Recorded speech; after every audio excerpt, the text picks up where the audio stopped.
Good morning, everybody. What's good? What's good? What's good? It's your boy. It's your boy with the camera not here right now. All right, what's up? What's up? All right.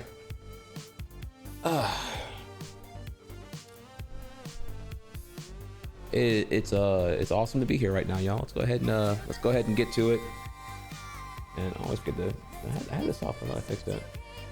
Good to see y'all faces here right now. Back in the 700 club. Thank y'all again for that sub support. That is fantastic. Let's talk about what's going on today.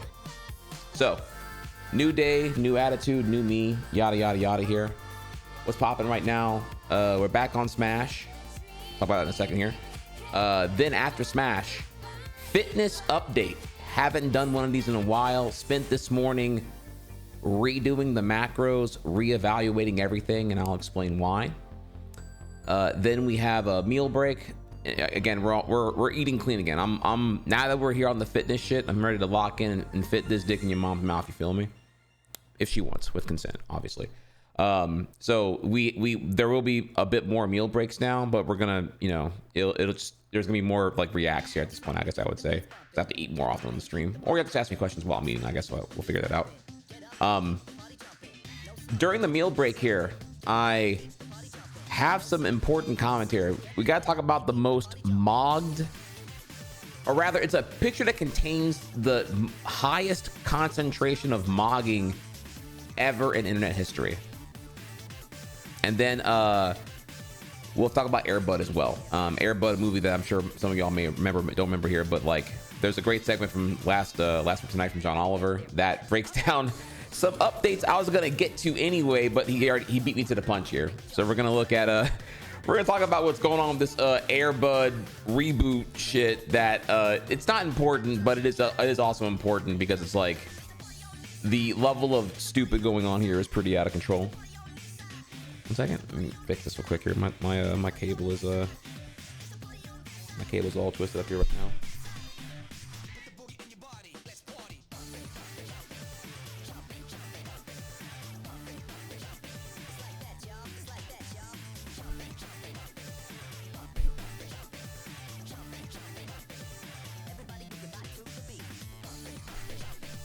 Okay, all right, we're good now.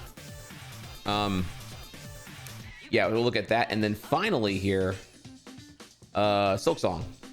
We should be at Silksong within, I'd say within 3 hours, if I'm being realistic here. Hour and some change for Smash, hour and some change for the meal break, and then Silksong. So yeah, altogether 2 and some change, closer to probably to 3. So again, wanted to be here earlier. Always want to be here earlier, but then it just creates problems if I try to hurry up and get here in time. You know what I'm saying? And I kind of recognize that whenever I try to get here early at all costs, even if I'm not ready. That's what led to the bad stream I felt that happened Saturday, where I was like emotionally not great, and also just it kind of just made everything fall apart pretty bad. So okay. So yeah, that's what's popping today here. Stay tuned. We will get back to the Smash Compassion thing in a second, as well as what is going on with the fitness update. I'm sure not everyone cares about the fitness update, but it's important to me, and it does affect y'all. So I figured maybe you would care, or maybe you'll be inspired by it. I'm not quite sure. We'll see. We'll see. Okay. All right. Well, with that then, swinging over here right now. I saw an opening question here earlier. Morning Tech. How long has the Silksong playthrough been so far? Okay, how long has it been? I can give you the answer to that question actually. So, when I drag and drop my file in the Silksong completionist thing, I don't know why it doesn't scroll further here. Progress 35.25%, playtime almost 24.5 hours. That's where we are right now. And here's all the other stuff here, spoiler free. All right, cool. Or spoilers free, I guess. I don't know. I don't look at all that shit here. I just look at the percent for the title. All right, cool. Fitness is significant. I do care. That's awesome here, actually. Yeah, I think with the DDR and seeing the calorie burn and all the fun heart rate stats and all that stuff coinciding with what I'm eating, I think you'll enjoy it. You'll get to see exactly what's going on here. You know, there's no secret or any of that here, unless there's like some crazy genetic shit that I don't know about that I have or whatever may be here. Okay, well, all right, let's go ahead and move on to the next thing then. Let's go ahead and go over to Smash. Oh, is that what y'all are? Wait. Is there like a poly market for how long Trihex takes to beat Silksong? That's kind of crazy because again, that's like an extra silly thing to think about because like, one, there's the stream tax where again, just due to the nature of me streaming the playthrough, the playthrough's not even a real time. Like, you know what I'm saying? Like, it's just not even like, I don't even like even legitimizing that perspective. Not that you were, but if somebody were doing that, because like, I mean, yeah, like that, then you're just like stigmatizing the whole like interacting with chat thing, you know, play more gameplay. Don't talk to me. Play the game, streamer. You know what I mean? So yeah, exactly. The like, the irony is that like, you know, if anyone were to like judge how long they could beat Silksong, it's like, well, one, like if I did a second playthrough where I actually prioritized speed, I would shit on whoever's time we're compared to anyway, right? I would just lock in and compare and just like destroy that. One, that. Two, yeah, I'm not even didn't even care. Like I'm on 5%. I'm doing what I want to do, how I want to do it. Not even really with no. Like it's almost as like silly as asking like, you know, how long did it take you to read that book?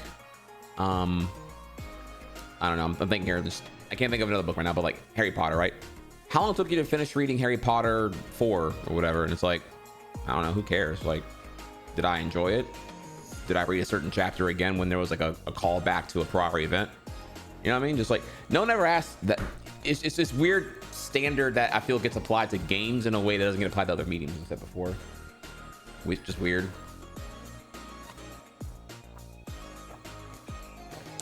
Yeah, no, Harry Potter stuff. So I couldn't think of another book here. I was gonna say Ready Player One, but I felt like people weren't gonna get the idea. You know, it chose like a book that was a book that exists. The question should be, why the fuck are you reading Harry Potter? Not wrong. Reading Harry Potter in the late 90s and then reading Harry Potter in 2025, these are two very different things. If you're reading Harry Potter now, yeah, you know, name 100 books, try. Oh, shit, you honestly, you know, I do want to do the what's the challenge again? Name 100 women. I wonder if I could wait. Is that the real women? That's the real women, right? I wonder if I could actually name 100 women. Okay, all right. Look. All right. State the challenge, and I will make that a thing. I'll make it a sub goal here. What challenge are you willing to sub for to see me potentially flub or fail?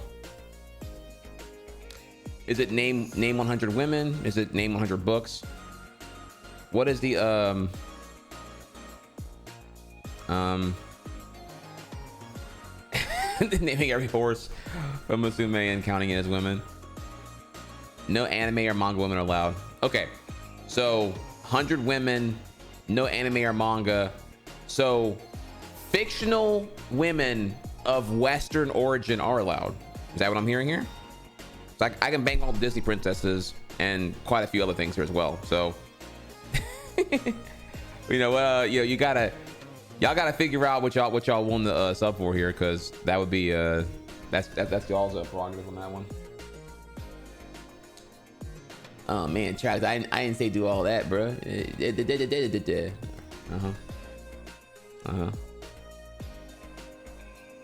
see here. Let's go over here.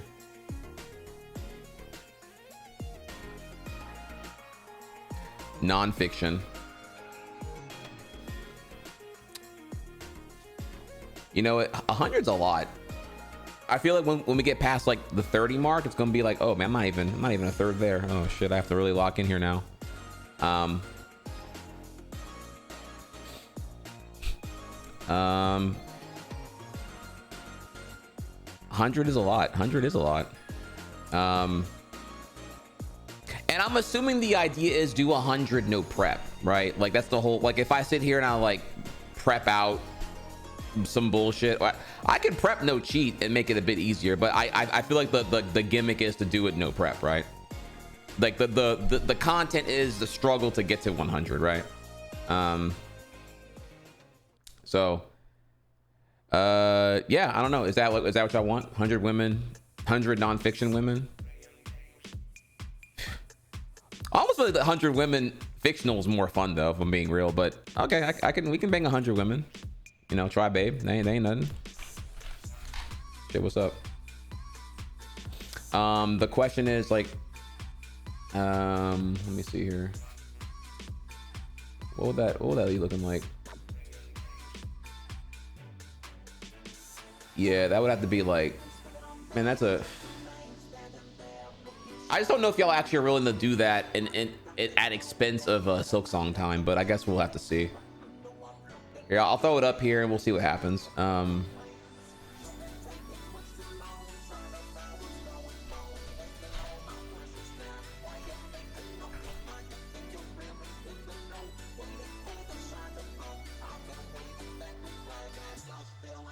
right, how about that?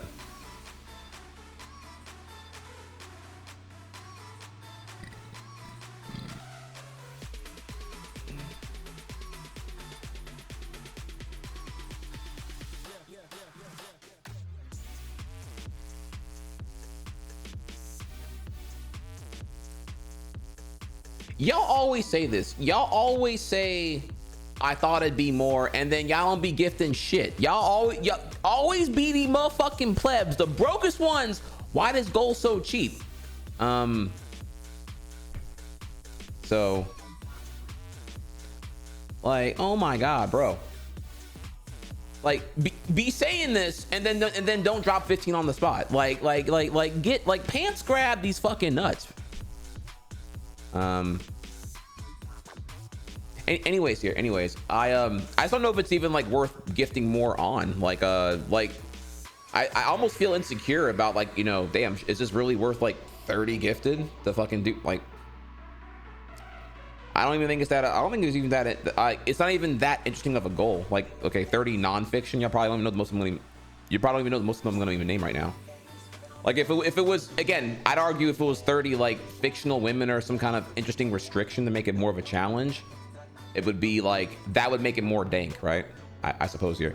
Name 100 furry women. I don't know, like whatever fucking dumb shit y'all are actually into here and whatnot. You know, like, you know what I mean? So,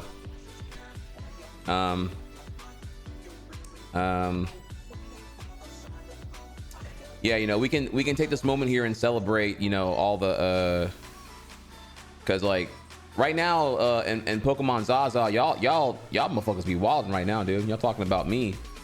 Okay, explain this. Package ships come in and it's a life-size Gardevoir, and the girlfriend is turned over to the Gardevoir, not to the boyfriend there. Okay, that's round one. Round two, this isn't even on here. Round two, I am not searching any of this shit. This is on a timeline going crazy. Explain this, chat. Least horny fan base I can think of right now. So okay. Honestly, I forgot why I even showed that, actually. All right.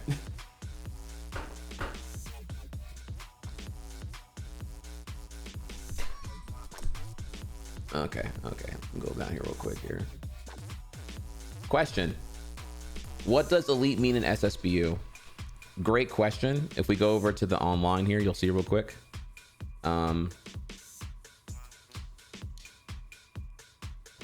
There's Elite Smash, which broadly, Elite Smash is What is it again? Is it top 10% chat? I forget exactly. If max is someone do the math real quick here. If the max is 15.6 mil and elite is 14.3 mil, is that like top 10%ish or something like that? To be in the bottom of elite, whatever. It's like the top percent of Smash players or whatever here, something like that. So yeah. Okay, all right. And y'all got some songs for me? I need way more songs here. We're gonna need probably about double this right now. So everyone gets five songs. Give me your banger. Give me your stuff. Vinyls already doing God's work here. I need y'all to start caring here. Actually, I need to wake the fuck up. Okay. Oh, sorry, I'm changing my title real quick here.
Okay, so last time we played, it was on Saturday.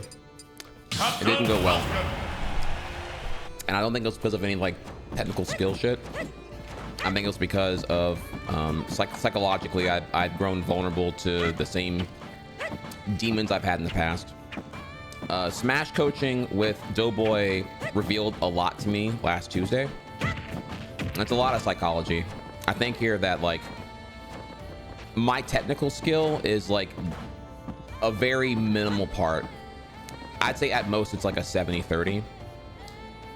The technical skill or the lack of like good habits I have pertaining to like what I'm doing in the game is minor compared to the mental state I'm in when I'm playing Smash. Because of the trauma I've had in the past with it, there does seem to be a lot of demons I'm facing when I'm playing this game in my own head. Very self-destructive, very, very not good place to be. Like when I was describing during the Smash coaching that like, you know, I want to invalidate players. I want revenge. I want retaliation. I want to hang their spinal cord on a wall, Mortal Kombat style, because of the wrongs that have been done to me prior. You know, in a game, which is silly and terrible and clearly toxic. I don't like these thoughts or feelings, but I was just being honest about what comes to mind when I'm thinking about where I'm going with trying to like win or play better and whatnot. And also whenever I don't play well, how self-destructive I get, how I hate myself is the short version of that. Like, it's not good at all. It's really not good. But maybe more than I hate myself in those times for making the same mistakes or whatever it may be here. I want to get better at the game, which of course then naturally comes the question, well, what about enjoying the game? And it's like, honestly, it's like, I can enjoy the game when I'm good at the game. I can enjoy the game when I'm dead, or I can enjoy the game like I will have fun whenever I'm good at the game. That's kind of what is my gut reaction. I think it's important to be honest and admit here what is don't think too much about giving a sanitized pretend answer that's more palatable. Rather just confront whatever you are thinking at a subconscious level, ideally. So yeah, the ugly, not pretty thought is, yeah, I fuck having fun. I want to be better at the game. I'm so tired of not being better at the game. Which is of course also just red flags galore, right? So I thought about it a bunch, read some stuff on it here, and realized as of now I'm thinking here that the red flag is lacking self-compassion.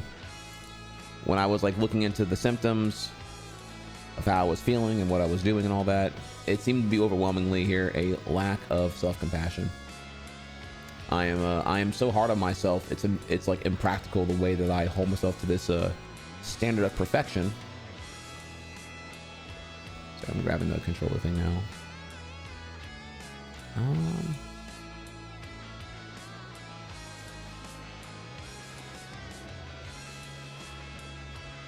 There we go.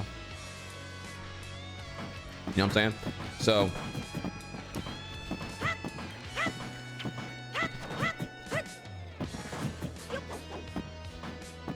good at the game, fair point. Yeah, good at the game. Again, that thankfully I do have understood. That's free expression. Free expression. Like when I play good and I lose, I can handle it, right? Like when I faced that one Sonic earlier this week, or when I faced that Minecraft Steve and I'm lost, right?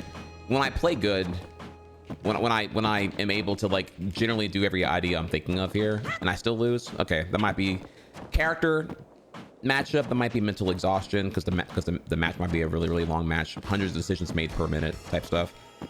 But generally, yeah, if I can if I'm able to like not be at war with myself, when I am in the buffer lag queue, when I SD, when I, you know, am overwhelmed with panic and I start doing autopilot boomerang and desperation, when I just am so scared of getting hit and I'm so underconfident in my tools that I don't do any extensions or any follow-ups because I feel they're not going to work. That's whenever psychologically I feel like I've already lost, and I'm just like kind of going through the next like 3 minutes of just like spiraling into self-loathing and just sadness. Feels really bad, and you know, add in any kind of like complimentary bullshit like getting teabagged or getting three stocked multiple times in a row. You know, I lose a lot. So yeah, that's the so all that to say here, the solution I have right now is I practice self-compassion. I recognize what I'm doing well. I recognize that I am enough. I do my best to separate the ego from being involved in the task at hand here. I don't have to necessarily win to do well today. Today can be a good day and not be defined by the results of the match. This has always been the case here, but I feel like when I played well Wednesday, I thought we were on the right track, and then maybe, I don't know. It's hard to say exactly what happened there, but I both played the best I've ever played on Wednesday after I lost 6 matches in a row and got really salty and tilted about it. Then I played again Saturday and played the worst I've ever played, I'd argue, where I just like lost to people who just, I could recognize that they're repetitive autopilot players, but then I maybe emotionally was ruptured and also had my own different situation of autopilot because of emotions. For them, it's logic, I'd argue. For me, it was like just I was really insecure because I wasn't even doing anything I should be doing. So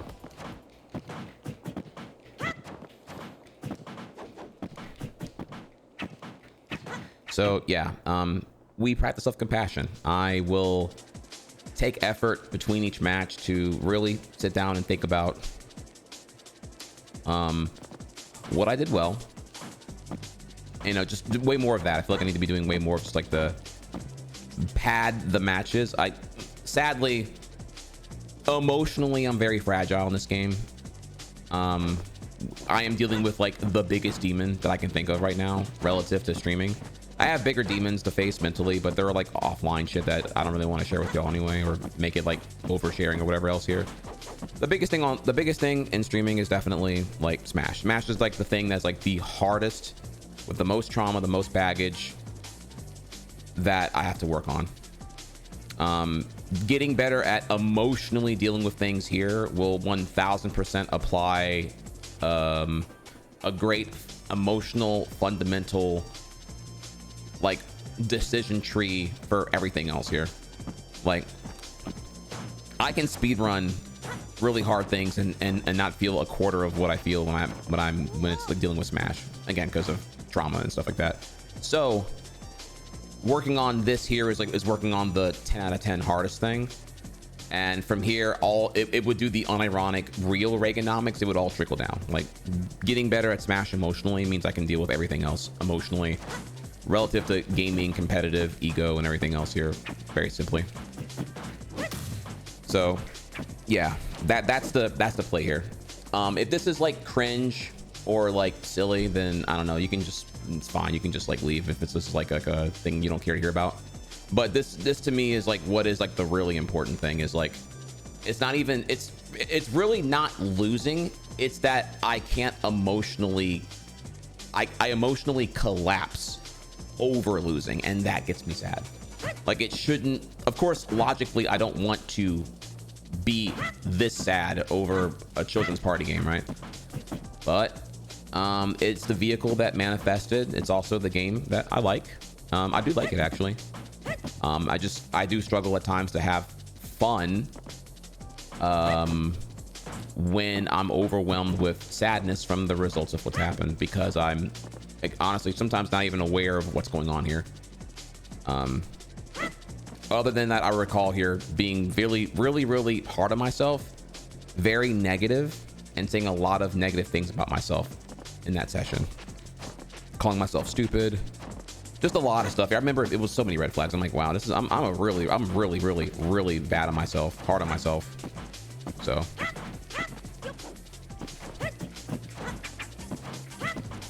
So yeah, that we're going to work on that today. That is self-compassion. That's something we need to work on. I made a little command for it. Exclamation mark self-compassion. A little infograph will show you all that stuff there.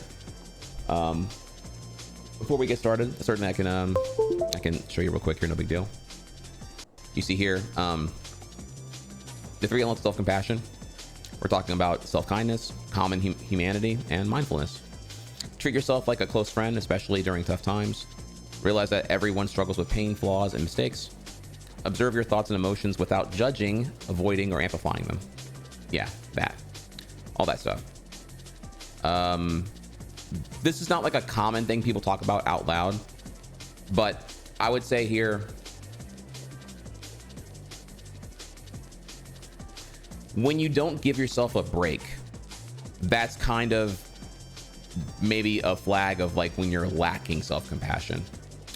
Or rather, maybe when you feel like you have to, when there's like no internal validation, and you do something at an overkill capacity, so that then you will inevitably prompt the external validation from someone else. That may be like a self-compassion. Like you can't just do it at like 85% efficient or well to have your own internal satisfaction with it. You instead must do it at like 150% excellence, like overkill, to then get the compliment or the acknowledgement, and then you feel normal.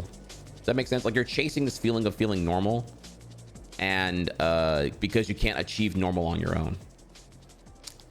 That's kind of it. Again, it varies by person, and it varies by like how you got to the point where you were lacking in self-compassion, but that's kind of how I would perceive it there.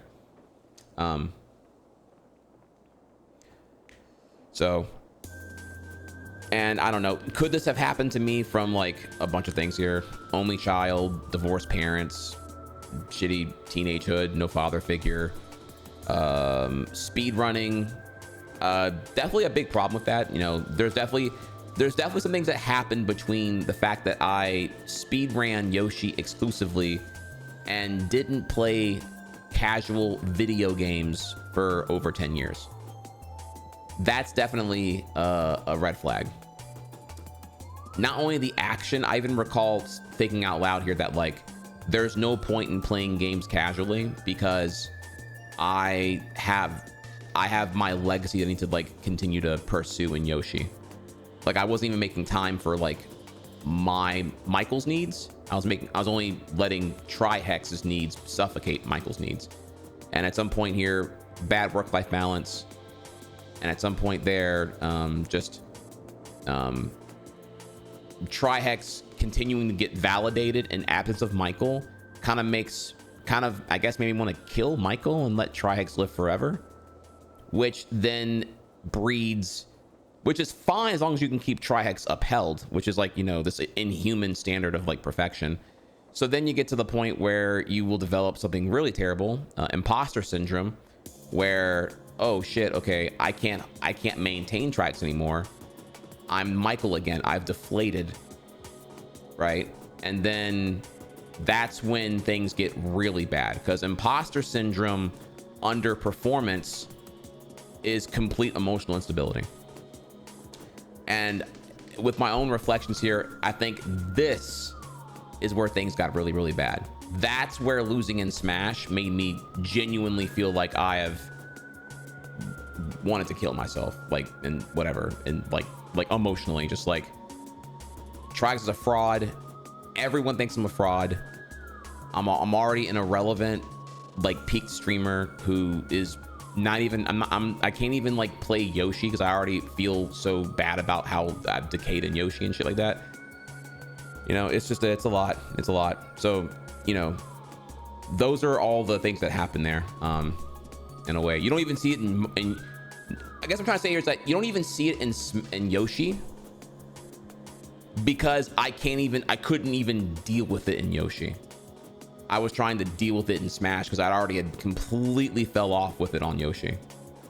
So it just kind of, it is parasitic. It will just continue to latch onto things, hoping you can kind of like figure them out and whatnot. It would explain a lot about what I've been struggling with and what I've been dealing with here. So, self-compassion, it goes a long way. Yeah, any questions on that so far? That's kind of what that's kind of how we're looking at that here.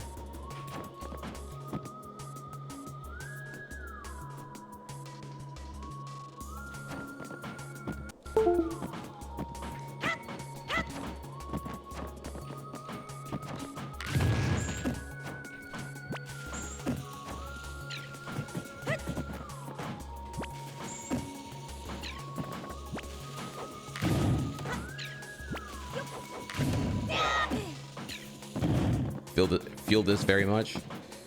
Oh yeah, it's some shit for sure, man. There's, I don't know, just shout outs to mental health. You know, really, you know what it is here? It's if you Google the Maslow hierarchy of needs, it is it's pursuing self-actualization. It's the act of pursuing your truest desires and your truest desires under your fullest potential. That's what I'm trying to say. And like, what is the, it's like a two-part thing, right? One, what is the ideal version of yourself that you envision, and also what does that version of you want to achieve in their peak potential? and not like in an obsessive way, but like in a, you know, yeah, what do you want to do?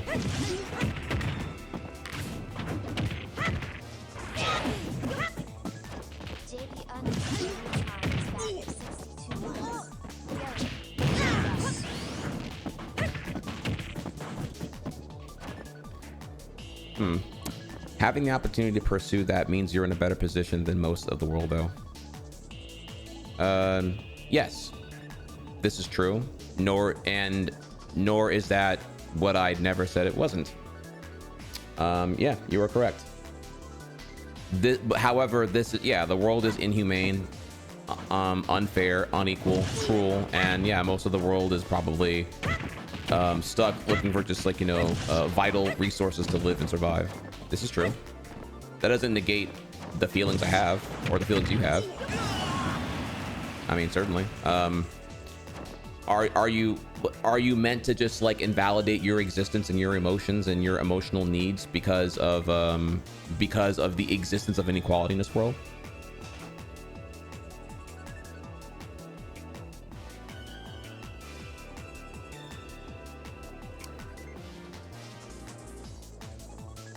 Wasn't saying it does. Well, that's, I mean, you put the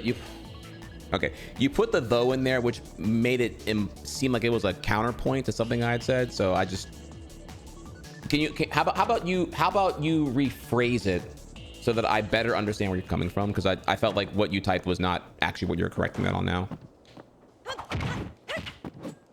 Rather than me, like, reply to that, I'll just, I offer you the opportunity to rephrase it so I better understand what you're trying to say.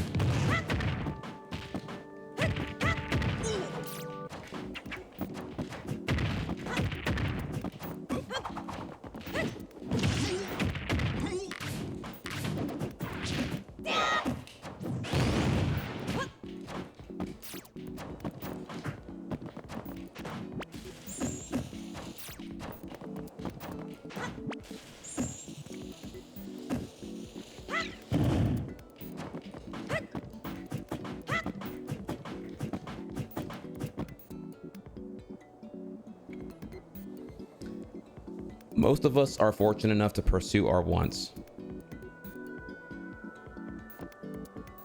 Well, I appreciate the apology. I don't even know if I actually agree with that. That's not even so okay. I get what I'm talking about here. It's pretty high concept here, or maybe.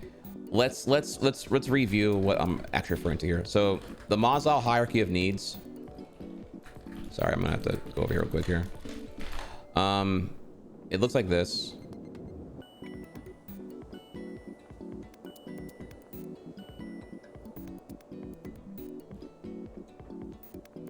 Okay, so this is the Maslow hierarchy of needs.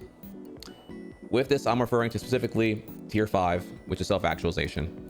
Most people, particularly in modern wealthy society, we're talking about, you know, first world countries here. Most people are typically stuck somewhere between 2 and 3.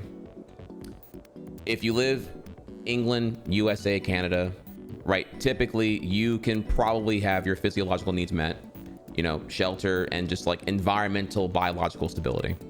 Then we get to safety needs, where, you know, this is probably where we get to, like, I'd say probably the floor in safety needs is probably going to be like people who may be nomadic but not quite homeless. Employment, resources, health, property. Love and belonging. It's also, what's important to know here is that, like, you have to, these happen in like a consecutive chronological order, in order from, like, it goes from 1 to 5. Love and belonging. Only when you have the stability of your safety needs met can you then actually achieve, because again, if you're like chronically nomadic here, you're not going to be able to really have friendship, intimacy, family, and connections and whatnot. Once you have these, though, then you can get to self-esteem, where, you know, with these anchored relationships and such, then you can achieve the positive aspects of them that reinforce your self-worth, such as respect, self-esteem, status, recognition, strength, and the freedom.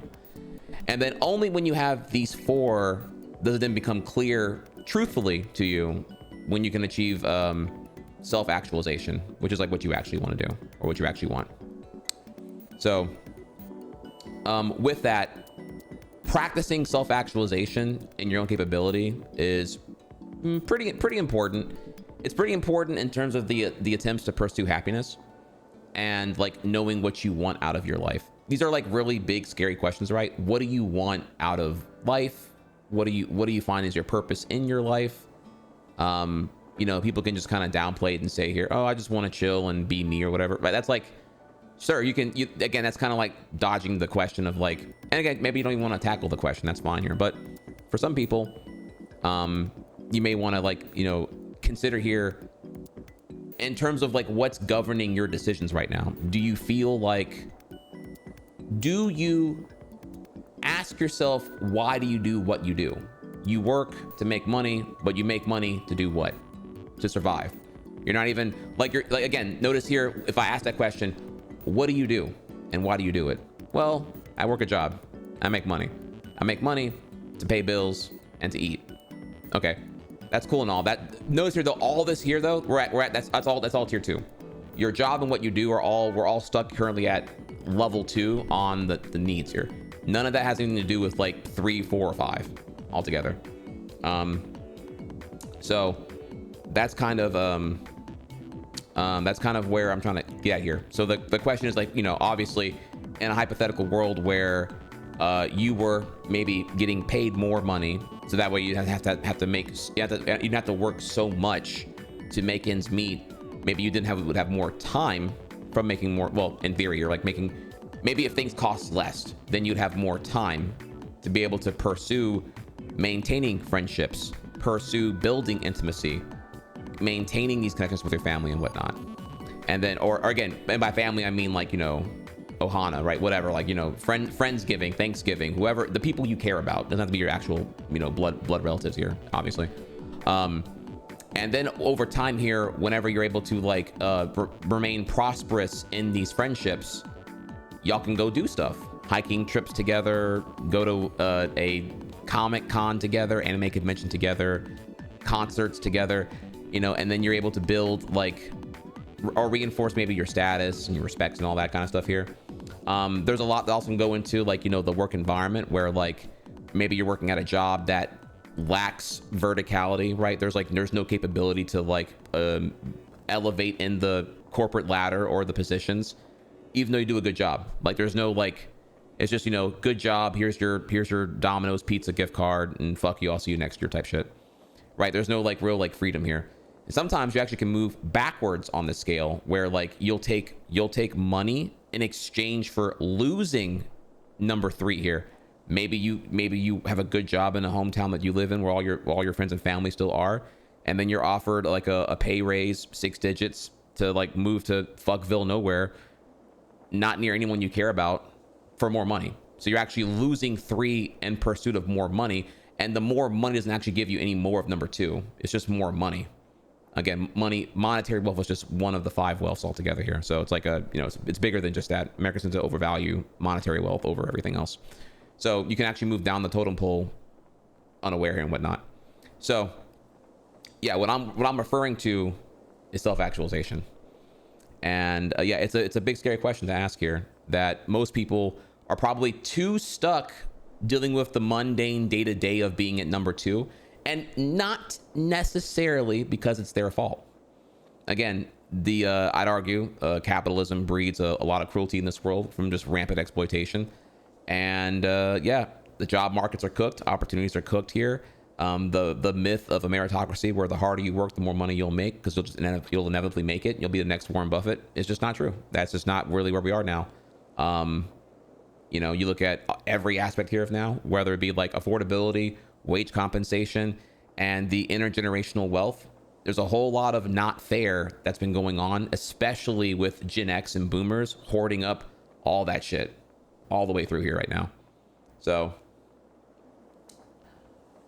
okay. So yeah, that's I'm sorry, I kind of forgot what the original point here was now here, but yeah, that's like, this is like what I'm referring to, pertaining to whatever was said earlier. Okay. All right, so all up. We'll keep going here because we still got Smash to play here. So let's keep going here. Smooches in love in chat. Thank you for the songs.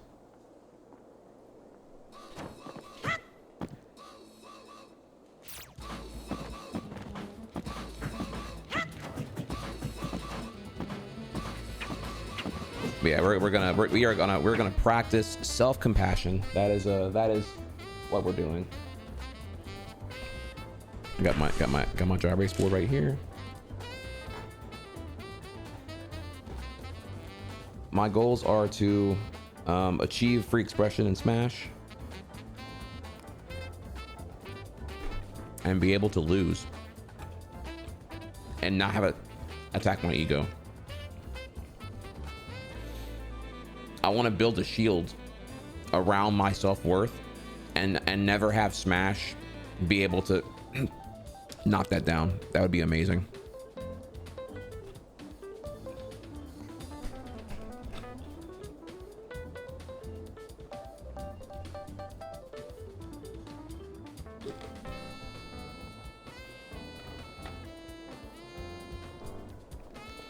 Imagine if I could play Smash daily and be okay with where my current skill set is and be okay with whatever the results are of the match and not have the matches, the results like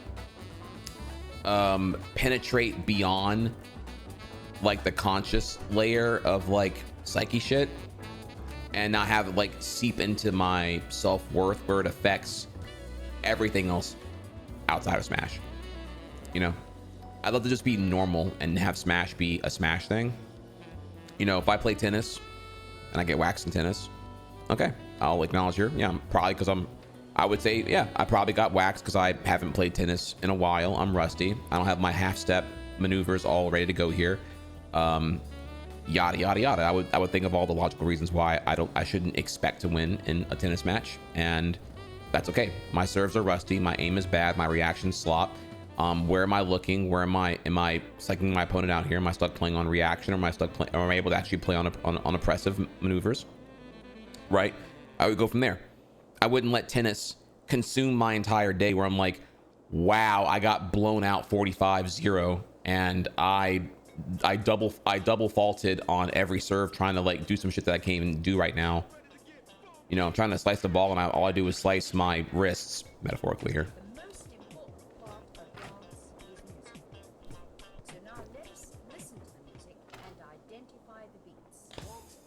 You know what I mean? So I'd love for Smash to be like that.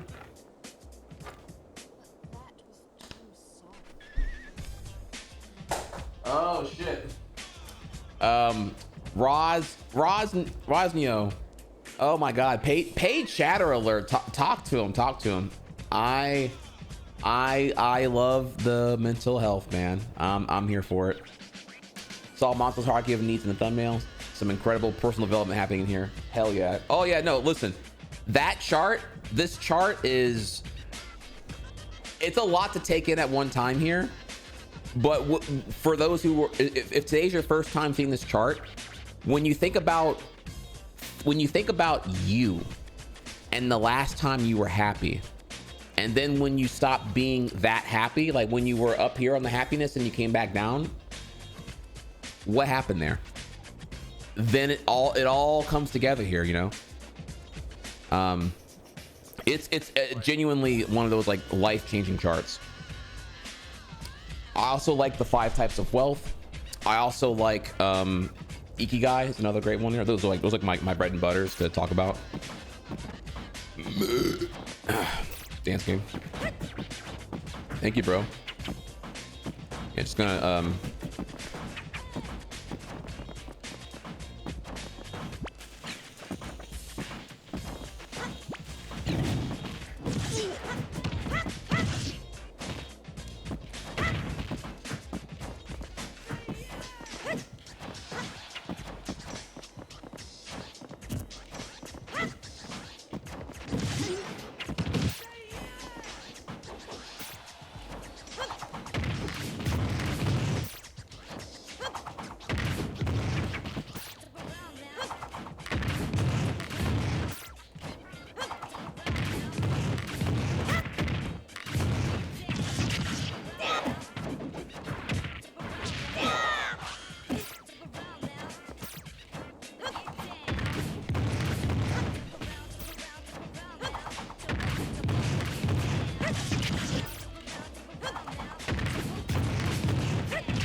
I do. I have. I've watched practically all of Super Simi and Kobe.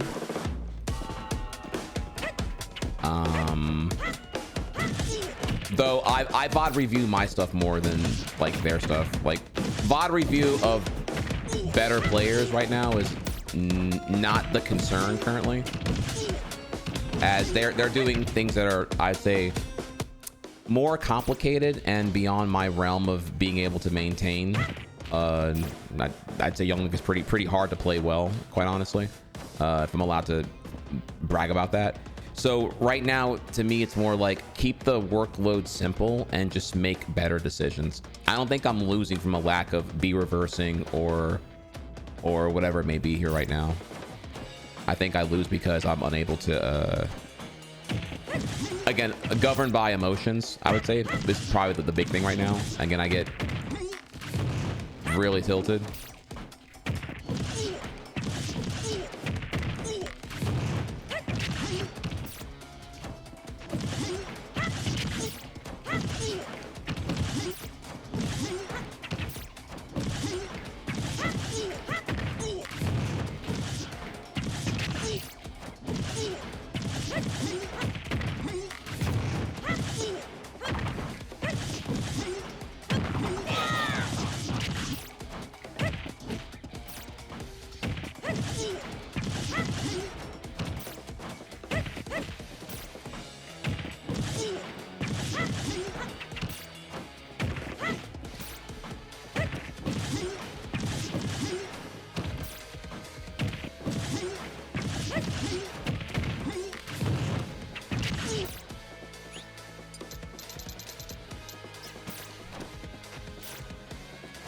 The turnaround is hard on the left, honestly. That's a fucking hard one.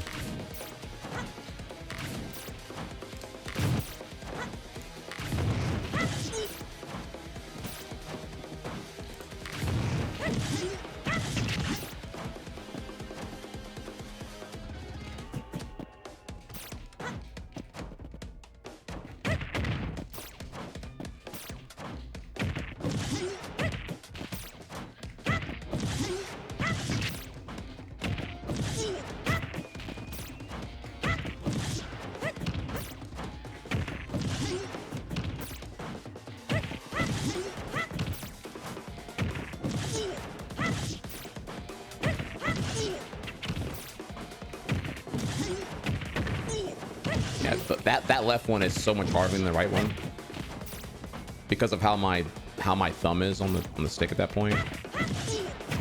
Way easier on the right because my hand is like, you know, I'm pushing the thumb towards where all the mass is. Maybe I don't know if is that just a me thing or not. Do you have a hard time with the left and the right on slingshot?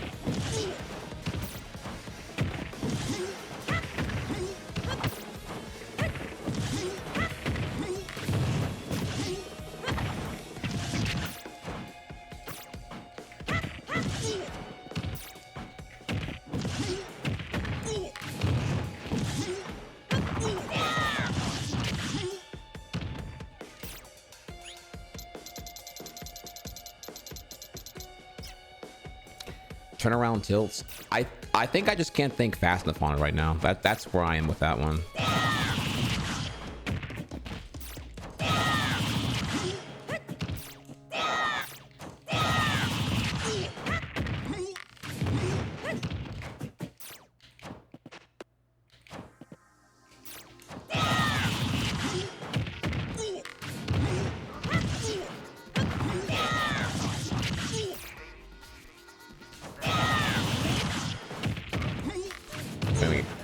Banger alert.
Are we already out of songs? Oh no, it's just like a 3 minutes of dead air for some reason.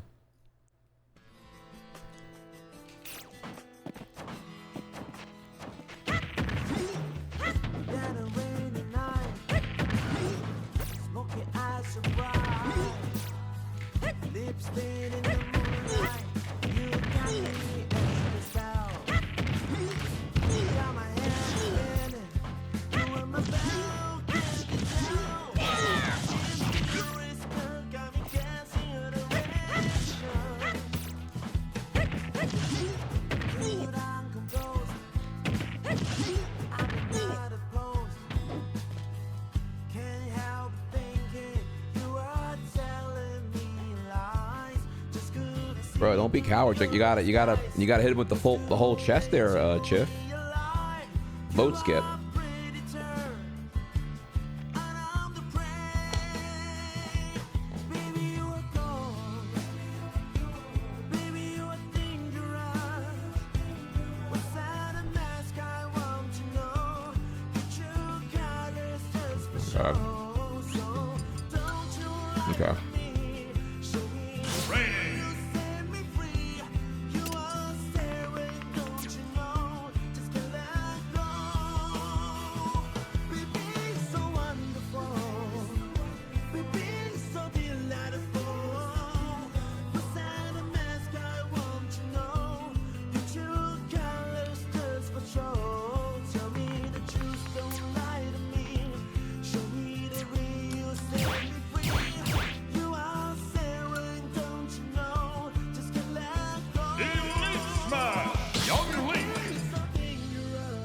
Okay. It's a pleasure to play this game with y'all here right now. I am honored to have y'all watching currently. I hope to give y'all a good time. I'm eager to learn. I have a lot to learn. And we're going to practice self-compassion between each match, if I can. Hope to ensure a positive, prosperous time. As the real victory will be, I can leave this session of 10 matches unscathed emotionally and be able to find fulfillment and just being able to play the game. And not only have that be a detriment from playing it well. I say it out loud so that you know exactly what I'm aiming for.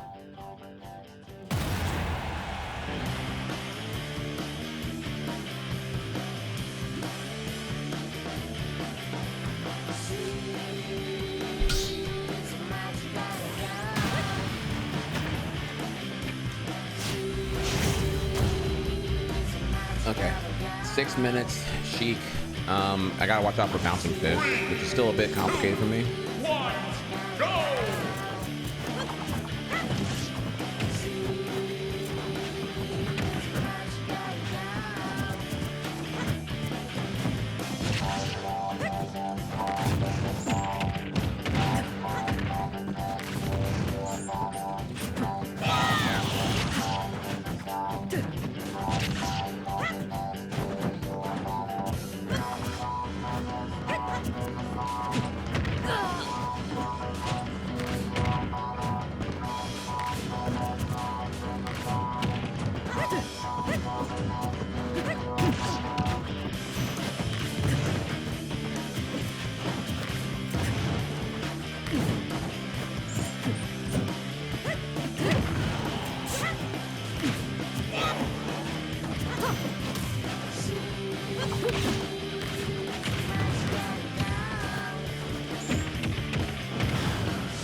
Ugh, man, fucking Sheik. Oh my god. Okay.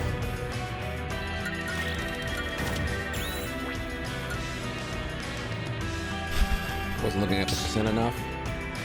But okay. Sheik's a tough. This is so tough because I suppose connecting's kind of subpar too. But both times that the Sheik went for the hard commitment to the whatever it was. Forgetting now, so it's kind of a lot at the moment.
Too low.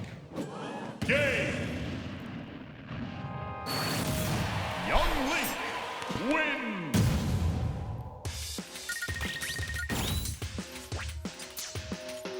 Okay.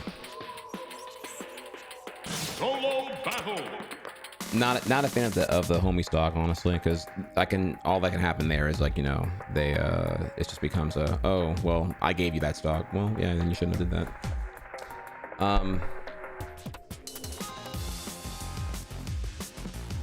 Okay, what I did well there. I acknowledged I was not looking at the percents often enough, and stock 3 of the first match I started to look at percents way more often.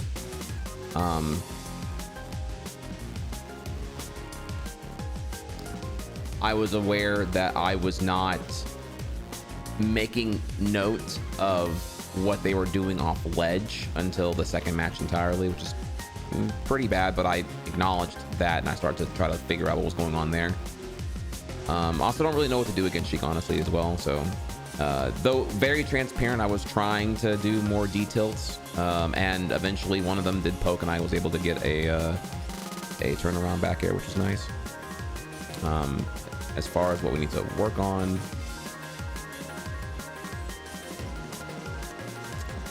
I need to I'm gonna write this down actually. Okay, so for Sheik versus the Sheik here, we need to DI away. I am not doing that anywhere near enough.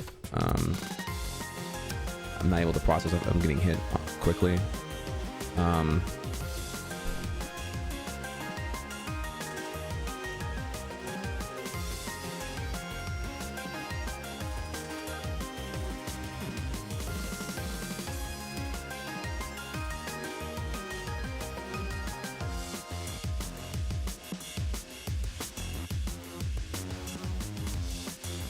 Yeah, I don't know. It's hard to say. Sheik, I'm just not really strong against right now, so I don't know if I'm able to far more here.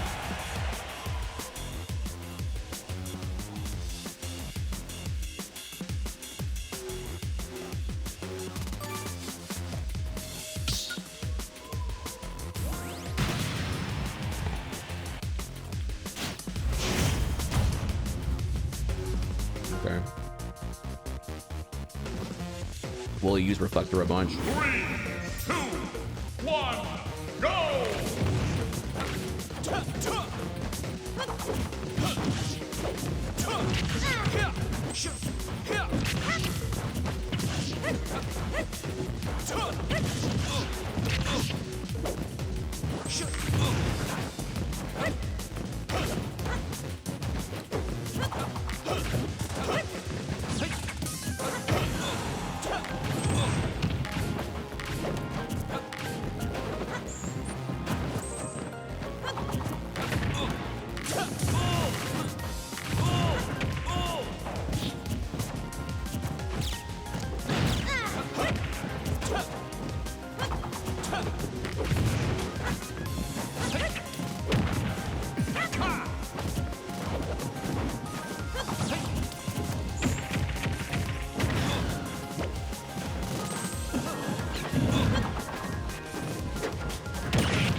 That's so mean. That's so mean. Like I so had that stock until I just whatever happened there. Okay. All right.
Okay, we need to find the kills.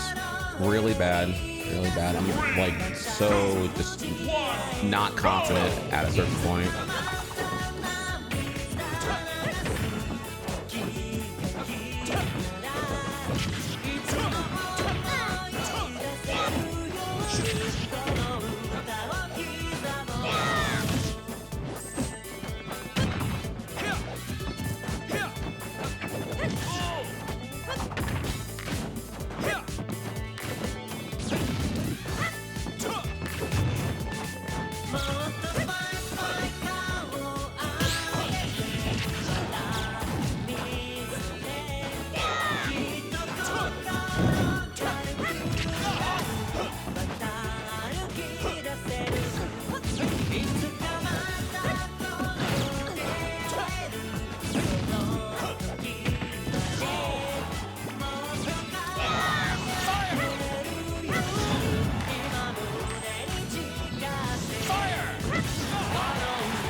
Oh man, that was not good.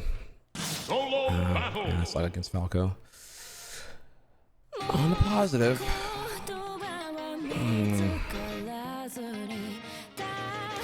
I don't know. That's a hard. That's a. I have not much positive to say there. I played that pretty fucking awful. I needed to find kills, and I was unable to do that a bunch. Oh man.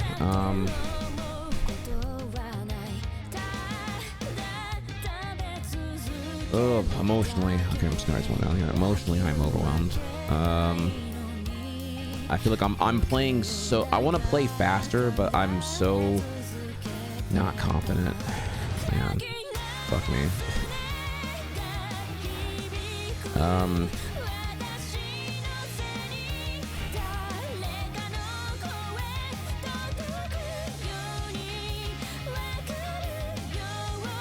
What really gets me here is that, like, there was just no... Dude, there was no dare or U-air, like, anything at all. Like, nothing. And is that just, like, I'm unable to see it, or like, what?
I was grabbing there.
I need to.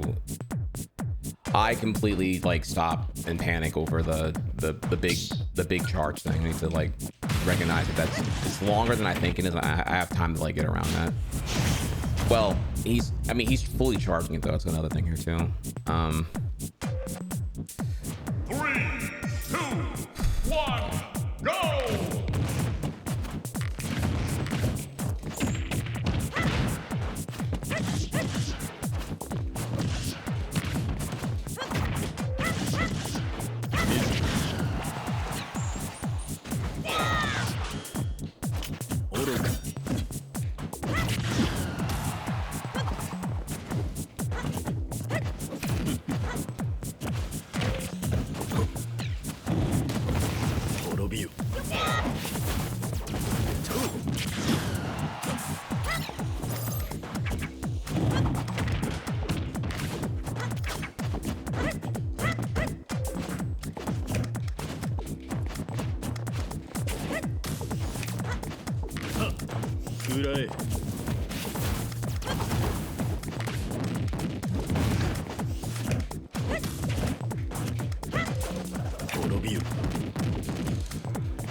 What's going on?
you.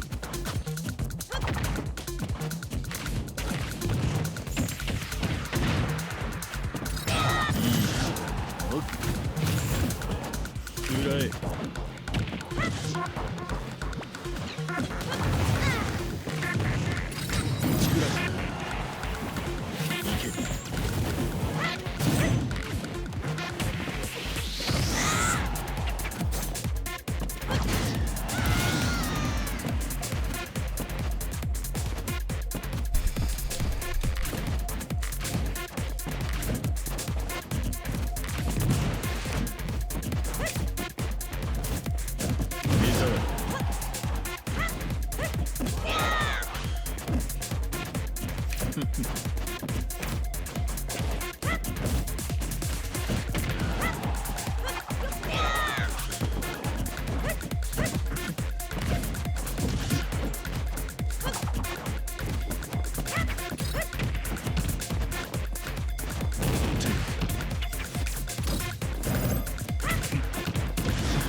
Solo battle.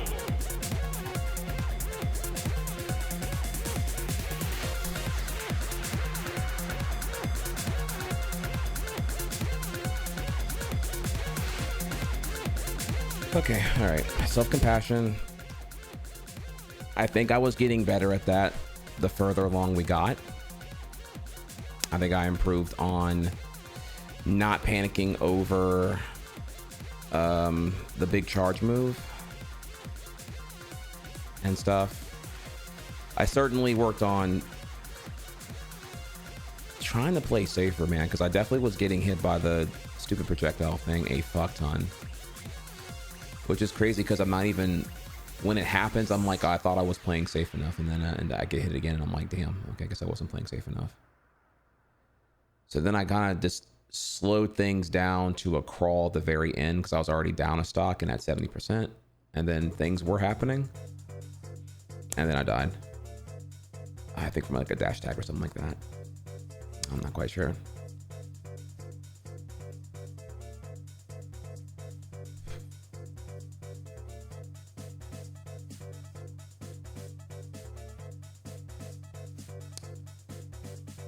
As far as what to improve on, I mean, I guess so many things here. Just still again here, not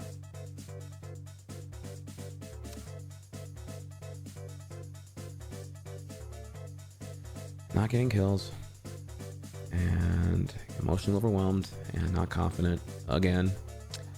I was seeing it. It was pretty fucking bad. Just gonna add that one to the whole list here. It's just that very doable. Sephiroth had a lot of bad habits. Counter was going off, and maybe I'm just misunderstanding here. I thought I guess maybe I was thinking it was like Marth counter, where like it has to get triggered to actually do something, but it kept doing shit even though I wasn't poking it or something. I don't know.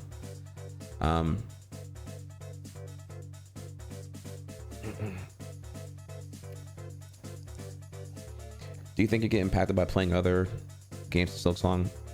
Probably, yeah. But I need to be able to do more than just one game anyway, so yeah, that could be an issue. I don't know. I don't even really know what's going on here. Again, I feel like I was playing so much better last week, and now I feel like I really am struggling to play good now. I wish I knew why. Like emotionally why, not like I know technically there's like a lot of reasons there's like a lot of things I'm not doing, but the question is, why am I not doing the good things and why am I doing the bad things over and over again? And hearing my voice right now, I feel very overwhelmed. I feel like nothing I'm doing is working, or nothing I'm doing is like really, yeah, working or something. I don't know. Man, I don't know.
Wait, did that?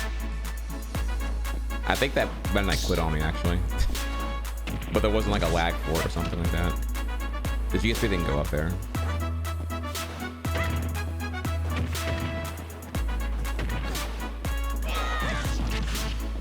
I'm not quite sure with that one.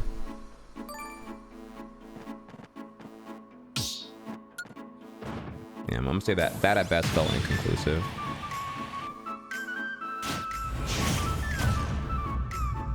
Alright, Crom has that recovery, Nair's everywhere, Nair into everything. And play safe. Okay, play safe.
No remix on that?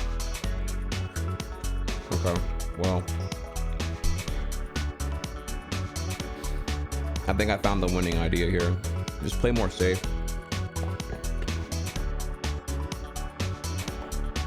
For some reason, that's like when I say my head here, play more safe. I no longer, I guess I'm not overextending anymore. I don't know, it's hard, it's kind of unfortunate that I'm not able to just like think about that naturally. I have to think here, play more safe. Welcome back. Silent Reap 1220 use Twitch Prime. Thank you, Reaper. 5 minutes restock. Okay. Kazuya has a lot of shit that I have to really be concerned with here.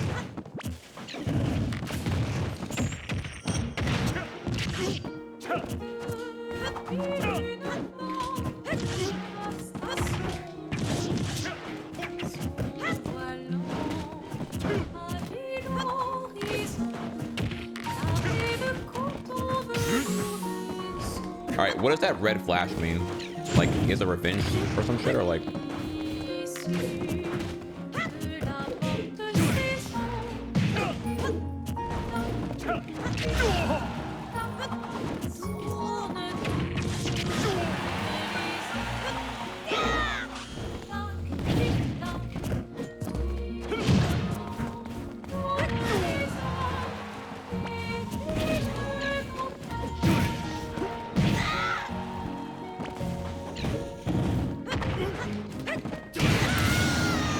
That was not, what did I do? That was not true anyway.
Damn, dude.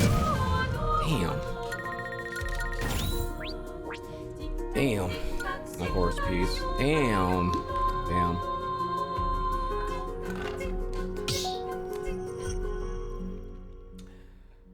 That's okay. I definitely it's just such it's knowledge on that one there. I should have considered here that I'm loading too many traps and he's just waiting for me to be an inline on something, because he can just like Rambo through all the shit. Okay. 3, 2, 1, go!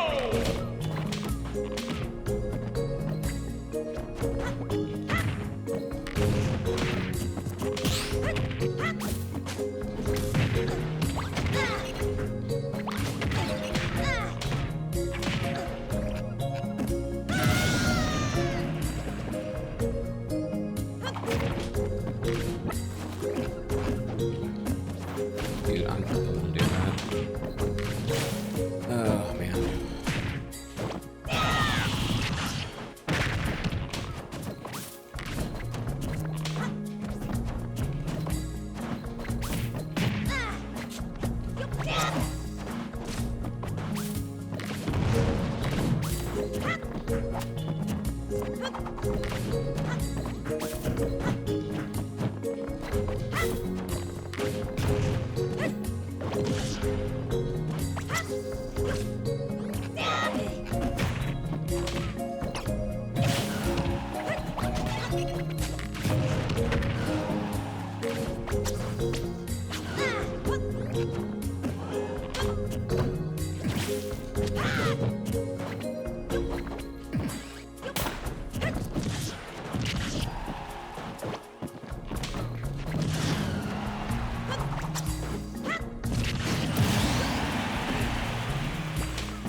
Game.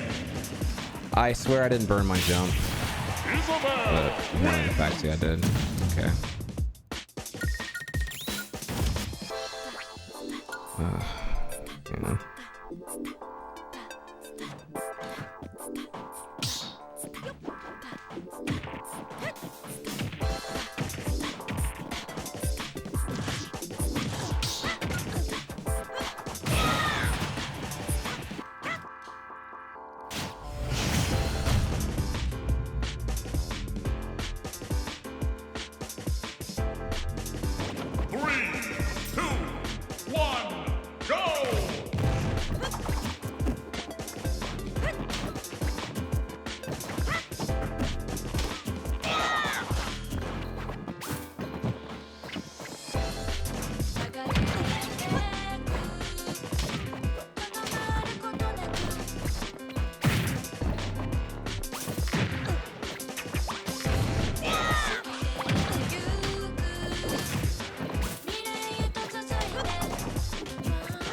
Yeah, I don't know anymore, y'all.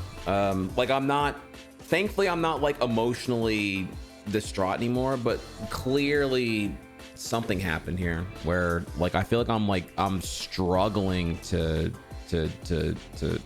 play good anymore. I don't know. I'm gonna have to VOD review on that one a bit and revisit the technical stuff here, because my decision tree is not good here. Be real. Feels bad, man. No, I have the clarity to not be self-destructive right now, but as far as the gameplay goes, that was quite honestly just terrible. I feel like there was really no one I was playing well against. There was just playing I don't know.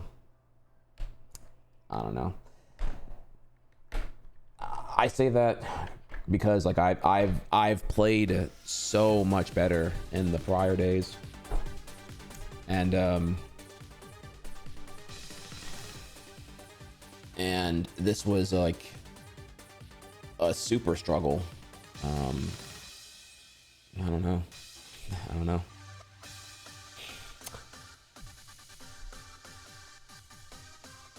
I'll have to see. I don't know. I'm for very, very shaky. Very, very shaky, but okay. All right. Well, I'll be right back then. Let me shake it off.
turning us back with 70 months.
All right, sorry about that wait. Should have just did a 10-minute timer, honestly. Once I got up, I realized there. Oh wait, okay. Feed Buttercup, her wet food, laundry, go pee, put my food in the microwave. Like once I got, I'm like, oh, I should have just did a 10-minute timer. Like there's like way more than 5 minutes of shit to do right here. So I took care of all that. And food's in the microwave right now. We're gonna transition over to the next segment here. While the food's cooking though, I'll let's see here.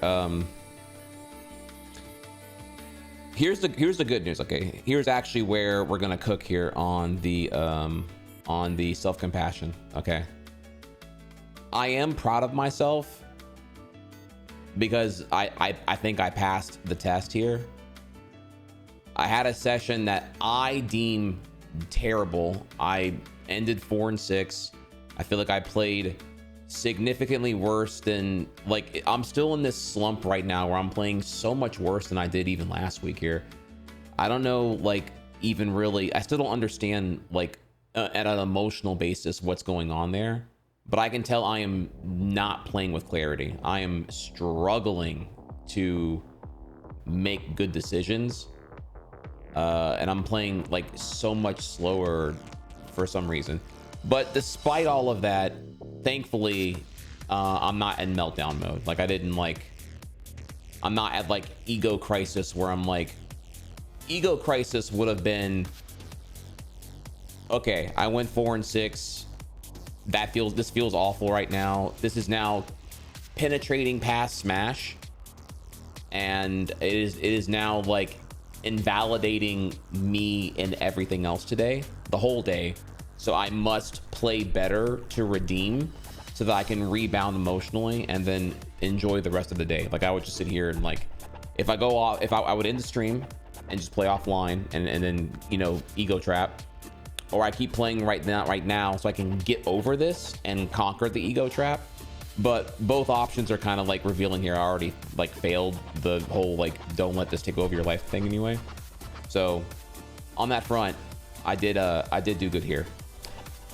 I'm okay to move on, though. Again, I'm concerned that I'm still like unable to at least know exactly what's going on here, because it's a bit puzzling with like how I was playing, I feel, adequately until almost until therapy, really. Actually, you know, no, I'm sorry, not therapy. I'm calling it therapy.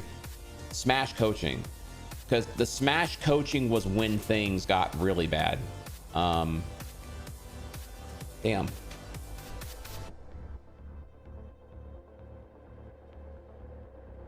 Maybe it was something there, because I was really the first session was like okay. Second session went really deep on some stuff that I quite honestly didn't really want to show all that on stream, if I'm being honest, but kind of didn't know what was happening until it's already happening type shit.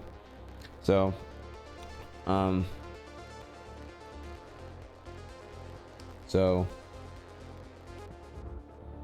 yeah, I think the yeah, I do think the coaching might be something to reconsider here now, like, or at least because that's when things changed. I felt like I had a pretty good system and I never let things get out of control, and then that happened, and it was like it was pretty bitter too, because like I had to like, he was like out of time, so I now was like in the middle of like, right, it already was there, like, all of it was there. I played more Smash to chase my ego because I was so invalidated, both emotionally and like technically competently in Smash. I did the arena with Mr. Pink, and then I played Elite. Moved the goalpost entirely, didn't even play Silksong that day. Also, coaching went on very, very long. It was 4 hours, not just 2. And then Smash became the entire stream of 7 hours, both before and after coaching. Then the next day, it was awful until I just got so tilted that I then tapped into my hatred of losing and then just like played from like a really negative mental space rather than like the good one, which I'd argue is really bad because it's like hard to, it's not exactly easy to enter that space, and it really shouldn't be anyway. And here we are now where I'm like, I've devolved back to like what I feel like is like, I don't even know, like August me, like all I see is like insecurity and like incapability as opposed to like potential and stride.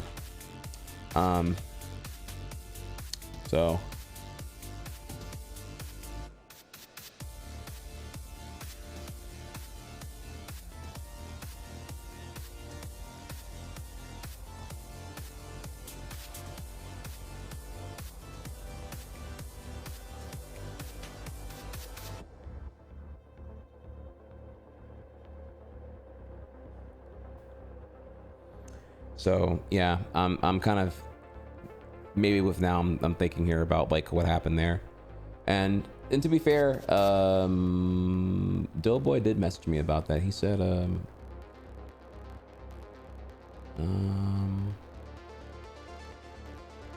A friend of mine was watching and was giving some insight from his perspective. It seems like it's a good pairing for your unique issues we're working on.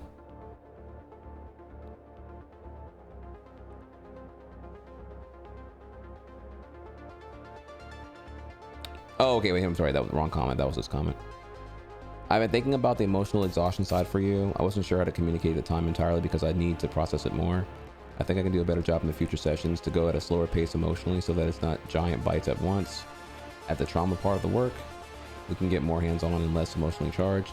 Naturally, some of the emotions will come up and we can discuss them piecemeal if they do. Okay. Yeah, that's what he said. So, yeah. I think yeah, I think that might be the thing here. So I have to, man, God, it's so annoying. I have to like think really hard about like, it's like I'm playing on like very hard mode with my brain, and I have to think really hard about like what things will cause me to fall into a spiky pit of pain emotionally, and how do I fix that with Smash? Because that's definitely, it's not really what I signed up for either, though. Like, it's not like when he offered the coaching, it was more like oh, okay. Like, it was more like, hey, he was aware that I got really tilted because we did the arena and I like got destroyed. And I don't know if it's because of the arena or it's because it's just Doughboy where like all I do is lose. And lose in a way where I can't even like, I lose in a way that it feels like I can't even like do anything. And that's what makes it feel so traumatic for me. It's like the world's laughing at me because no matter what button I press, every option loses. It's like he has like a sword that's like 4x the length of clouds, and I have a little twig. It's not just him. It's like it's how I lose. It's Decay rules. It's him. It's everybody. It's everybody. It's everyone, everywhere, everything all at once. Again, it's not meant to be rational. It's a very irrational thought. So I'm gonna have to like really think a lot about like what to do and how to fix it, because that's probably the biggest issue here. Like, it's nothing to do with Smash. It's all the emotional shit, and I'm just so annoyed that I have to like do so much fucking work just to be able to enjoy Smash. And it like really sucks. Oh my god.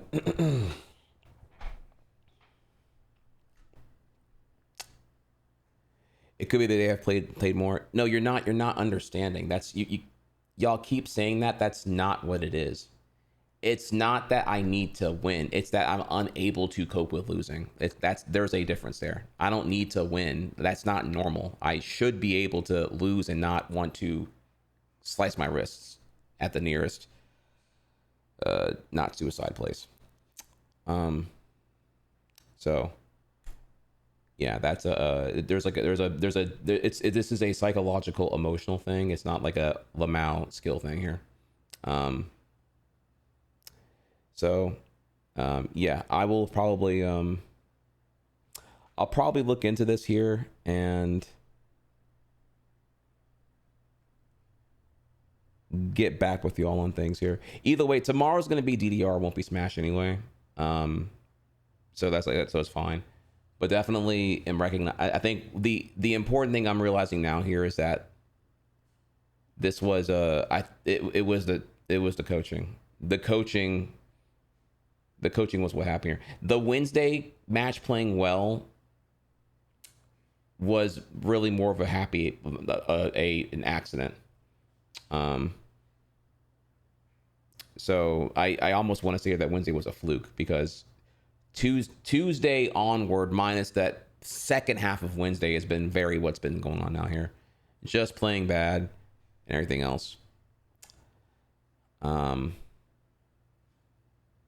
Like almost like it's like I have like no clarity. It's like I don't see I fire the arrow and I just hope that it connects. I don't even be like looking at the practicality of like the distance between me and the arrow or any of that stuff here. So I think I kind of see all that now a little bit more. Okay, well, now I feel there is a lot to work with then, because even my notes are kind of shit. My notes are like just like play better, as my notes freaking say. So okay, All right, well, I'll get back to that.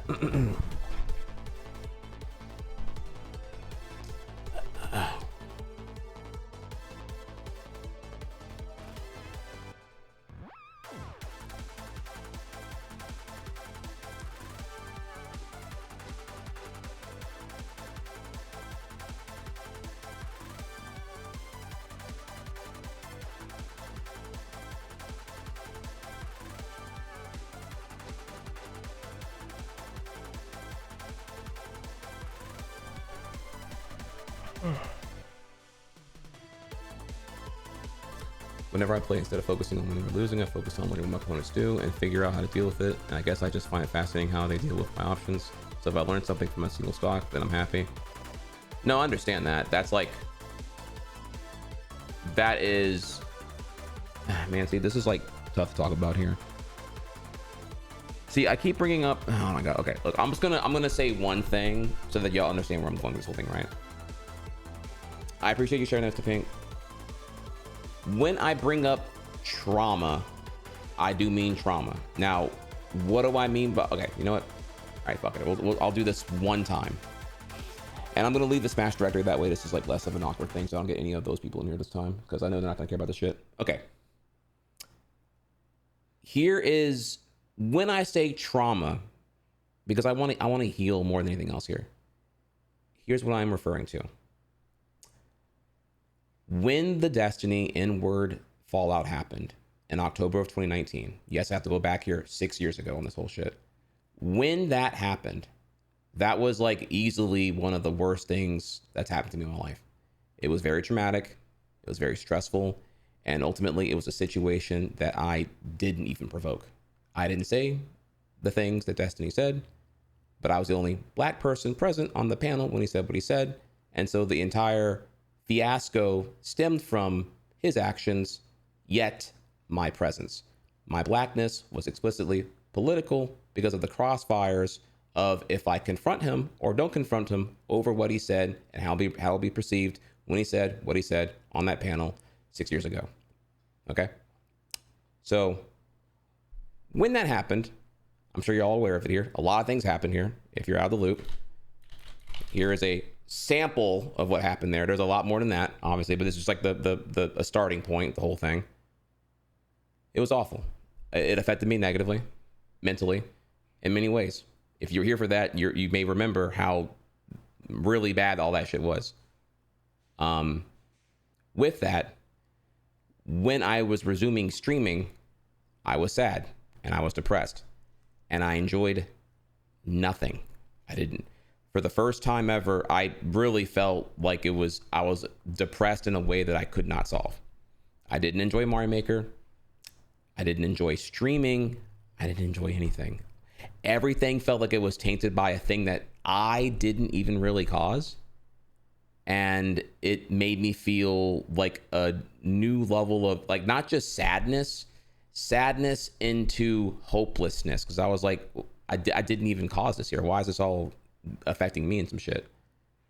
And so I still had bills to pay, so I needed to come live, even though coming live was probably the worst option possible because I really didn't want to be seen while I was emotionally irate and very vulnerable.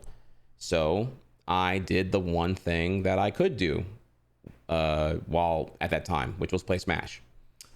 I chose Smash because it was the one game that required my focus enough to not to read chat. After that incident, you know, I still had a decent view count. I had like 2-3K viewership. But during this period after that happened, I was objectified chronically. I was only as relevant as, are you and Destiny still cool? No one cared how I felt. No one cared about, you know, me. No one really even wanted to move on. I had so many LSF drama frogs and everything in between here that would just kept wanting to like really just put gas on the fire when it really, I wanted to stop the pain. I wanted the harm reduction to kick in here. So I suffocated all of that with like 2-hour slow mode or whatever the fuck it was here into sub only mode because it was just so exhausting. So many first time chatters and everything else here. And then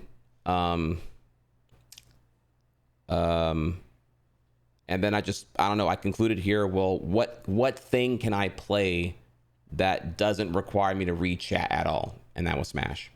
So in the apex of my emotions and the trauma, I played Smash because it was the one game I could play that I'd have to read chat. And so I had sub mode on, and it was just a lot of that. I even had people who prime sub just to ask me about the Destiny shit anyway, and that was really, really annoying too. And I didn't feel safe. I didn't feel safe in my Discord because I didn't know how many of the DG was still lurking in my Discord. I didn't know how many people were in my chat. There was no real realm of confidentiality. There was no nothing. You know, just the only safe spot would be in my own head, or, you know, who do I call offline who knows of the situation, who's a streamer that I can trust, that wouldn't just like parrot this all back around because it's like such juicy ass content. You know, any phone call with me right now is getting the other half of the story. So I had no one. I really had no one. I called no one. I talked to no one. Shit, the one call I had with Hassan on camera was misconstrued as like what convinced me to 180 on the whole situation. Not true, by the way. Literally fake news. So yeah, I had to internalize a lot of things. And I think, or rather I know that Smash is a really hard one for me because of that incident. I associated the thing I like with a really, really, really negative memory and event. I pretty much played Smash exclusively from like November to December of the end of 2019, and just kind of like coasted in my own like puddle of sadness until like COVID happened. Then COVID happened, and then I was like, now I was distracted with that instead. So, and yeah, that is what I'm referring to when I say the trauma, because from there was then when Smash became a really big problem emotionally to deal with. Like, not even close. That's whenever I would play and get irreparably salty doing sub lobbies and everyone's being really, really nice. That's when I went to locals in 2021, and the more I'd play, the worse I would get. Starting as a 2-2er, and then by like week 5, I'm an 0-2er. I'm an 0-2er. I am the bottom. I can't even like, I'm not even like, I'm losing to like 14-year-olds and shit like that. Like, just like, and it beat me down pretty hard. I remember crying, like outside the venue, like away from the front door, whatever else here. Just like sad that I had no control of my emotions, and also sad that I'd sunk into such irreparability over the whole thing.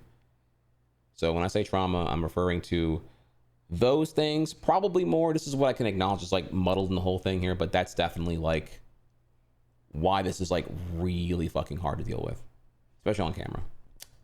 So bringing it back to the present, that's why when you saw the coaching with Doughboy, like, and he's going more of like a psychology route with it, it's a lot. It's a lot to unpack. It's a lot to deal with. Probably going to be better. I'm going to heavily consider maybe just no longer doing those on stream, or I don't even know if he like would want to do that off stream anymore at this point, but definitely seeing here where like it being streamed is making it a bit too close to the blast zone, and I don't want it to, I don't really want to quit Smash again, because I already did that before here. I was really happy that I actually was making a lot of progress and I was playing on stream and I wasn't like having meltdowns anymore. Finally, I could actually progress and learn and have a student mindset and not let losing like beat me back down to an ant size amount of self-worth. That felt really good. I feel like I can take those lessons I learned in Smash and apply them everywhere else, because I know Smash was the hardest one for me to deal with that in. But yet here we are back at what I feel like the beginning again, and it's crazy how bad the whiplash is. Like, I'm right back to August where I can't react, I can't think, I have no clarity. I'm getting got by everyone and everything. I don't know. I try to play faster, I play worse. I try to play slower, I play dumber. And it's just like, okay, well, if like, it just feels like, okay. And that's what it feels like. And so when that happens, then it's like, okay, well, then I just can't do anything. And then when I feel like I can't do anything, I'm playing with effectively a null tool set. So then, yeah, I just naturally don't get shit done in the end.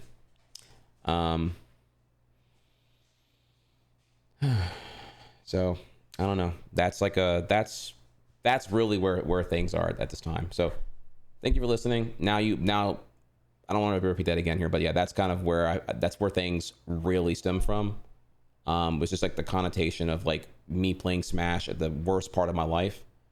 And it's a really icky thing because I can see beneath the scabs and the scars, I do love Smash, clearly. And I'm sad that I can't even enjoy Smash. It felt so good that I could enjoy Smash and make it a part of the day and not consume my entire day.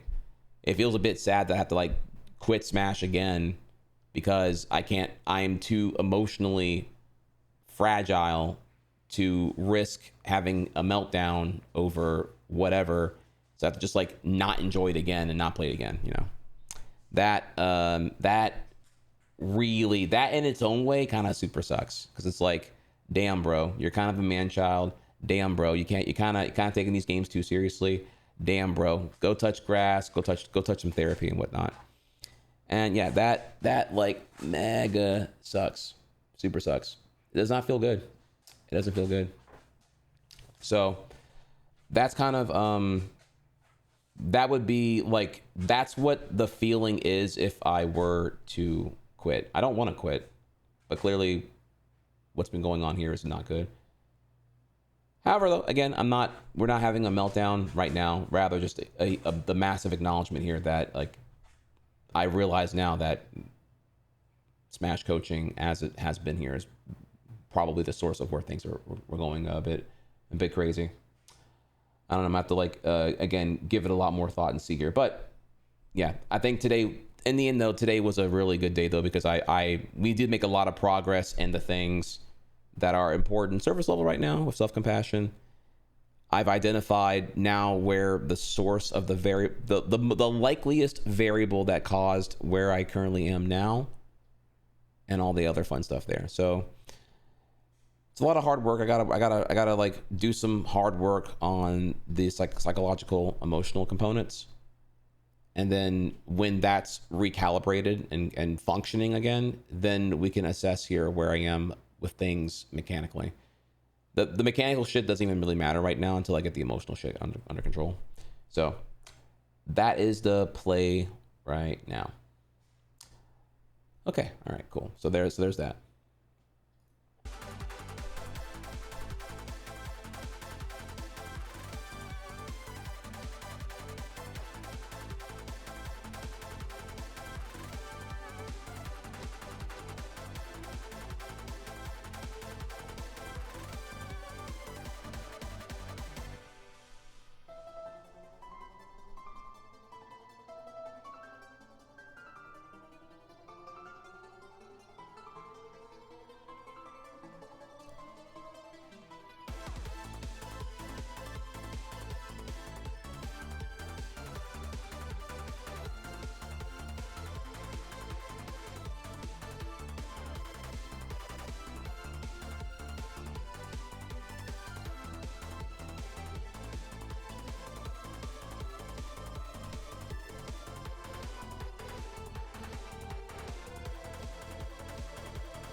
Here's a good question.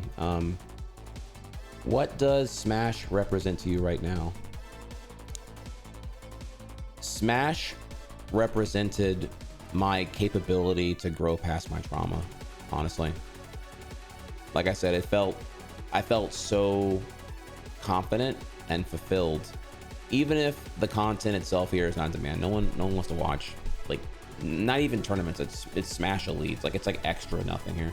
You have to inherently care about my journey and my progress to even find me playing Smash entertaining, I suppose, which I'm very humbled by, but I know it's like very, very uncompetitive content. So what Smash represents is like, it's not even meant to grow the stream. It's the stuff that I do to help build me up. It's for me. DDR is for me, because I know no one cares about DDR either. Like, DDR is for fitness and it's for me. Smash is also for me. DDR is the physical exercise.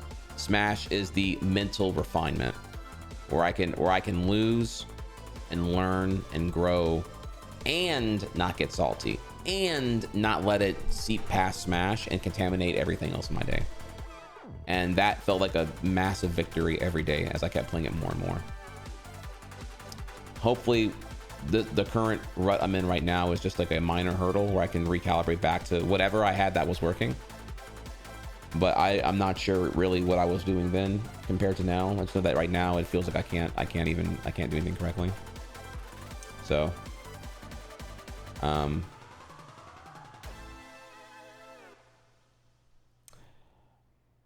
and also yeah, just, you know, the feelings I have at a subconscious level are not fun ones. They're not good ones. Wanting to like skull fuck my opponent to oblivion, wanting to unleash revenge upon the world of every character I ever lose to, and just like restock them relentlessly and make them unplug the controller, make them uninstall the game here, make them regret ever wanting to play me ever again. Those are like very much thoughts that are rooted in like retaliation and revenge and some kind of like yearning for an infinite amount of validation because I want to prove to the world that I am good at this game or something, to make up for how bad I've been before, both in terms of emotional capability and technical prowess. So yeah, that's not a good feeling because that's not really something you can tap into recreationally. It's almost like you have to bang your head against the wall for an hour and only then can you finally, like, you know, be in such a negative reinforcement frenzy that you then like go from there.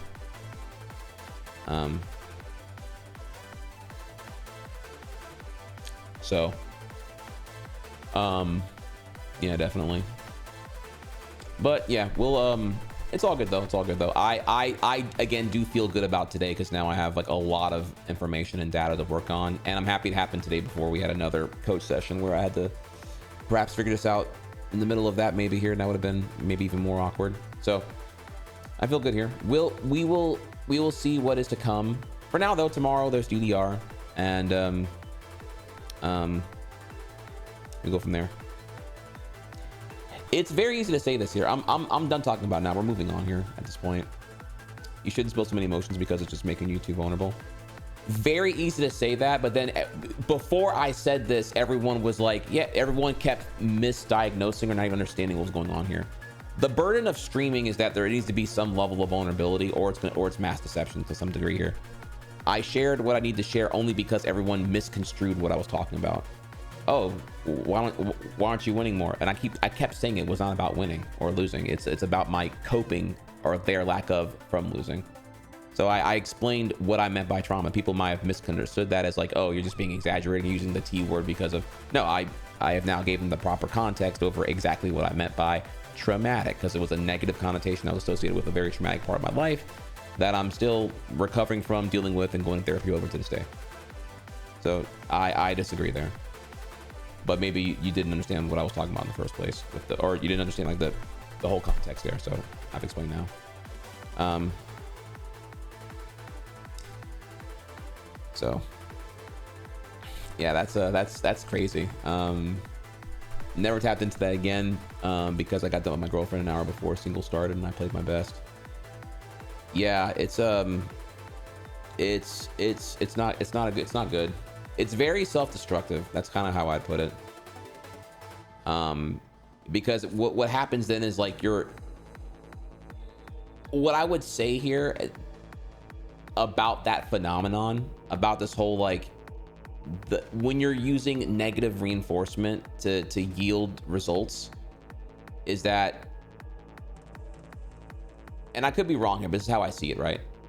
You, the person, become parasitic to the thing that is the vehicle of the trauma now. So like, if you keep tapping into negative reinforcement as a catalyst for improving at something, then the something, you will become parasitic to the something. Whether it's learning piano, playing good in Smash, playing good in Overwatch, whatever it may be here. And what do I mean by parasitic? I mean that you will now need to like do what you did there to feel normal again. There will be an emotional deficit where you can't just like play well. You have to like skull fucking invalidate your opponents like you did in that one time negative reinforcement demon mode, if you will, here. And it's not good because that's kind of hard to it's not easily replicatable or to scalable for emotional stability. So it may make you grow into self-loathing. It may make you grow into I don't know here. Whenever you can't achieve it, because what you're asking for is effectively perfection, you can become self-destructive, as I'd say.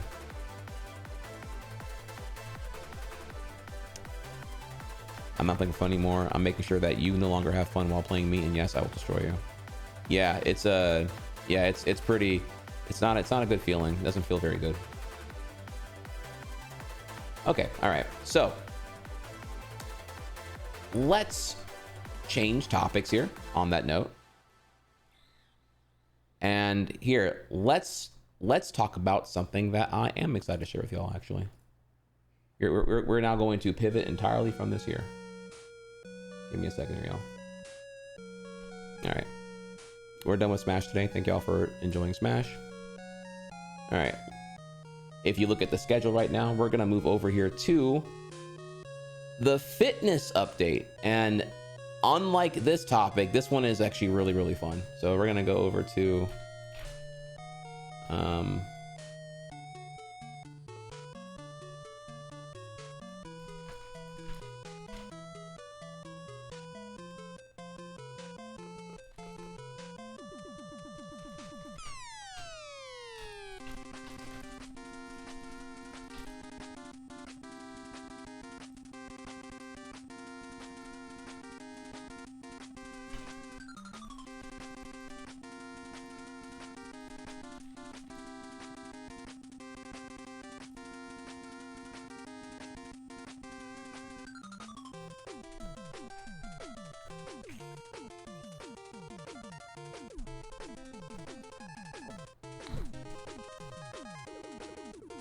okay. All right. All right. So for those who are out of the loop, let me go over here and show you what we're talking about. One second. I'm grabbing it for you right now.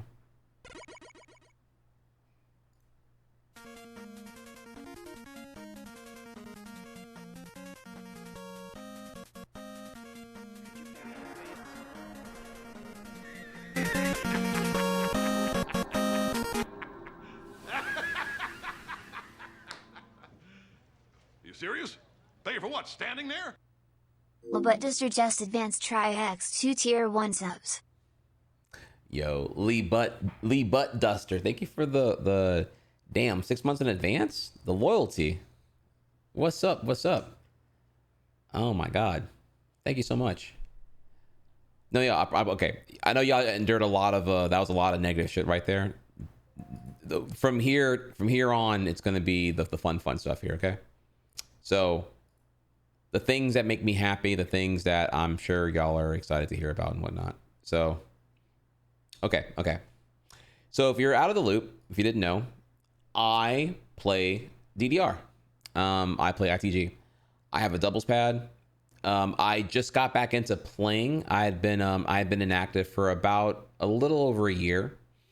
I play on doubles and singles. You can see here I'm playing doubles right now. That's 2 pads at once. Have a new overlay now where you can see the heart rate and what cardio zone I'm in, all that fun health data and all that stuff, right?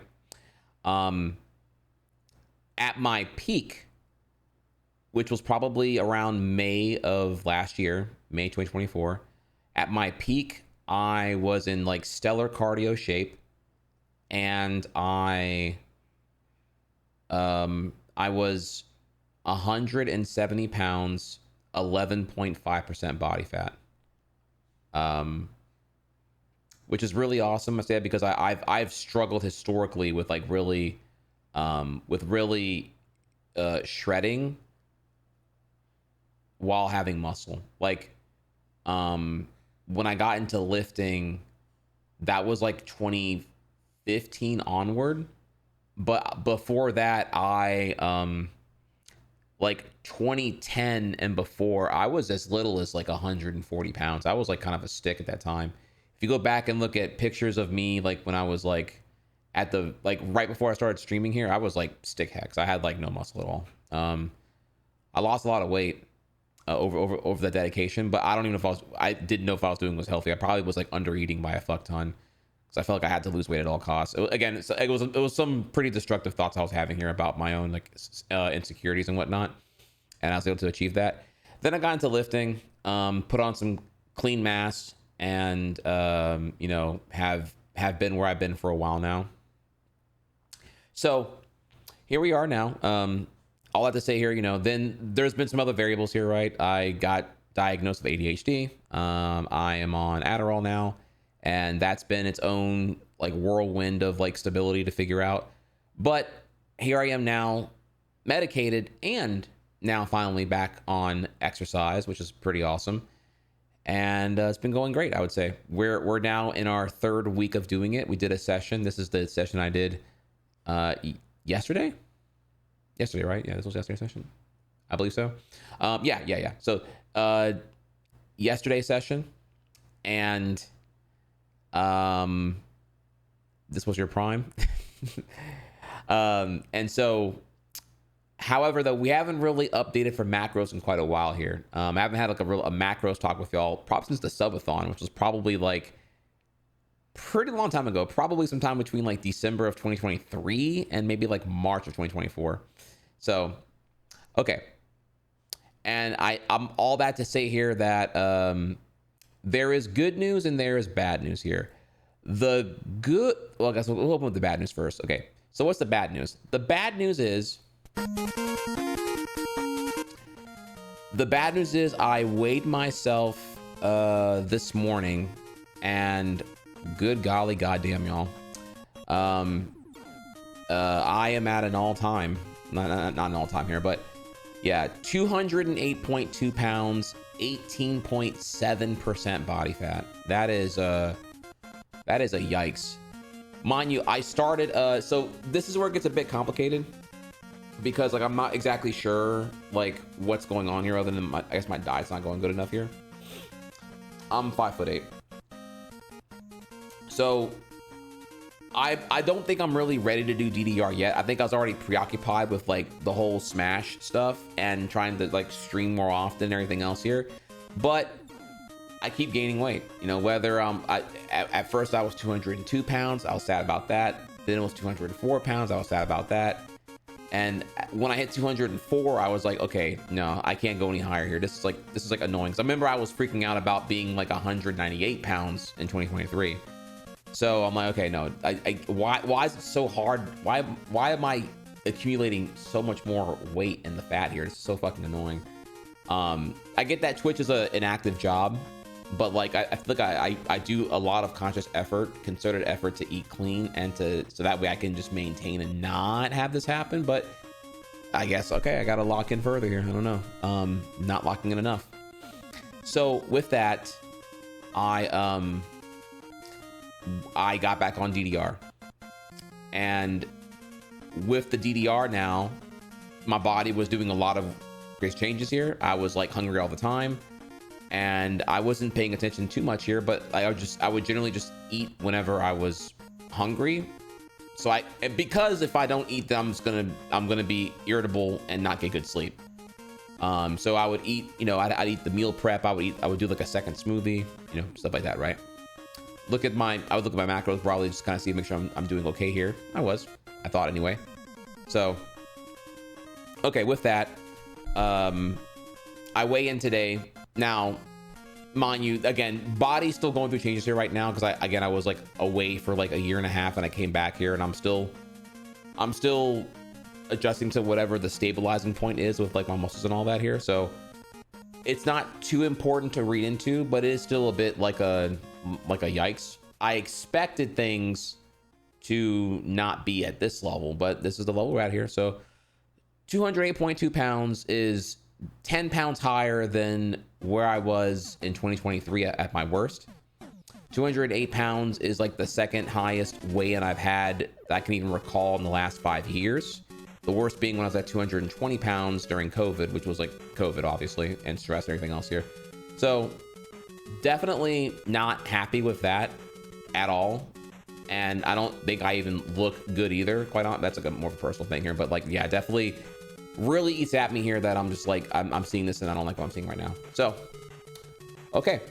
And I ask myself here, well, am I doing everything in my capability to acquire a control situation? The answer there is no. I haven't done macros in quite a while, so let's look into that and do that. So here we are today. I'm gonna drop y'all some content knowledge bombs here on what I got going on. So we reevaluated everything here. I'm back on my swag. So we're back on a 40-40-20 macro, 40% protein, 40% carbs, 20% fats. Good fats that is here. 1,000 calorie deficit. So I use the Apple Watch on the activity tracker to determine here with my TDEE and my BMR to determine here to make sure I'm always eating. I'm eating 1,000 calories fewer than what I burn in total. And when done correctly, I should be losing. If I do this daily, which I won't be, but hopefully as close as I can here.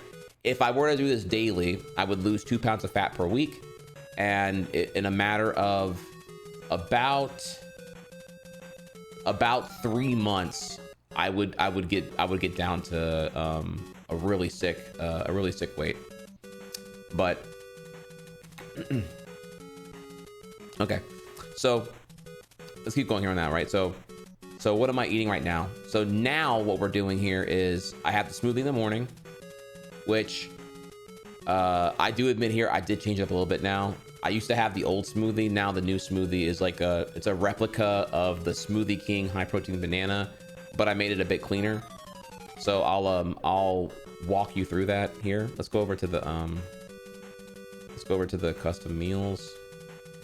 Let's go to the Smoothie King. Okay, so you can see here, this is my smoothie. 1 banana, half a teaspoon of cocoa powder, half a cup of frozen strawberries, along with half a cup of the casein protein, just to give extra protein but not impact the flavor here.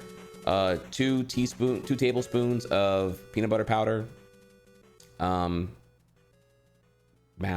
quarter cup of almonds, 300 milliliters of unsweetened almond milk, a 5-second pour of blue agave, which is like a sweetener to make it taste better. Helps a lot, by the way. I know it's 60 calories, but holy shit, it tastes so much better with that shit in there. And then I now I have this like the Jocko Fuel banana cream whey protein. Okay, so I have all that. You can see here how it breaks down with 35, 50, 15% on the breakdown here. 500 calories. Good protein, good carbs all around. Happy with that. So going back here to the diary. So I open with that in the morning. You can see that here in the smoothie section. Then we have the breakfast. This is the usual shit here. So breakfast, as you already know, that is the 2 ounces of ground turkey with half an apple, egg whites, and some caramelized onions with the ground turkey. Sometimes I'll put some Chick-fil-A sauce on it. I'll put a little sauce on it. Sometimes it's like a Bachon's barbecue sauce. Sometimes it'll be Chick-fil-A sauce. Sometimes it'll be hot sauce, whatever I feel like putting on it. Okay, then we have our next meal, lunch, which I don't have here actually. I already put it in the sink here, but you saw me eating it earlier. That is the ground turkey on a bed of sweet potatoes with mushrooms, onion, and egg whites. And you can see here that the breakdown, 360 calories, balanced here, 30, 50, 20 on the spread. Let's show here quick the breakfast one. Breakfast is 220 calories. Smoothie is, again, 500. Then we have, we go down to dinner. So for dinner, which you can actually grab, it's actually ready for me right now. My Gaines pasta, which I got really bored of the noodles, so I swapped that out for some golden potatoes. So it's a it's potatoes with the marinara sauce, then topped with onion, broccoli, carrot, mushroom, a little bit of cheese, 10 grams of cheese here. 10 grams of cheese that is a little under math real quick here. It's a little under 1/8 a cup of cheese. Just enough so that it tastes fun and I can get it down. You know, if it was just all work, it'd be like I get bored of it quicker. So and yeah, so I have that there. All this is really easy to get down, very easy to cook and whatnot. And so I bang all this down here. Again, macros on the dinner here. Dinner is, as you see here, this is actually a special smaller portion of it here, because I'm not working out today, so I don't need as many calories today. But you can see here though, it's still pretty clean. 340 calories. And then finally we have our my current protein of choice, the After Dark After Bites, either the Fruity Pebbles flavor or the chocolate chip cookie flavor. Both are really fucking good, but I will bang this with water at this time. So keeping it clean here, 170 calories. So with all that in mind, with the goals already set here, you'll see that on the days that I don't work out, I consume 1671 on the cows, and this is including the morning walk, by the way. You can see here the walk. The walk, whatever, it burns about 100 calories, not a big deal. This is adjusting for the BMR and the TDE, so this will update over the whole day here. But yeah, you'll see here though in the end it will be we're doing pretty good here. So yeah, I will eat about 1700 calories and I will burn about 2700 calories. In the end, leaving a deficit of the maximum 1000, the healthiest amount you can do without damaging yourself here. If done correctly, if you get good sleep and everything else, your body will eventually tap into the energy storage, aka your fat, and then you should lose 2 pounds of specifically fat, not muscle. So don't let weight be the only criteria here. You will lose fat specifically if you adhere to all this in time. However, it's not perfect. I couldn't get it all the way there. I'm a little bit over on fats and a little bit under on carbs and protein. But in the end, the calorie count is correct though. So I can, if I come anywhere near this, we're doing great actually. Aiming for the 1000 calories of deficit is totally the ambition, because when I cave in and I eat something else, like if I end up having like a bowl of cereal, right? Okay, cool. Then we're still at the 800 deficit, which is totally fine. Point being, the trend should definitely stop gaining weight here. I should be dropping down from the 208, hopefully, if I'm getting good sleep, if I'm disciplined and everything else here. That is the play. That is the play. You also will see here too that if you use Chronometer, you can also track all of the nutrient targets and everything else here.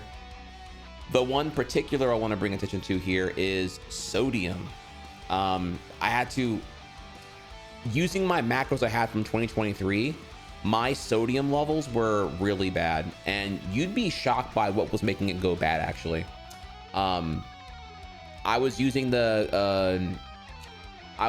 Kodiak cake pancakes, which taste great, but they are loaded in sodium. It is like 900 milligrams of sodium if you make like 2 pancakes with that pancake mix. So that kind of sucks. And I was like, damn, bro, okay. Now, why do I care about the sodium intake here? Well, my I try to be responsible. So I get my blood work done with my doctor yearly, and my results this year were pretty bad actually, because I, as y'all know, if you think about 2024, I was in the best shape of my life effectively at the beginning of the year, and then I was exhausted from the subathon, went to Japan, ate like shit in Japan, came back here, got on Adderall, and then concluded here that, oh, gym and DDR are a distraction from me fixing my stream, right? So I wanted to work on that, and I didn't have time for gym anymore until I had my life together. So I just didn't go to gym or DDR for like almost a year at this point. So yeah, there was no activity. I was just a regular Amerifat, just taking Adderall and not moving at all with it. and just get all my shit done and whatnot. I think it was important, but definitely like I ballooned up from there.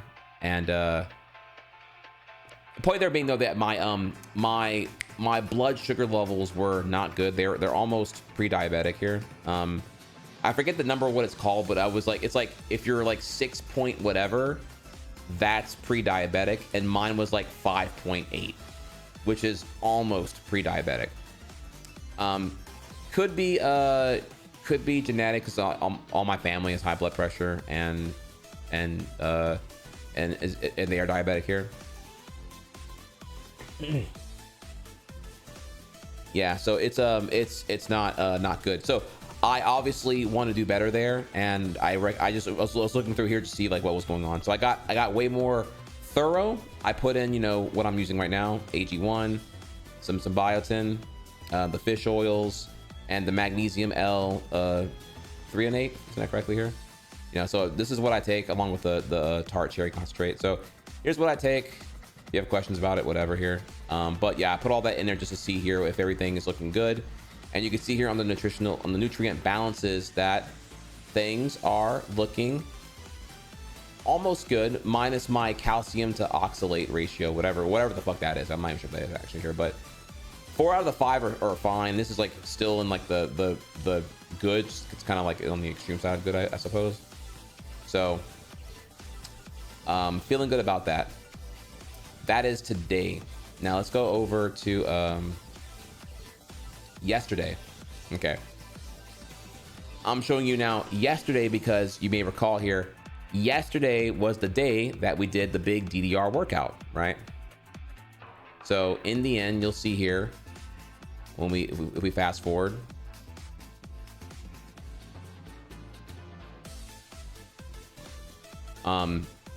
you'll see here that we do about 2 hours. My goal was 1,000 calories. The completed circle right here by the timer my mouse is next to is an indication that I have burned 1,000 calories. The total number was like 1,100 something or whatever here. You'll see in a second actually, but yeah, it's you know, that DDR, some good work there. So all the negative things I feel about Smash, DDR more than makes up for it here. I always feel really good when I play DDR. I always feel like I'm making great progress when I play DDR. I never get like negative or salty when I play DDR. And I guess a bit about that again here is that like, I wish I had that in Smash. I wish when I played Smash, it would come as easy to me as it would here in DDR. I want Smash to be a positive thing, or in a positive place mentally, but I have to work really hard at figuring out how to make that happen. So I just wanted to, you know, just reiterate here that like, you know, I literally learned doubles from nothing and then became a top 70 doubles player on stream because it was just a very positive, awesome thing. So it is a bit puzzling how I can't do that in Smash. But then I think about the variable of the whole trauma thing, and it's like that's probably why it comes harder and whatnot. Okay, all right. So, anyways, back over here. So you'll see here that the mixed cardio was 1,125 calories, right? The morning walk with Skinny is 100 calories. So you'll see here that there's a whole lot of calories that are happening here. In the end, it looks like about 1,750 calories from activity is happening throughout the entire day. Remember that the active energy balance here is also a calculated thing based off of your TDEE via your BMR. So that day, we had 2 Smoothie King clones. I had the pre-workout. I had the breakfast, the lunch, and the dinner.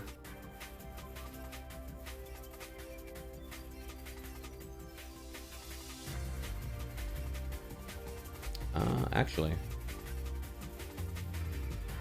I'm sorry. You can see here. Yeah. Sorry. I was brain farting here. Yeah. Breakfast, lunch.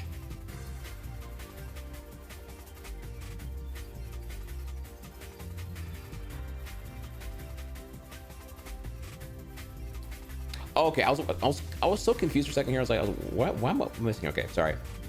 The this. Okay, I was so confused for a second here. All right. That should be in smoothie. This should be here. This needs to be Work snacks. Fun snacks. Okay. I was wondering why I was seeing shit. Copy. Delete. Sorry, I was losing my fucking mind for a second there. Paste.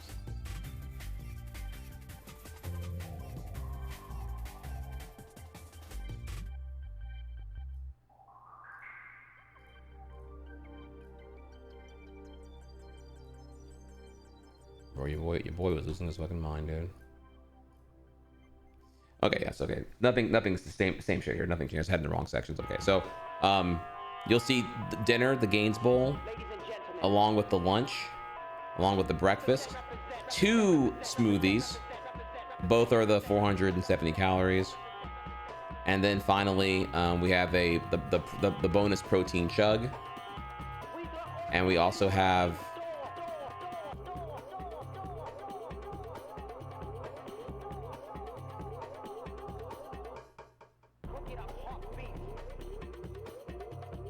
I like how this went away again here. Oh my god. Okay, all right. I think I okay, it was. I was like, what is going on here, bro? Okay, and then finally here, before I went live because I was starving, I had the Kodiak Power Cakes pancakes and 1 egg, and you'll see here with this, there's a couple of red flags here on the nutrition ratios. But particularly the one that I'm the most concerned about here is the sodium intake. Sodium here, 173%. We're over to 2,000 milligrams. We're at 2,600 here. What is the culprit? Well, our main culprit here, as you can see in the highlight there, is the Kodiak pancakes, with them being 900 milligrams of sodium.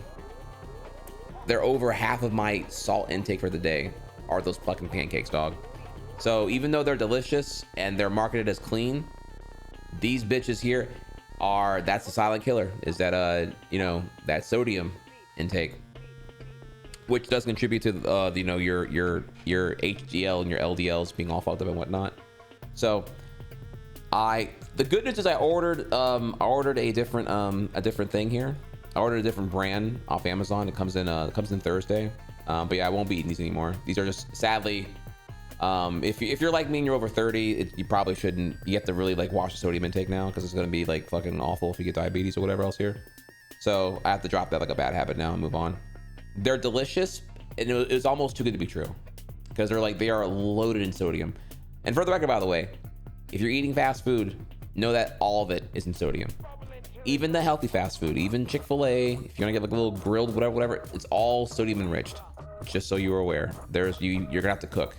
This is where cooking is going to give you the power to actually like get things popping here. So if you're not cooking, then you're not serious, because in the end here, when you outsource the food you're eating, it's hard to say what's causing you to not lose weight or gain weight or whatever it may be here. Okay. All right. So now that I've shown you what a big day looks like here, you'll see here on the breakdown of the calories here. On the big day, remember, this is with the breakfast, lunch, dinner, 2 smoothies, a bonus protein chug, and the pancakes and all that here. While this looks pretty good, right? It's a bit extreme here, but it's a 1,200 calorie deficit, so I need to eat a little bit more, honestly. But I feel like I can just fill in with whatever I want to at this point. You'll see here that I'm eating yesterday when I ate all this, 2,900 calories, 4,100 burned, with a deficit of about 1,200. Okay. Didn't quite meet all the needs of the entire energy, as well as the protein, carbs, or good fats. And the sodium was 173% of my advised stuff here. The balances are a bit off here. The omega-6 to omega-3. A little bit lacking on the potassium for how much sodium is going on right there. And apparently, am I lacking on calcium for the magnesium ratio? So you get the idea there, right? Okay. So that was then. Final thing to show you here is I did tomorrow. Tomorrow, you'll see here, when we do DDR tomorrow, I put in a custom 1,000 calorie exercise along with the 100 calorie of the dog walk. And here I did it again, and now we have a smoothie, pre-workout. Remember, that's just the ground turkey with the egg whites. Post-workout, ground turkey, egg whites, and sweet potatoes. And then the Gains Bowl, which is the potatoes, mushrooms, broccoli, carrots, onions, cheese, marinara sauce, right? So eat all of those. 2 protein chugs. Bringing back the good old bread and butter here, the Quaker rice cakes. I have some in the cabinet. So 5 of the bangs.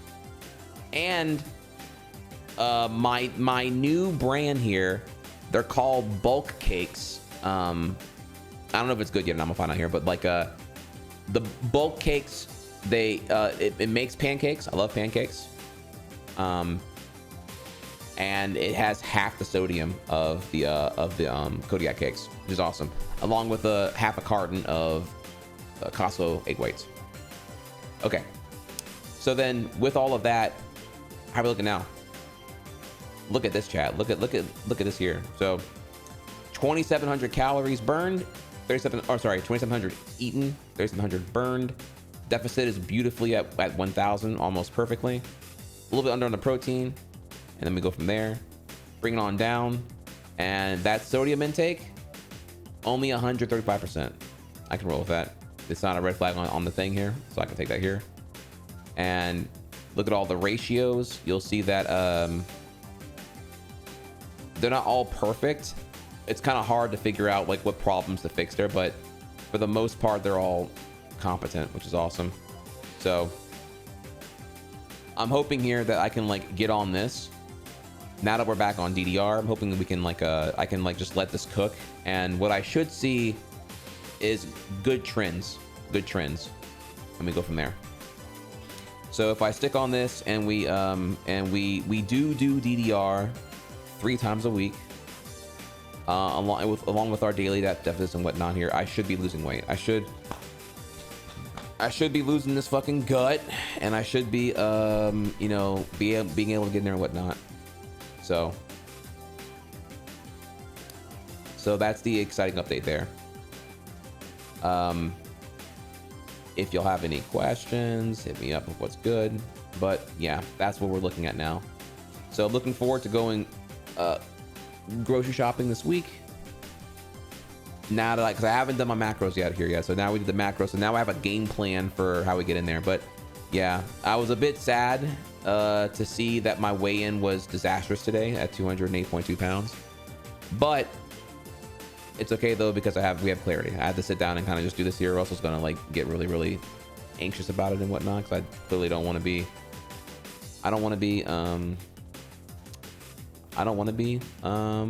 you know, streamer bod. I want to be like fit hex, all that fun stuff there. So if y'all have any questions, let me know. Hopefully y'all enjoyed this. Hopefully you've enjoyed this little deep dive into how I do it. You don't have to use Chronometer. You can use whatever you want. There's other apps besides this one here, but I know Chronometer pretty well here. So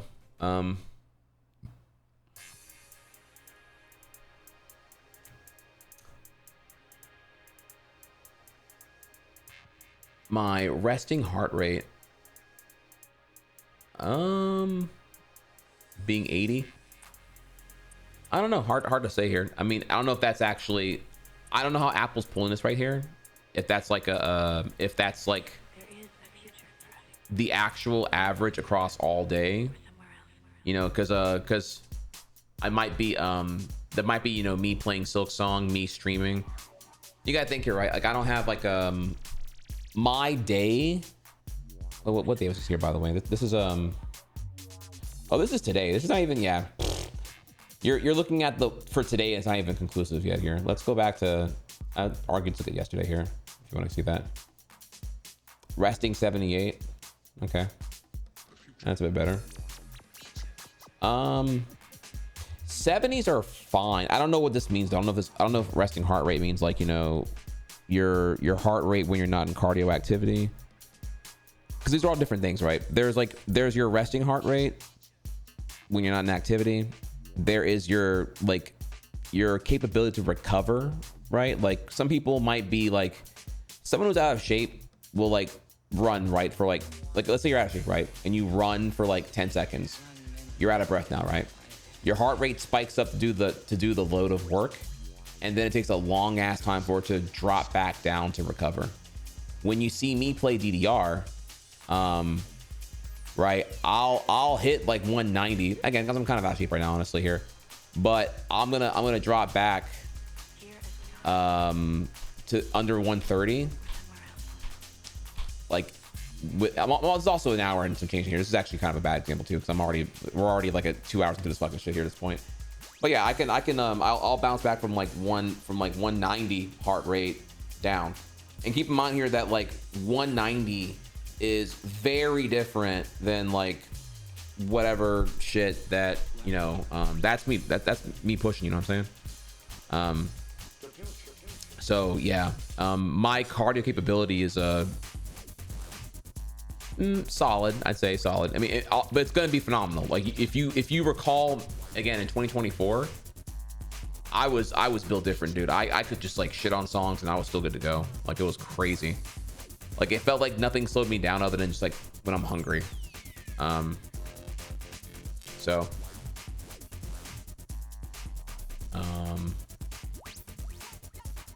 but yeah, I don't know how to calculate this actually here. I have to look at that again.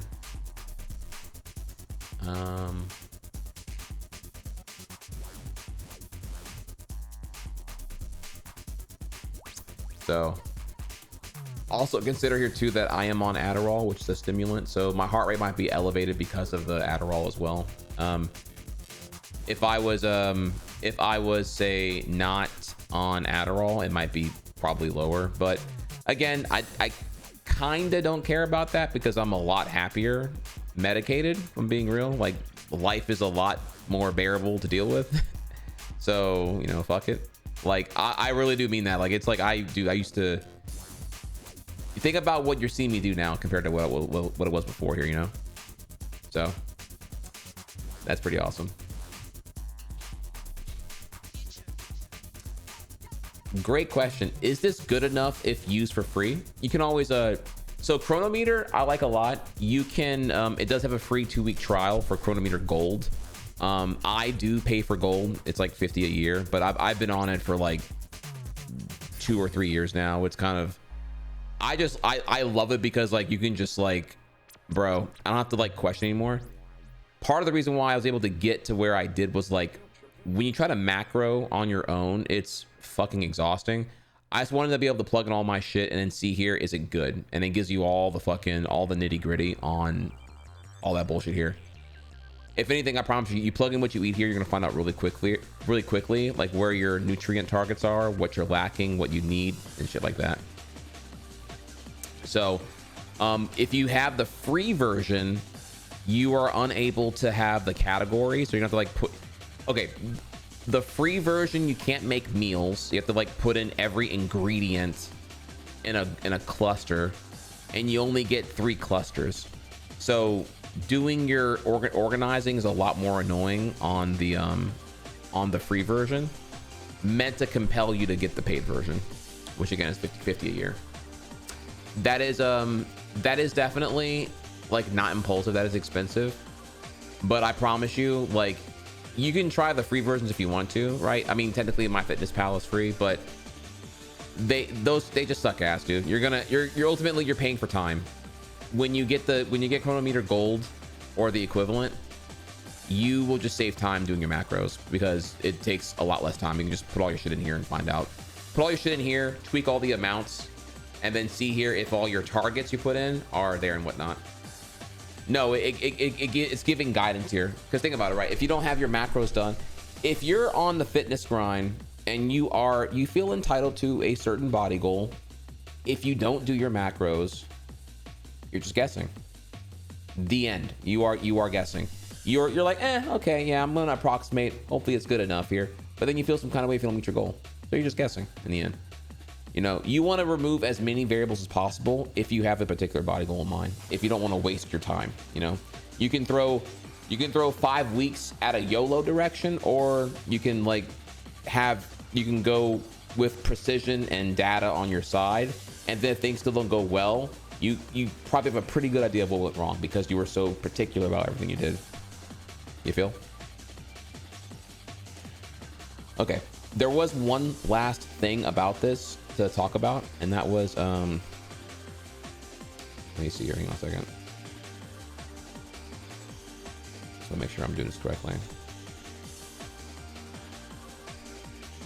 Okay, yeah.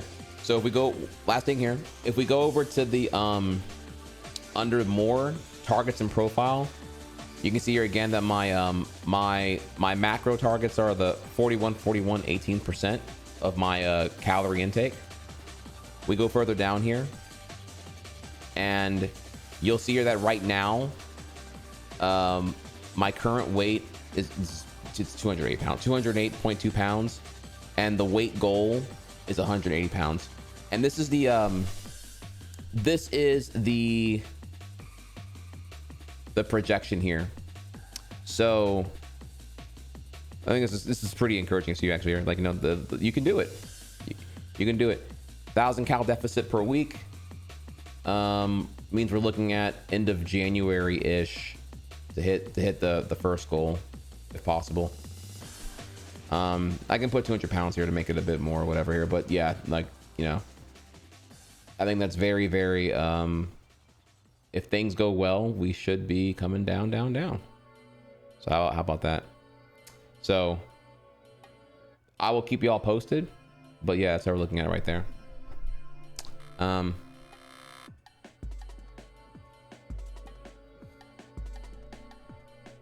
Personally, I just want to have a monstrous amount of cardio so I can foam fight as long as I want.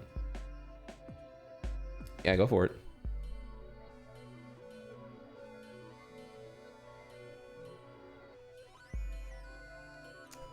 What's your question? Oh, this is how so keep in mind Drochies, saying it correctly, Drochies. The energy target is including the TDEE included here, or like it's some kind of like formula or whatever else here. Like it's combining, you know, your calorie deficit that you're planning plus the calories burned from the natural metabolizing of food and other autonomous body function, which will accumulate in total to 1,344. So you just, therefore, you know, you eat to where your deficit ends at 1K. This is an energy target. It's not a deficit. This is a target, not the deficit itself. Cool. All right, so back over to today. So yeah, right now we're recalibrating here, but yeah, pretty excited. So thank you for listening there, chat. I will update you. We'll go from there. Brings me great joy with a lot of clarity that now I know what's good. So hopefully it doesn't come off as obsessive. I promise you it's anything but such. It's just a bliss and clarity.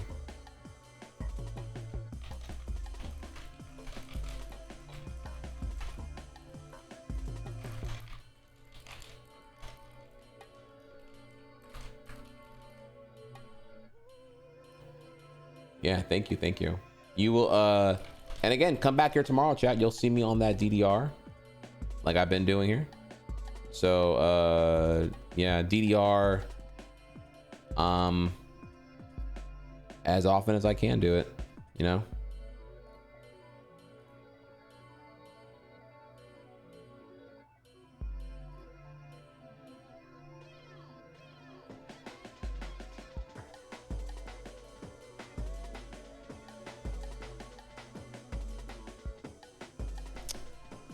Cool. All right.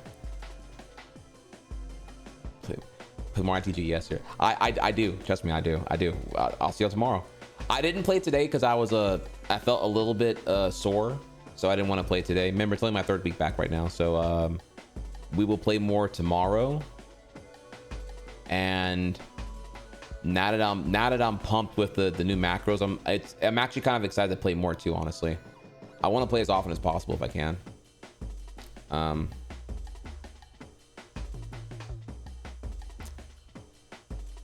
right, cool. So now we're gonna changing our title here now. Okay, when I come back,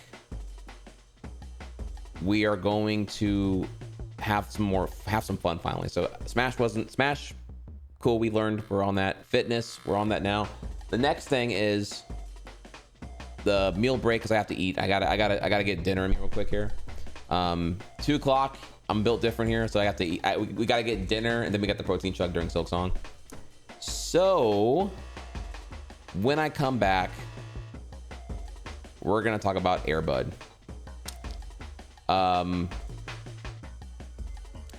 If you are not aware, why does this thing never fucking work here? The title of the stream here is currently right now. Don't know if you're aware, chat.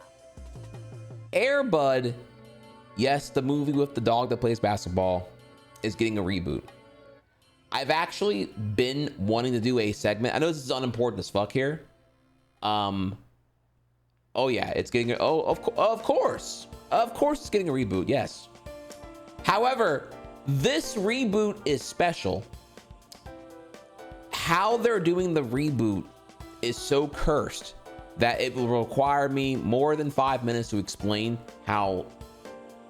I'm talking like it's almost like a troll, like how impressively terrible what they're cooking up here is.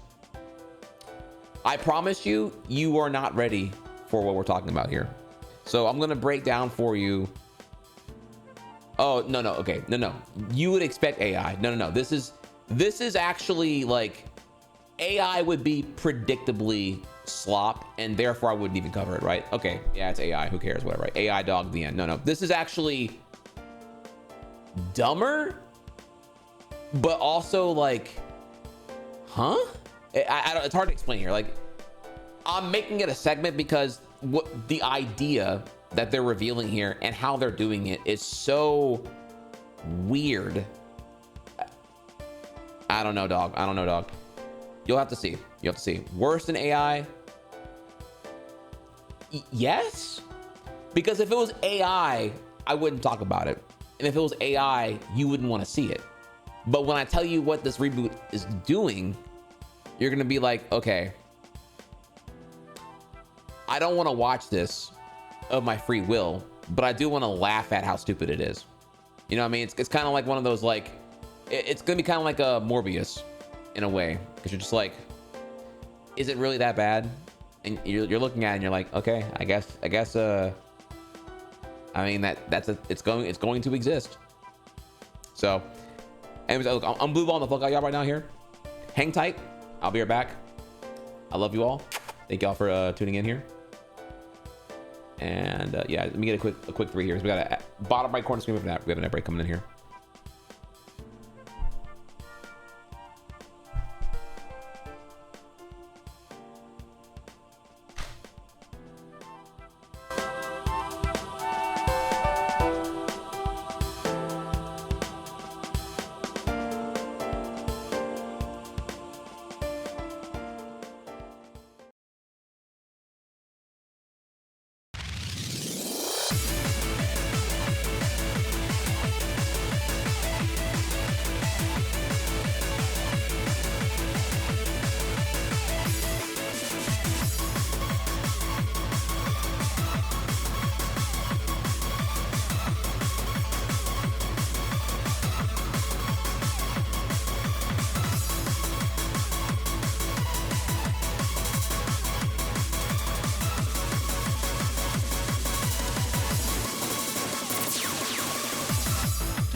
All right, y'all.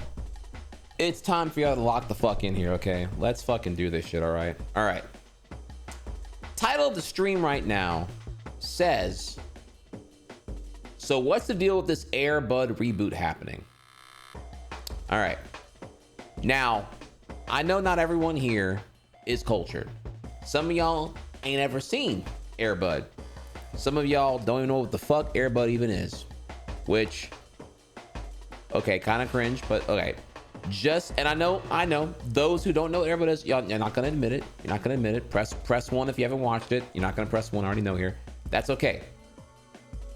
I've already got that covered here. We're gonna start simple and slow first here.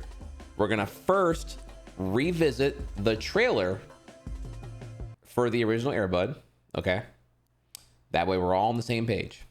So join me here as we go back in time to this very unimportant movie from 1997.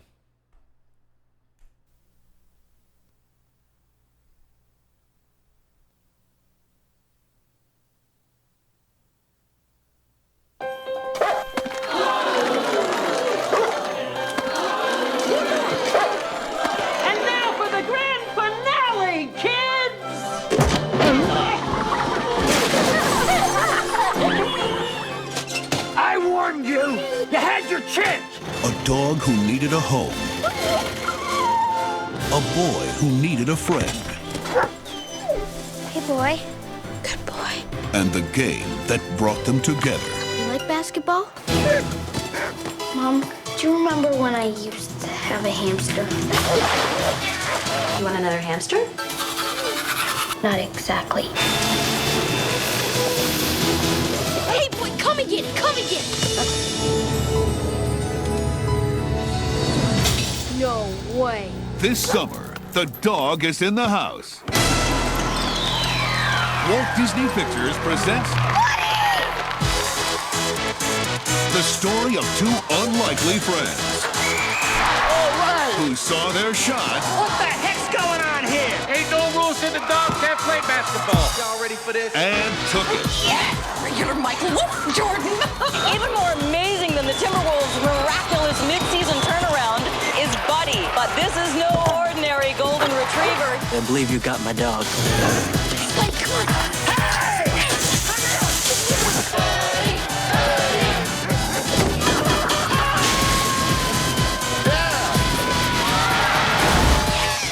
For the underdog in all of us.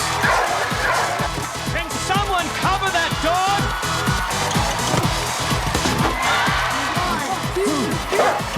Y'all ready for this? Disney's AirBud. Does he dribble? No, but he might drool a little bit.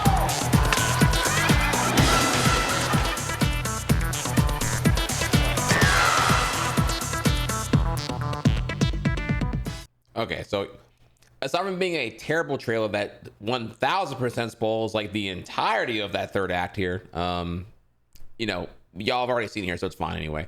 Okay, so that's AirBud 1. Now, I don't know if you've been keeping up here, but there's been some sequels. There's been 13 sequels. That's one more than Land Before Time. Land Before Time has 13 movies, 12 sequels. AirBud went a little extra here, has 13 sequels, 14 movies. Yes, AirBud, Air Buddies, Space Buddies, Air Buddies Save Christmas, Air Buddies Save Christmas 2. No, there is 14. Okay. So keep that in mind. Actually, I can probably pull a picture here. Okay. This is, again, all this is relevant here. When we get to like, when you see what the fuck this is here, let me pull up the, an image here of, how many, dude, just look at this, okay, here, you ready for this one? All right. You see here, Air Buddies, AirBud, AirBud World Pup, Santa Paws 1, Santa Paws 2, Treasure Buddies with a camel, Super Buddies, Spooky Buddies, Santa Paws one. Yeah, Santa Buddies. Oh my god. Okay, Santa Paws and Santa Paws 2 and Santa Buddies are all okay. Yeah, you get the idea. Okay, yeah. The number is 14. There's 14 total here at this point. I don't even know. Most of them are probably all of them are terrible. Even the first one's probably, you know, pretty shit. Let's be real here, honestly. But you know, all right. You are now ready for the next thing here. So we will now move on to the next thing here, which is where I was. So I was, of course, watching John Oliver last week tonight. He does an AirBud episode. Remember, I was already going to cover the reboot here because the reboot's got some. The reboot, when I get to, the details of this reboot are fucking wacky and insane. However, I've taken too long. Oliver beat me to the punch here because, again, it's not an important topic here, but he already beat me to the punch. He already did it. So I was about at this point in the episode where I was like, okay, you know what? I got to make it a segment for today. So I stopped watching here to give you my raw react to what I didn't know because I learned something new from even him from what I already knew in the first place here. So join me here because we're going to go on a fucking journey now. Now you are primed to lose your mind over all this shit now. So what possibly could be going on in AirBud reboot that is worth your attention, and my time? Let's do it. All right, chat. Thank you for watching that with me here. Yeah, so there you go. 2 golden retrievers that don't look alike. I'm guessing here no AI going to be used because that would undermine the whole point of AirBud. I hope they acknowledge that here. The movie will contain the VHS tape of the original. Okay, so it's like a soft reboot, continuity, whatever the fuck here. And God help me here, if there's one redeeming quality, it will be that John Oliver will play the villain, I hope, or the ref or some shit here. So hope y'all enjoyed that. I definitely did. And yeah, that was one hell of a ride, y'all. Not clickbait. Okay. All right, so let's go ahead and it's 3 o'clock here now. It's time for some Silksong. Don't you agree? Give me a second here. Okay, all right.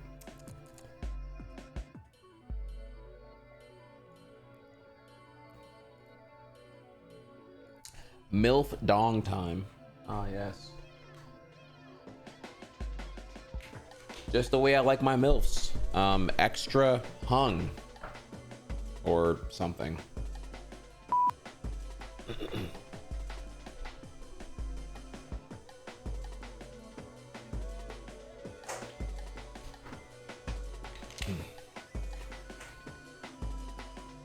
I mean, that's what the emote here is. I mean, that's what, I'm just trying to blend in with y'all. Y'all the ones who keep calling it MILF dong. I don't know what the fuck.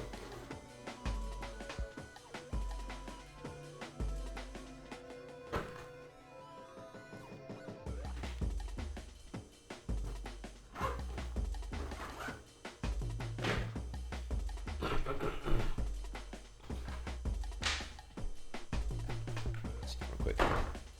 All right, going over here. Okay. Oh, okay. Add in 13. Okay, let's do an ad real quick here, actually. Fuck it. All right. Ad break real quick here, chat. And then we'll continue, okay? Sorry. Ads now. That way it's less annoying in the future. While y'all are waiting here, I'll give y'all something fun to look at in the meantime. Something fun. Okay. So...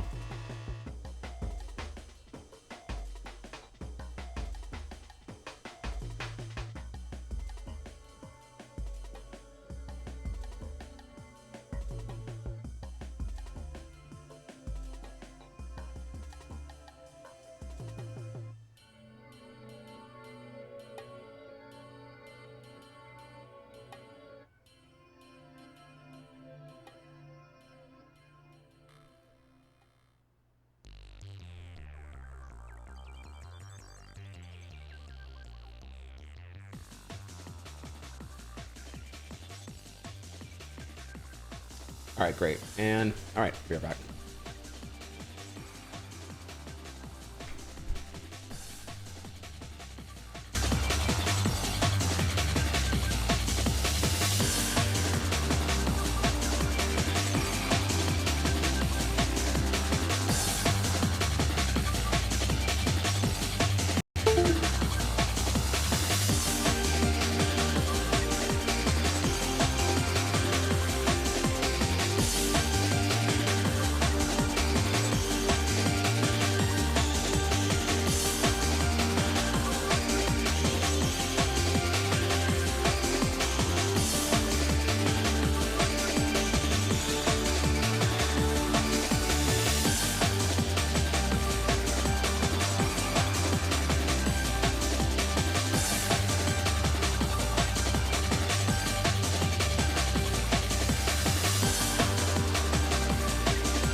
There is a future for us.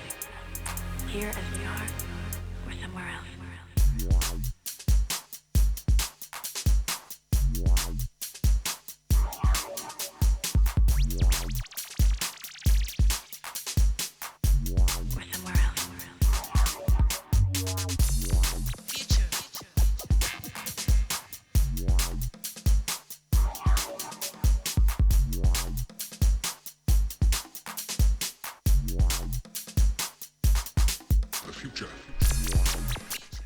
All right, okay.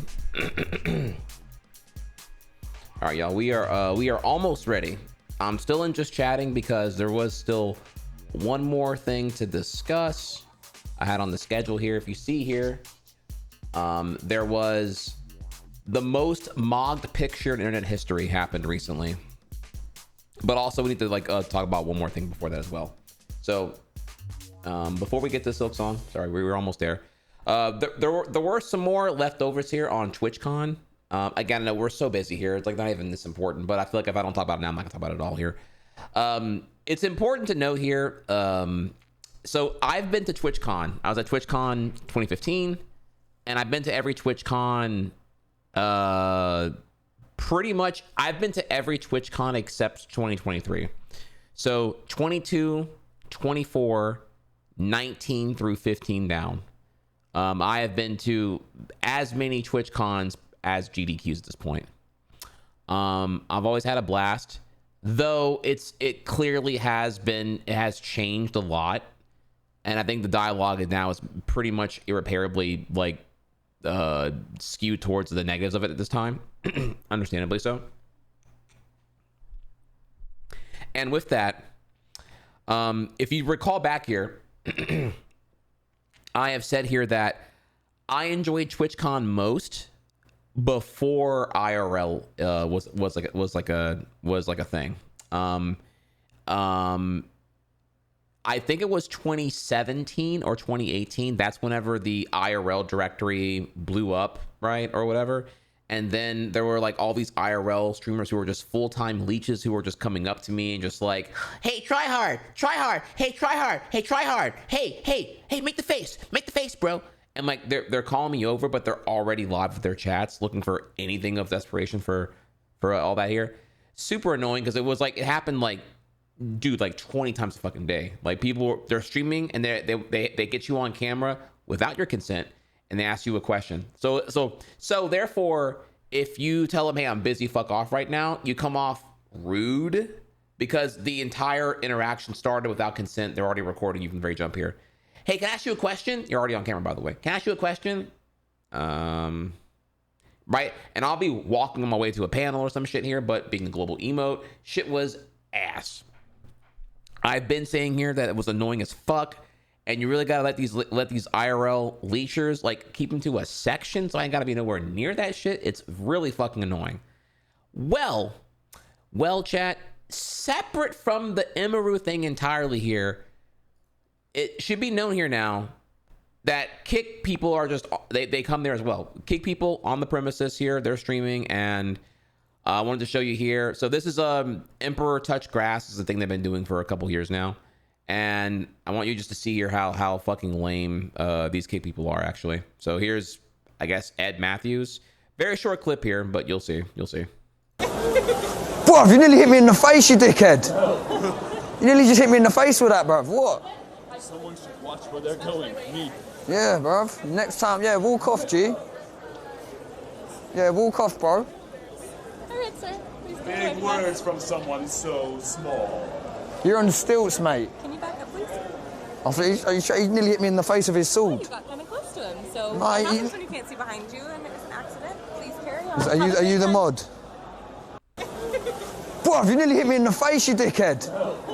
So yeah, just giving you and of course was confronted by an unhinged individual at a StreamerCon, prompting a Karen to demand he leave immediately. So, you know, you're just seeing here the level of shit here, but it gets worse. We go from here now to did you know that Jack Doherty, well of course I believe he's already banned from TwitchCon. He was in the San Diego area harassing other streamers. You might recognize her. I forget her name here, but you know who she is. And Okay, I'm gonna warn you in advance here. Actually, I'm gonna turn on some things here. Okay, you're gonna hear some gamer words. They're not pretty. I don't endorse them, but it's important to know. Let me see here. Let me turn on the profanity and vulgar. Okay, here we go. Yeah, turn on that real quick here. Okay, so all right, warning language. But yeah, he's gonna say some really dumb shit here. I need you to see here, like, just the. I don't even know I don't know how you even fix this here, but just like the level of cooked here is cooked. Faggots.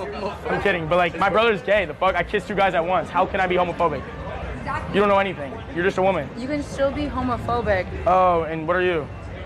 Homosexual? A reasonable human being.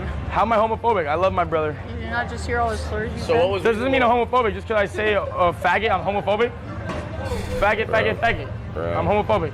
Bro. What was reasonable? And nothing's gonna happen to me. That's the problem. No, I'm kidding. But listen, like, you know what I mean? She walked up and flipped you off. Yeah, you walked up and flipped me off, bro. You have nothing to say to me. I'm not homophobic. Wait, time out. What if I wasn't homophobic? What else do you have to say to me? Transphobic, homophobic. That for sure. None of my family members are trans, so. Hairline's receding. That's why the curls are on the forehead. You wish, boy. My dad's 69 and had full head of hair. You wish. Now, give me. I need a good comeback. I need something from you. You're full of hate. I need you to have one. God damn, dude. Like. The best thing you can do is look at the camera, right? I love that Queen here just looks at the camera and is like, y'all really watch this shit? Like, really? Like, you 12-year-olds in this chat right now, y'all watch this shit for real, though? Like, you look at the camera and disbelief here, you know? Something from you. You're full of hate. I need you to have one good, hateful comment on me. Something that makes sense. Something that's true. Because I'm not. Some content. Better looking than you. No, because you have nothing to say. You definitely. Walk away. You have nothing to say. I pulled this. You're speechless. What is that? She's rich now. It's a fucking Pokemon card, dog. Like, she was saying mean things to me. I was telling you to homophobic. Wake? So suddenly a wild wake appears? Okay. She was saying mean things to me. I was telling you to homophobic. He's like a Hispanic faggot, bro. But it's like, that's not a big deal. My brother's gay. I can say faggot. This is a dumb clip you're farming. I can say faggot. I can say it. If a word offends you, you can cry about it. You really can. But I can. Does it Lord have mercy on. Yeah, okay, look, that's a really bad example, right? But this is like, I can't say I'm surprised that, okay, aside from the Emiru shit, right, which is totally valid, like, drag Twitch for that. I just don't have time to talk about that right now here. Like, what I want you to understand here is that, yes, Jack Dotary's a piece of shit, obviously, here. Fuck him entirely. But do know the IRL parasites that are littered at TwitchCon, they're not this bad, but they are almost this annoying. They are, and that was like, they were unbearable before, and I don't know. What I'm hearing is this year they were the worst they've ever been here. Like, there was just like, they were people with, it was like, there were people who not only were they there being annoying, they were there with their camera crews also being annoying. Very, very dystopian. Like, no one was there not looking to make content out of even being there. Everyone's there to farm each other. It's parasites all looking for a host somewhere. From what I'm hearing. Now, of course, I wasn't there, but I'm bringing up a thing that I recall being really negative, and I don't know if it got better or worse. I was kind of low key with my shit last year, and in 2022 was a bit different too. So it's been changing a lot year over year. Remember, I wasn't even at the I wasn't there for the Long Beach 2023 one, so I don't know how that one went and whatnot. But I was there for San Diego year 1 and year 3. Anyways, here, just kind of want to throw you that. Pretty fucking terrible and awful, but yeah, definitely harder these days now to justify going to TwitchCon just because it's also expensive here. Like, TC is like generally going to be like a $1K to like $1,200 swing per person. Hotels are expensive. SD itself is expensive, and I'm not even sure really like what the payoff is. Like, for me, if I have a panel I go to, that's a bit different, right? That's why I was able to swing going in 24. But like, I'm at a point now where unless I'm like doing some direct benefits to my stream, it's kind of hard to justify and whatnot. You know what I'm saying? So anyways, moving on here from that. So there was that. Then we have here, if you recall, the entirety of the Emiru's, oh my God, really, this thing's not working out. The Emiru security situation with the assault. We now have when Fan on at her rival setup here, this clip got popped up here now, which is elaborating further on what happened following that time. And so I told my Twitch partner manager, I was like, listen, I know you guys are trying to help, and I know you guys are, I know the whole Emmy thing happened, but like, don't force this on me, you know? Like, I get you guys kind of have to, like, you're trying to cover your asses. No offense. Probably shouldn't be saying this with the fucking Twitch Rivals thing right on my screen, but you know what I mean? Now you're just overdoing it, and I did not ask for this. Like, they asked me before I came if I needed an escort between my events, and if they needed someone to watch over me during my events, or like if I'm walking around the convention and stuff. And all along I was like, no, I don't want one. Yeah, exactly. Like, it's not even for me, it's just for PR, and I'm like, I don't want one. And so I told my Twitch partner. This is a very, very good question here, actually, and it's one I'm having a harder time really answering at this point. Let me see here real quick. Hang on a second. This is a great question, actually. And that would be here. As a viewer doesn't stream genuinely, what's the attraction of TwitchCon other than being parasocial? That is a great question.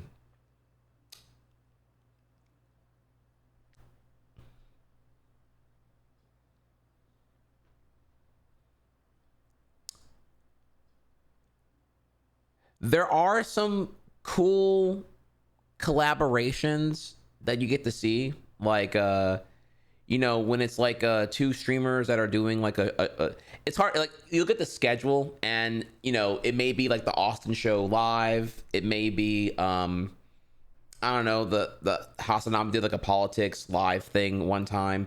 You know, it's just you get a grander version of the things you're already familiar with in Twitch and whatnot. But I would say, like the problem now, you're not wrong. It's hard to really say. Like in the end, that's kind of what it is. I suppose here when Twitch was smaller and like the novelty of having another Twitch head in your vicinity would be pretty cool. Meeting up with your friends that you may have made in other communities IRL, they'll also be at TwitchCon, for example. But yeah, now Twitch is a bit more popular, so it's not as unforeseen to have other Twitch folks in your social circle IRL where you currently live. Maybe before COVID, it was a bit more, you know, like you go to TC because like being a Twitch user was kind of the in thing. It was like, you know, it was exceptional, wasn't quite so common. But yeah, now it's Twitch and everyone knows Twitch is at the place of like, you know, in a broad normie sense, Twitch is where you know, the politics streamers are. It's where the IRL streamers are. I'd even argue that the gaming side of it's kind of a minority because that's like not really what I feel gets the most views these days on a per like engagement basis here. So I'm not quite sure. Hey Armada, thank you so much, bro. What's good? Oh, sorry, we're actually almost done here. We need to move on to the fun thing now. So so real quick, I want to throw you that one there. So it's kind of hard to say. So we have that, and geez, okay, all right. We're gonna. Oh my god, dude, this is such a bad time to raid right now because I was actually in the middle of like talking. I was in the middle of like shitting on TwitchCon because of some shit that happened here recently. But yeah, like, I'm just gonna drop some links here for you. Like people are now calling for Dan Clancy to get removed here because of the irresponsible job with the whole sexual assault thing. Dev Nash did a huge post that I'm gonna just hold here and we'll talk about another time because you know, we have our thing here right now. Yeah, if you didn't hear, what's her name, chat? There was a I didn't want to, man, this was a whole other thing here. That was kind of crazy. There was a chick who, I forget her name, big streamer. She like, yeah, Fandy. She streamed her live birth of her child. And I admit it didn't technically break a rule, right? But it is a pretty weird situation. It's kind of this whole like, it's the meme. It's the whole like sub only wedding meme, right? You know, sub only VOD with the wedding. It's a bit of this like weird overshare that like that just kind of like confirms here that intimate moments are 100% just the juiciest ones to farm for content. It's I don't like it because but to be fair, I already don't like it because I already don't like where Twitch is going with the whole IRL thing further and further. I really do miss when like gaming like meant anything in this fucking platform. Bro, I don't know. I mean, maybe it was wholesome. I didn't get to see it live, but it's also not the kind of thing I'd want to watch anyway. I don't know. Just I don't know. It's a weird one for me here. So we'll talk about the Devin Nash thing tomorrow probably. We're gonna fast forward to the last thing though, which is that just because we already have our Armada squad in here right now. Thank you again for the raid, homie. I appreciate that. Okay, so what do we have right here, chat? We have the peak mogging. I've never seen mogging so hard before in my life here. Here we have an organic replication of the... Oh, where's it at? Fuck. Oh, I lost it here. Where's it at? Oh, here we are. Sorry. We have here an organic replication of the meme. You feel me? You know the meme. You know, hand on shoulder, buddy. Right? Okay. So here, it happened for real. And now, this happened recently. When I show you the context of the video, this is a still from the video. You may be wondering here, what is Giga Chad telling Soy Cuck here? What did Soy Cuck do in a bargaining tone to result and conclude in a, nah, buddy, that's not gonna be happening, bro. Hand on shoulder and everything here. What happened? I will tell you. Better than that, actually, I will show you. And action.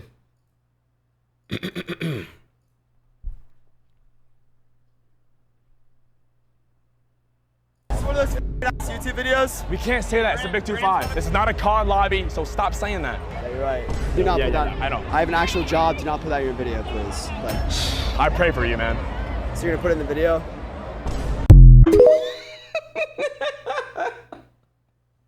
One of those YouTube videos? We can't. All right, so slow it down here, right? Florida State University student loses scholarship after saying this. Okay, and what does he say? Well, you know what he says, the game award, right? So he says that YouTube videos? We can't say that. It's a big 2-5. This is not a card lobby, so stop saying that. Yeah, you're right. Do not put that. I don't. I have an actual job. Do not put that in your video, please.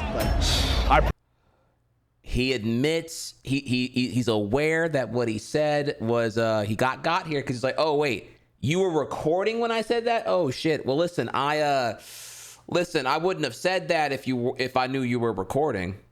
Oh, so you were only performatively concerned because now the consequences are actually tangible towards what you were doing. Okay, you got a job. Okay, buddy. Okay, crocodile tears. Pray for you, man. So you're gonna put it in the video? I wish I had free advance here. Just like, so you're gonna put it in the video with God, it's a Renaissance painting, chat. It's so perfect.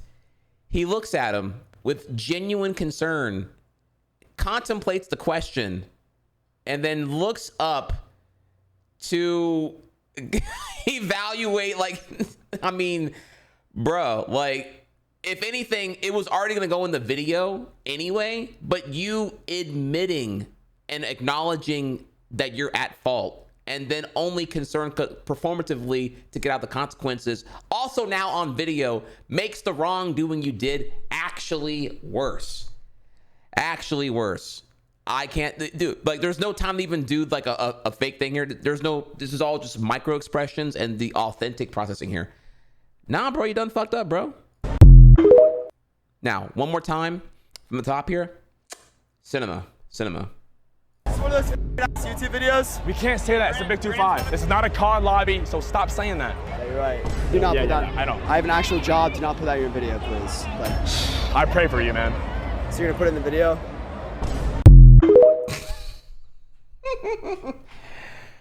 One of those YouTube videos? Dude, okay, can someone find me the full version, please? This is like a jump cut version. I should have found the longer version here, but yeah, I want to see this whole version, bro. I want to see the whole thing. I want the whole 5 minutes, bro. Like, give me the whole thing, no cuts. It's just, bro, this is like genuinely, to me, this is wallpaper tier. This is like cell phone wallpaper. And when Venom asked me, why do you got these two dudes on your fucking phone? I'm gonna be like, hey, look, you gotta. It's a story, okay? It's cinema. What he's saying between the slur and the COD lobby. You can't say those words in the big 2-5, referring to the year 2025, right? Go back here again. YouTube videos? We can't say that. It's the big 2-5. You can't say that it's the big 2-5. You know, it's the year 2025. It's still indicative that it's no longer. You know, we're not in. It's not 2009. It's not Modern Warfare 2 anymore. Not a COD lobby, so stop saying that. Yeah, you're right. Do not put that. I don't. I have an actual job. Do not put that in your video, please. But I pray for you, man. So you're gonna put it in the video? I'm not gonna put it in the video, homie. You are the video. Also, wait. By the way, bonus here. What even was the video? Well, I don't even know what the video was here. Like, what was he actually? I'm even curious of what he was looking for there. What were the street interviews gonna even be? I don't even know. We don't even know that here yet, bro. The movie. Chat. I'm this hype over the trailer. I don't even know what the movie even was. Oh my god. No, I don't know shit here honestly. But yeah, I wanted to show y'all here that was like that is absolute cinema here. So. Here's a link. I already gave that a like here. 324K, by the way. Goddamn, dude. Bro farmed himself, bro. Bro saw a camera and a white cis male, I assume, and thought he was comfy. Oh yeah, you know, here we are. Oh, bro. Okay. I don't know. Chat, I don't know nothing else here. This is all I got for you. Help me help you. You find me the video, please. This is like, I wish you had saw me the first time I saw this shit. I was in fucking tears off camera, y'all. I was when I was like in my room or whatever, like going through like the timeline for a bit there. It is just, Okay. With that, hello. Time for Silksong. What's up, y'all?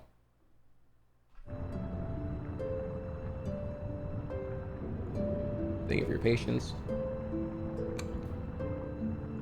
Time for that Silky song, y'all. Also, if you need to know more about the meme, here you go. But the meme's pretty self-explanatory. And so we're in Silksong right now, and really, really important thing here. In case you missed it. ICYMI. Reminder here, there's a mega document you can look at here. It's public. And when you go down here, you can see we're on day 6 right now. Every day is updated with the full VOD, along with clips. Oh, I'm sorry. Actually, today it's day 7 here, actually. Along with clips of the relevant stuff and whatnot. So yesterday, what you missed here, what Tip actually sounds like. Learning you can smack Krat after he's a filthy pervert. I acquired the Silk Speed anklets, and I beat the great conch flies in the windy, sandy area that we're in right now. All right, cool. So all that and more, the VOD's right there for you. So if you're out of the loop, you can get in the loop real quickly here with a quick couple of clips that I have already organized for you here. If you appreciate how I'm doing the VODs right now with this stuff here, making it fun to look back on and rescuing you from VOD dystopia, I don't know, feel free to hit that follow button, I guess, on the VOD channel or here, because you love me, because I did that for you. Okay, with that, we're here. Let's do it. Let's do it.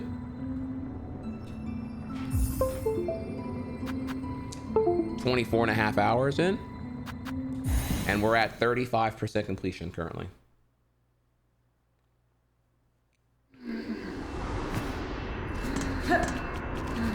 All right, so we are, it's Blasted Steps. Is that what it's called? Okay. So I made it to I beat the boss, and I can't do shit right here if I recall correctly. And now we made it to the second bench in the area with more to explore. Ass Blasted Steps here, yeah. Get through this.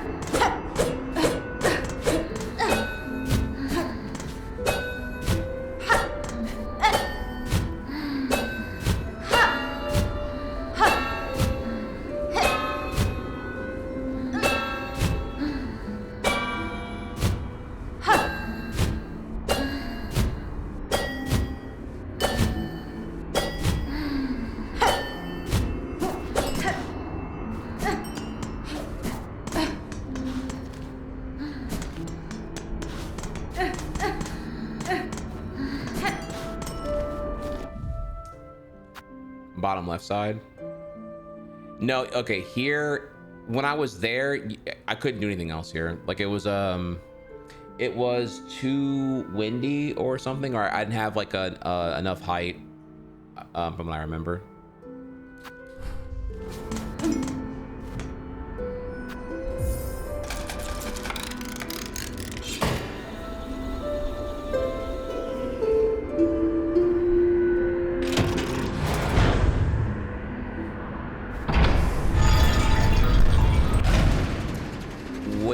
Wait a minute. Want to make sure I don't miss this paid chatter here. Super Sploof, guys, I appreciate your approach to the playthrough. Not seeing any other streamer care as much as you about the catch up. I think the content's worth it. I think I know it's mostly because, like, in the end, appeasing the VOD watchers doesn't typically yield more revenue or money or so. Like me actively engaging with who's here right now in the present is how you get more subs and more revenue. So catering to the VOD folks is kind of like just like, you know, you putting in effort to make it better for them, but doesn't really get more money out of it, whatever, or something like that, right? It's kind of why most people don't actually do it. However, I'm just aware here that, you know, y'all are all the more engaged because, like, it's really easy to catch up here, you know, and it doesn't take that long to do. It's like maybe 10 minutes, ideally 5 minutes, if I do it every day after I'm done streaming. When it's all very fresh in my head, like what moments happened, I don't feel like doing it that time here, but if I do it right away when I go offline, it's really easy to do. So I just got to be disciplined and recognize here that the silent majority of the VOD folks will appreciate what I'm doing here, and it helps you be all the more engaged. Also, I'm trying to be principled because, like, again, in my head, the live rewind feature, if you're a sub, that should be free. That's a thing that would just make Twitch viewing better and convert more of y'all to becoming subs, I would say. It being already paywall is just like a negative reinforcement. Oh, does using Twitch suck? Oh, well, give us money and then we'll make it suck less. Even though YouTube had this feature 5 years ago. And it's free over there too, by the way. It's just like, it's just stupid. So, thank you. I'll be trying.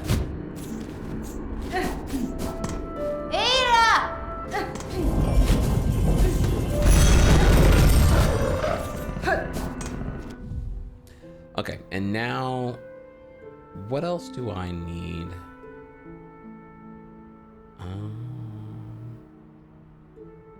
Thinking here, hang on a second.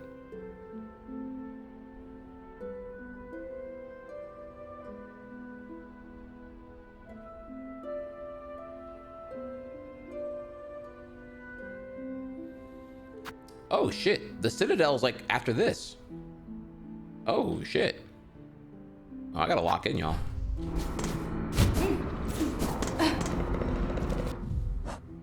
what do I need here? I need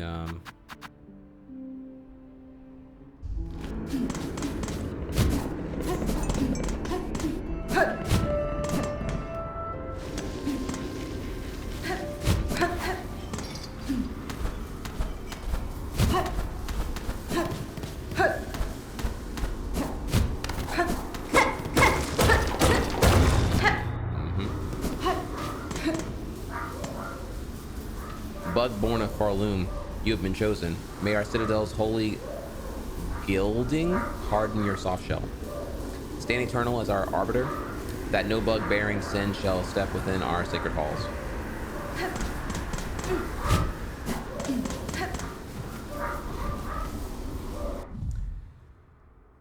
I'm gonna make this a command because this is getting asked actually a lot here. So you can find out your save completion quite simply. You would go over to silksongcompletionist.com, and then you're gonna drag and drop your save file here, and then it'll just spit out all the facts, spoiler free and whatnot.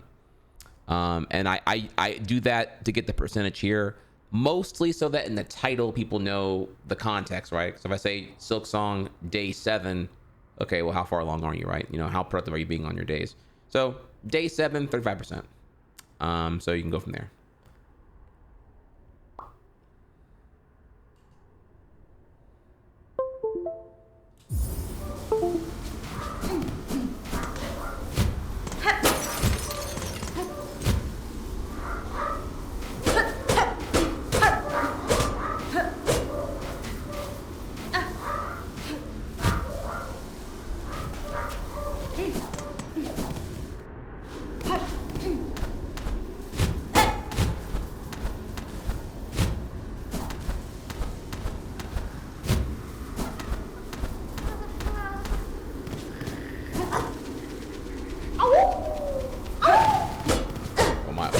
chat. The Krusty Krab pizza is the pizza for you and me. Krusty Krab pizza is the pizza positivity. Krusty Krab pizza, and my feet are killing me. The Krusty Krab, yeah, pizza is the pizza for you and. Can I hit the high note here? Me.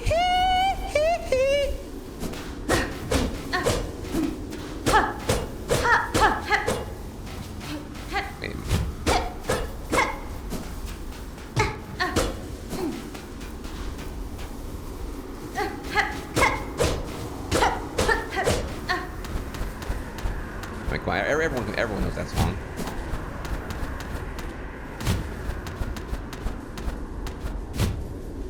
I can't see shit in this bitch.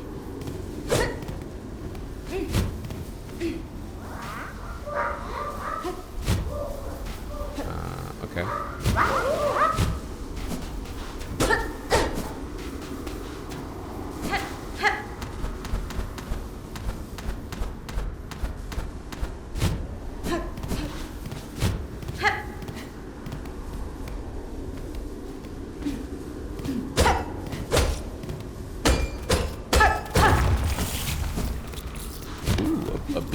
Wait, what's that? Breaks 140 shards. Nice. Okay. W's.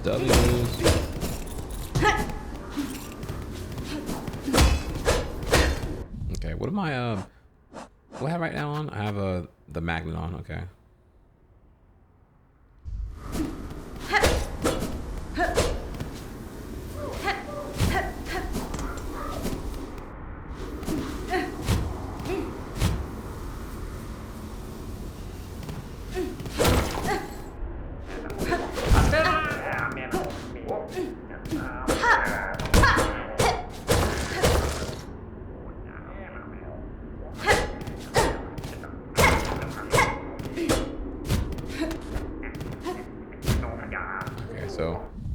We have found a height thing, so I'm gonna go ahead and come right here and put one of these.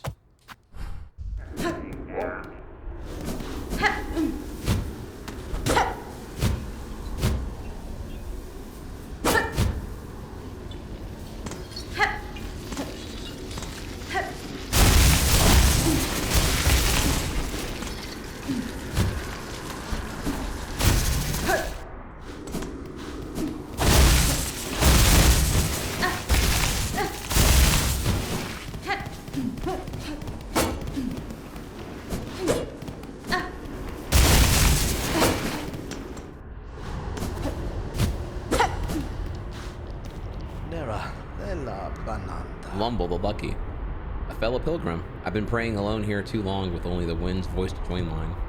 We're so close. Our pilgrimage is almost over. Just one final brutal climb. Da, Fenestra. Citadel is near, pilgrim. You must have had some strength in you. Few of your fellows seem to reach these heights. The roads become lonelier the longer they're traveled and the higher we climb. It takes a lot of luck and a lot of faith to make it this far, though I'm sure I don't need to tell you that. Oh, your little fidget spinner. Care to test your luck with a game of dice? You know how to play, I trust. Nesvir? I'm sure I can grasp the rules quickly enough, sir. What is the wager? A beat of rosaries on each roll. What say you? Sound fair? Let our worries roll away with dice. Wait, what is this?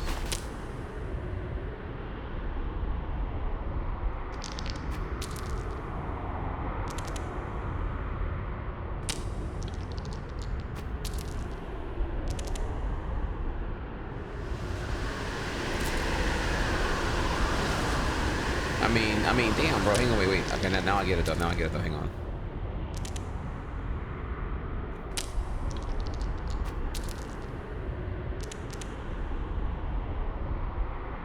Okay, all right. Hey. All right, we're back at neutral.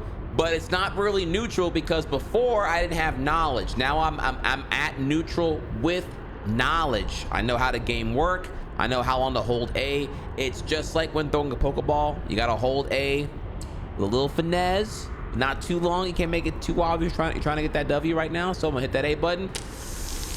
Yeah.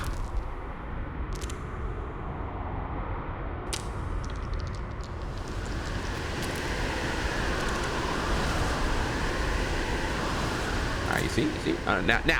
Now the house is aware I've solved that game. So you gotta double dupe them now. So you hold A like a Pokeball toss, then you switch it up on them here, okay? Now you hold A like a Mario Party dice. Difference, okay? You hold the A button all the way down. You mash that bitch all the way down on Mario Party dice, okay? So this time around, I get them right because they're gonna adapt. They're gonna adapt because they're mad. Hold that shit. Yay!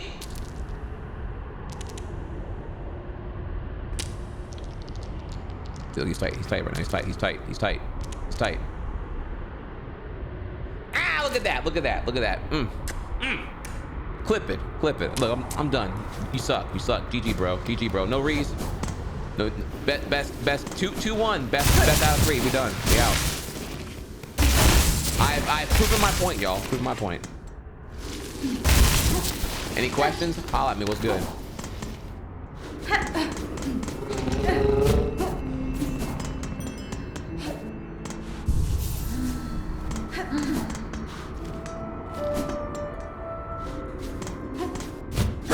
Oh yeah, of course he wants best out of 10. Cause now he's tight. See, that'd be dumb because now he's tight and knows all my tech. So why would I give him that free that free ammo?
Give me a second real quick. Actually, I'm gonna go grab my protein chug real quick here. Sorry again about and I gotta go pee too. Actually, I'm sorry. Remember again, I'm eating clean now, so I have to go pee and eat all the time. So take a second here and enjoy.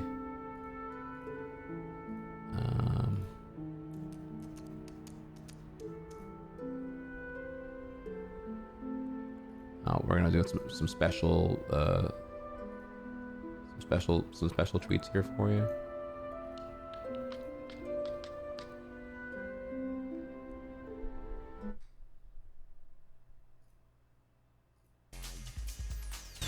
Young men alone cannot fight the future. The future isn't what it used to be.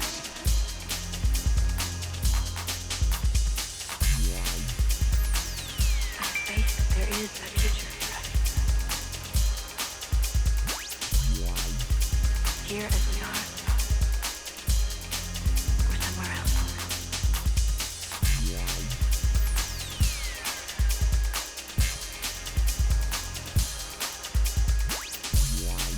I want to bridge to the future.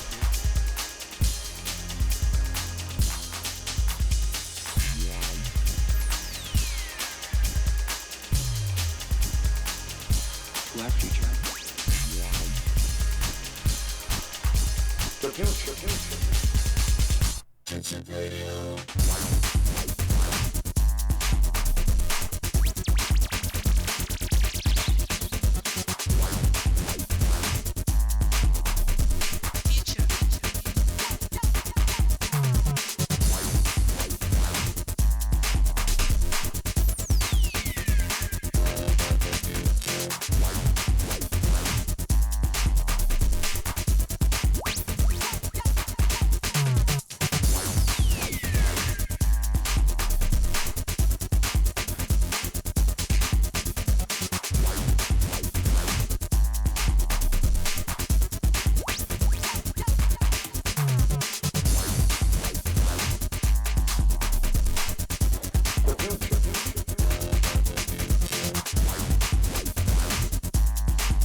The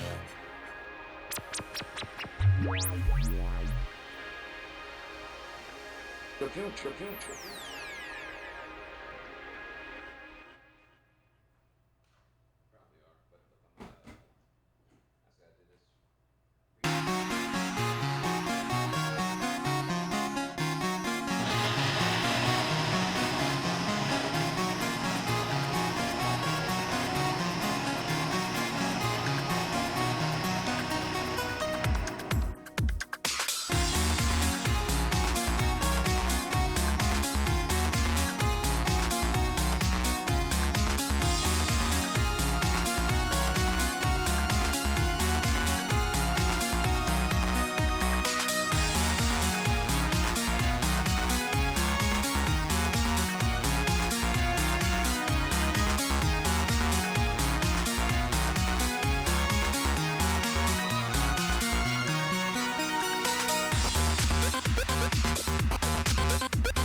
All right, we're back.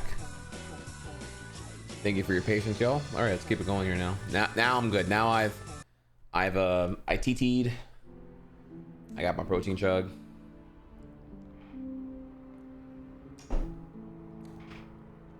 And good to go now. Okay.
again, bro. I gotta bring up again here that the art in this game is just like crazy. Like just looking at the things, the spheres in the background,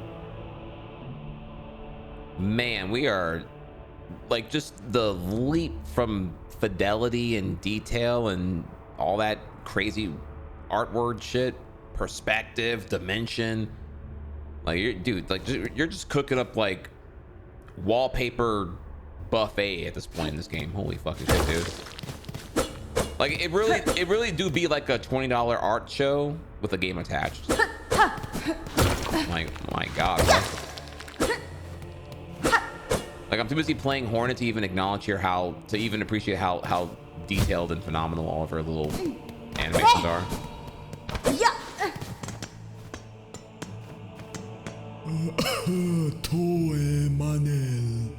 The gate. Oh, the grand gate to the Citadel stands before us.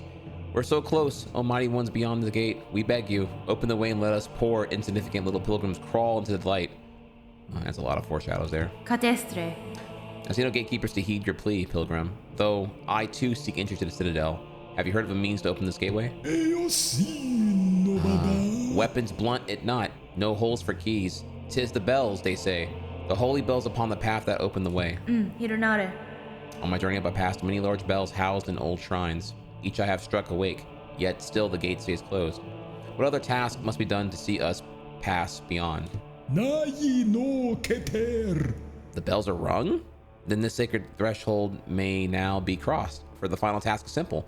Only music played fair and true. Music shall attune the bells and see the gate descend. It must be you to lead us, sister. You who brought this blessing. Play or sing, and we shall follow.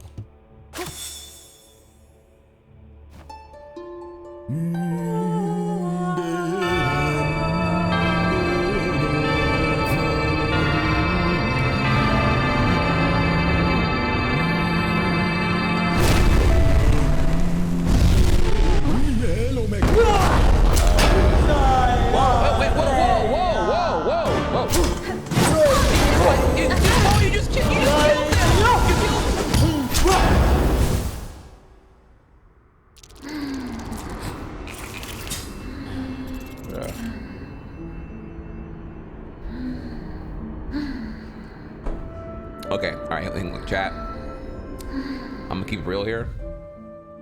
I knew there was a fight coming. I figured the fight was gonna be on the other side of the door because there were NPCs and children nearby. Old boy said, I ain't worried about them. Smack, they're dead. Okay, well, you're still gotta fight me and I got a weapon. Smack, I'm dead. Well, fuck me then, huh? Shit. Okay, yeah. Man really hit that Michael Jordan and said, man, fuck them kids. They weren't kids, but you know, if they had kids, they're, you know, now they're orphans.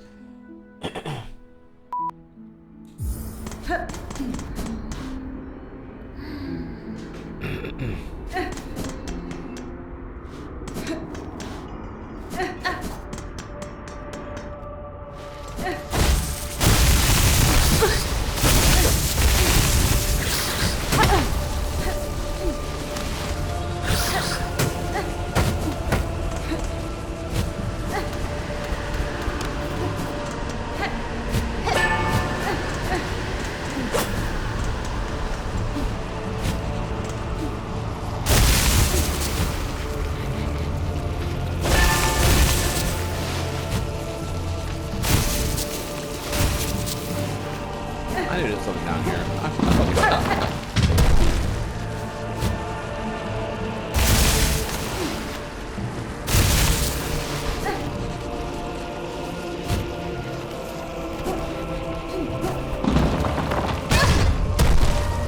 Okay, I need to go back and get my souls.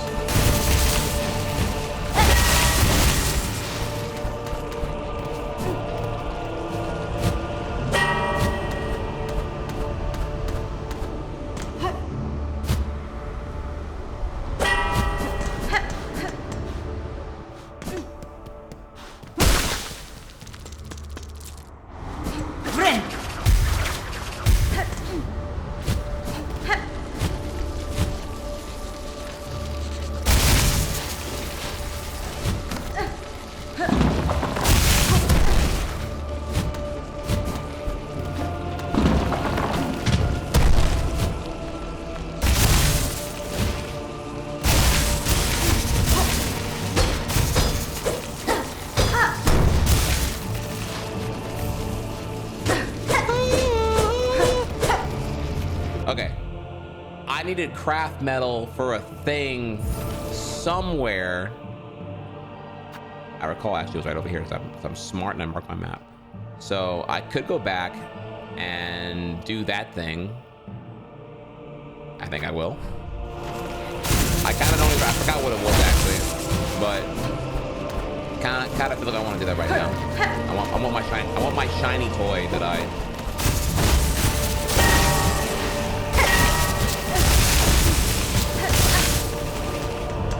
Chat, after all, I'm your favorite streamer. Of course I mark where shit is. That would be, imagine watching other streamers play this game and then they don't mark shit and then you're just like, oh my god, bro. Thankfully I'm base as fuck and I mark my shit.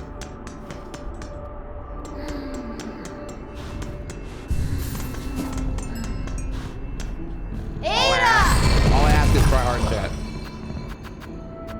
We're going to.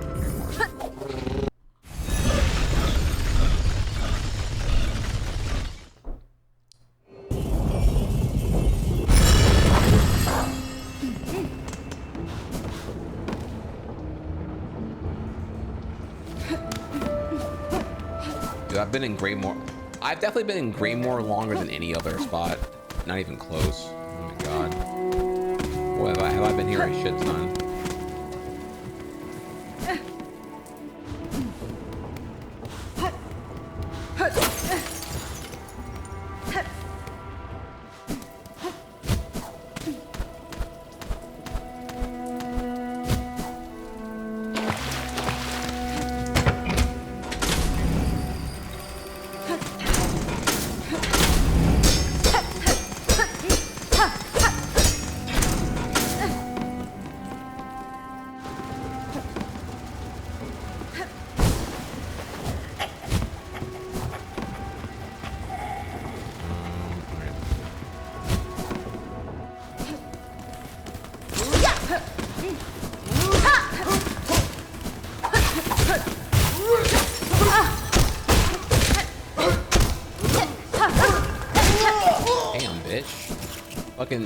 Dude, double steps back and okay though. All right, bro. Fucking level 9 pre-patch Smash Ultimate CPU right here.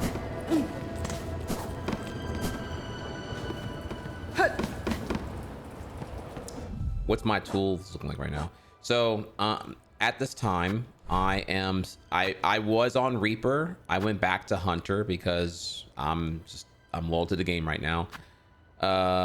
I may, if I deal with more like mobs, then maybe I'll go back to Reaper for exploring, but I could see where like Reaper for exploring, Hunter for bosses for sure.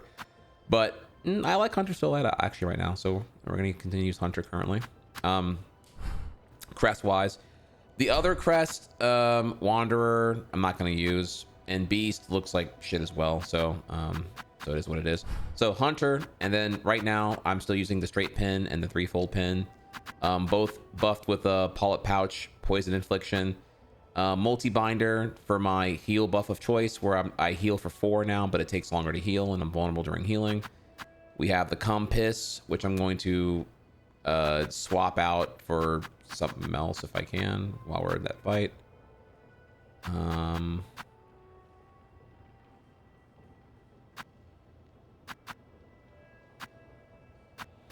I guess we'll try out the weighted bell at that point. We'll swap that one out that time for that fight. And yeah, that's what I got right now.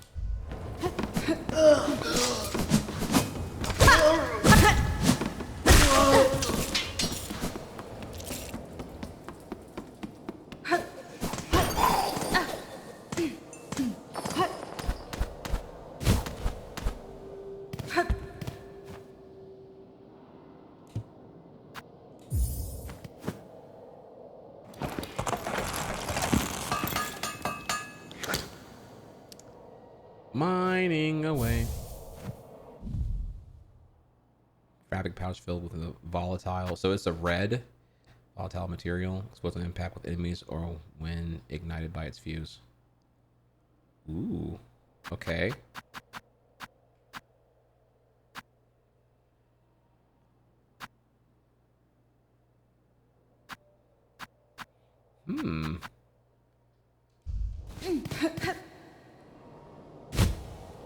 Did they give you some bombs? You only have 5 per set. It's kind of crazy.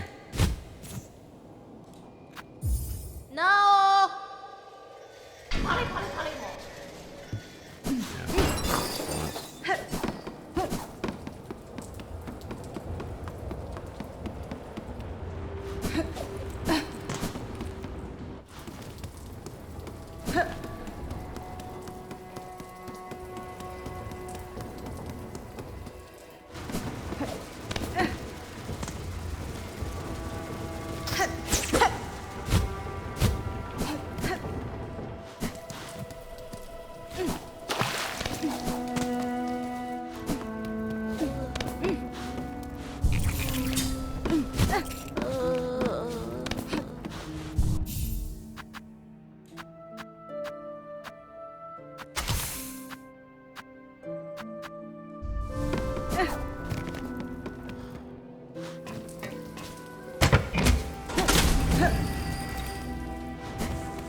The faster dash uses silk, right? That's kind of why I was like, I don't know if this is like really.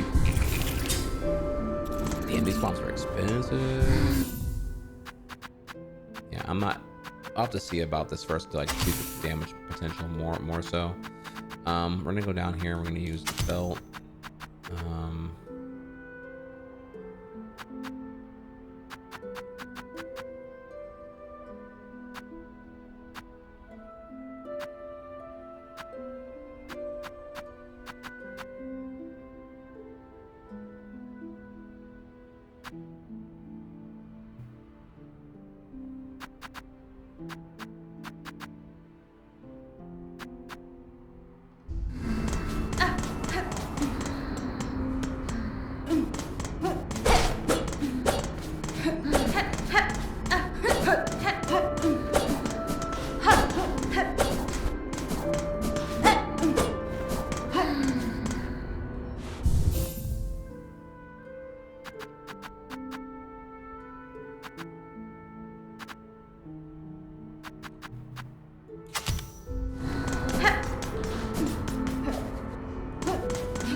Okay, all right. Have it your way, Chad. I'll give it a shot. All right.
She hits like a fucking truck, dude. I say she only knows like whatever it is here.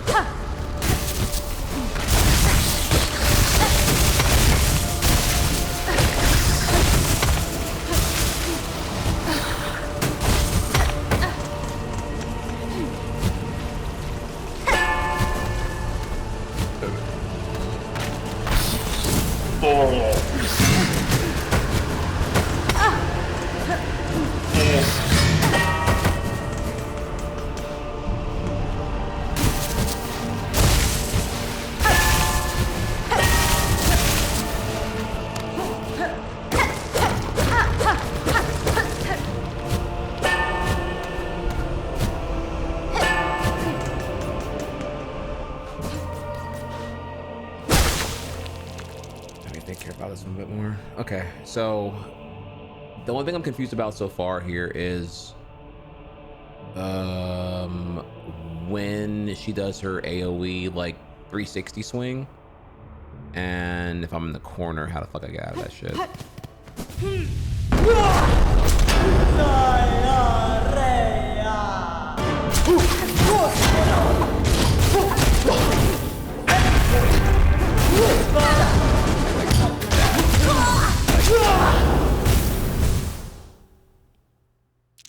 I have to think about I guess I full hop pogo, bounce off dash, get the fuck out of there. But I really don't want to be in the corner with her. Like that's like not a good idea.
Clearly wall jump.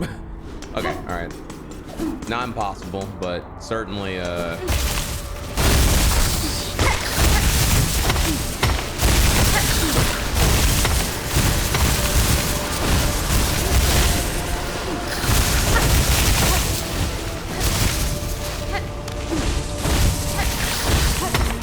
may consider some bombs. I think bombs would be good here actually. But I'm just not confident I'm going to be able to actually get kills anytime soon. This bitch probably definitely got a phase 2, maybe even a phase 3. So I already know it's going to be some shit.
Okay, you create cylinders of fucking fire rings, and then I have to just like.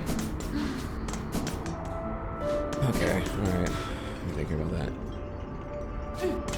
I keep thinking here that the solution is just it's like a snake problem, just like, oh, just don't be in that situation. Are you getting like trapped to hell and back? Well then, don't be in that situation.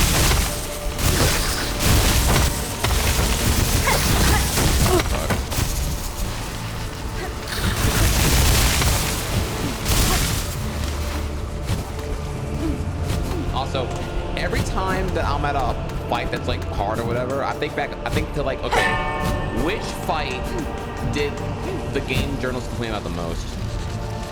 Where they were, I saw one where they were like really salty about like backtracking to fight whatever the fuck it was, and I'm like, was it this fight? Was it this fight? Was it this fight? I'm not even sure which one I'm like they're tight about at this point. It's like I'm trying to think about that.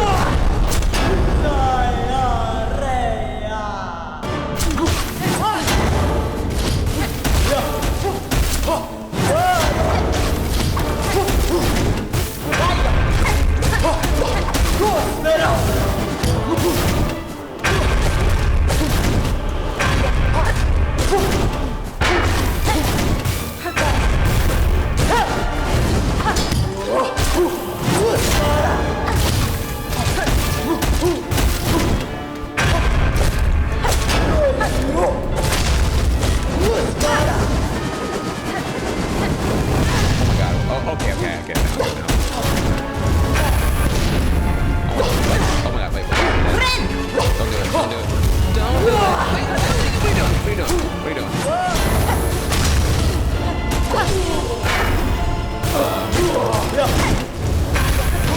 Oh my god. Don't do it.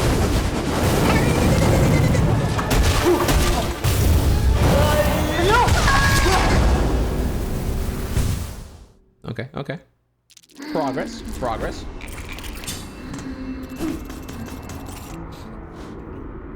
Also, I'm sorry. I don't have Tourette's.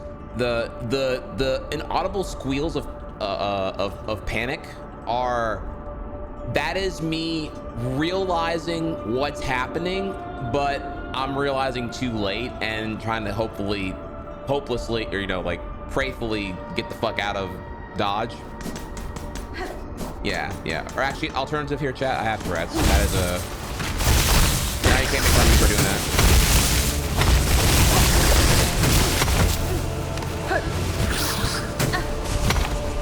Mod, if anyone makes fun of me, ban them. Thank you. What? Wait, you're alive? The fuck? Oh, wait, that's the wrong one.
Holy shit. Alright,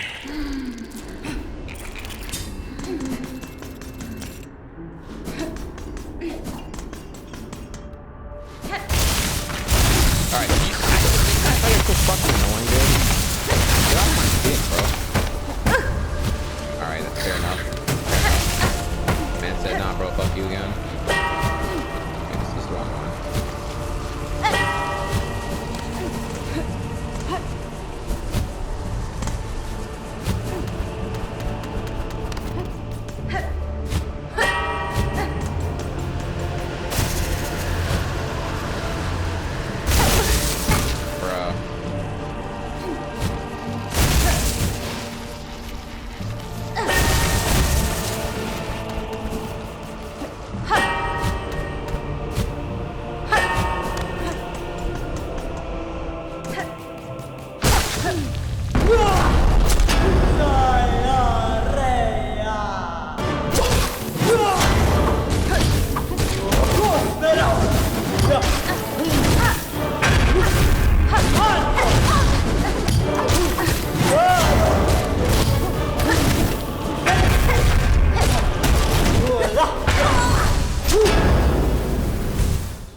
there was a shield spawn. I don't know if it's real or not. Do I have any mods here right now? Can you check if that's real? If so, clear chat, please.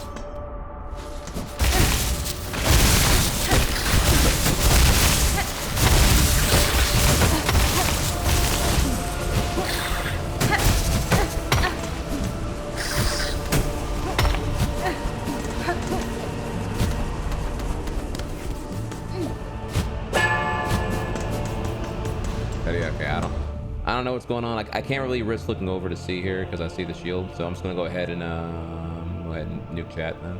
There we go. All right.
Remember that the down air is like has a duration. It doesn't go until the next round.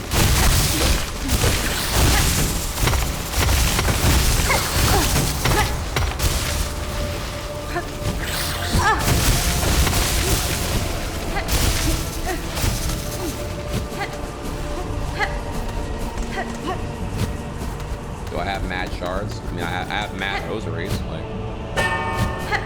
You got I mean, just mine more shards.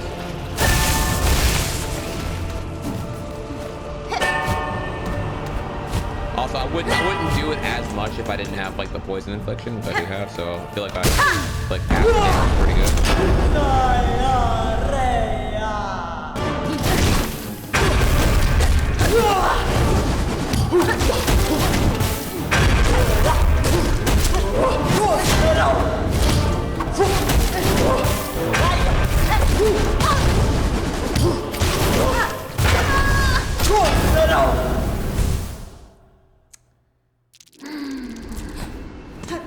One day I will be able to dash with the confidence to not dash to getting hit.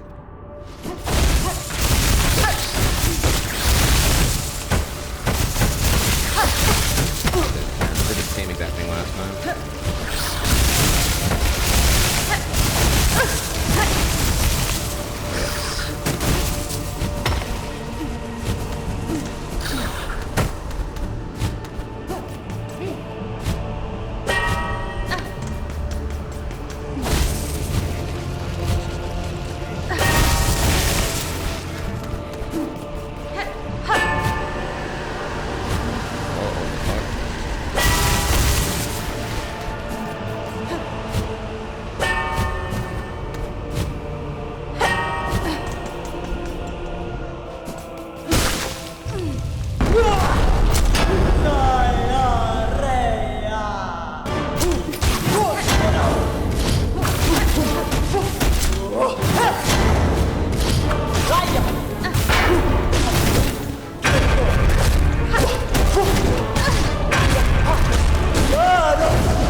I'm out of shards. I see now.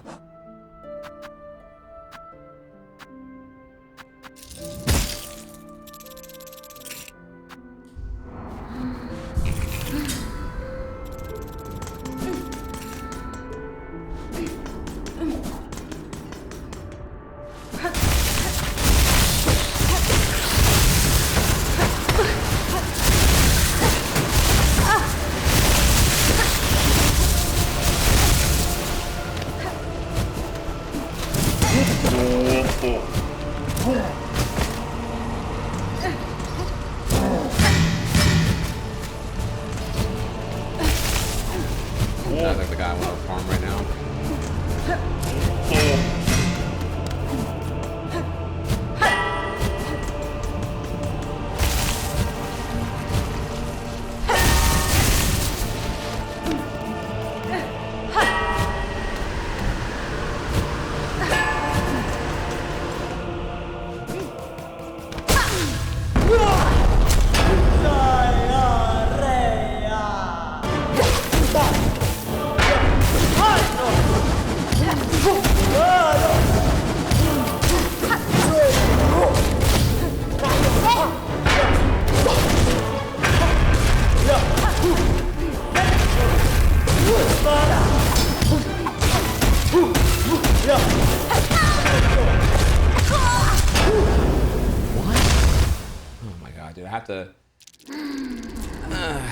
God damn, dude.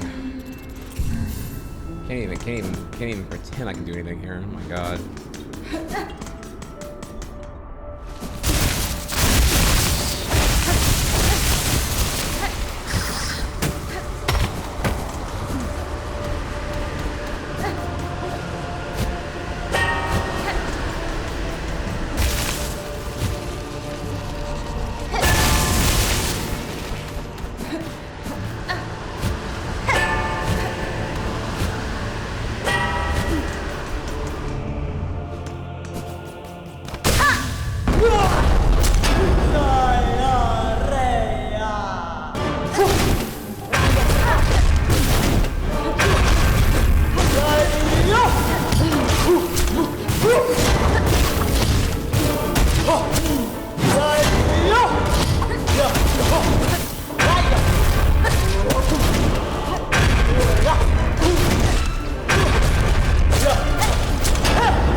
Supposed to be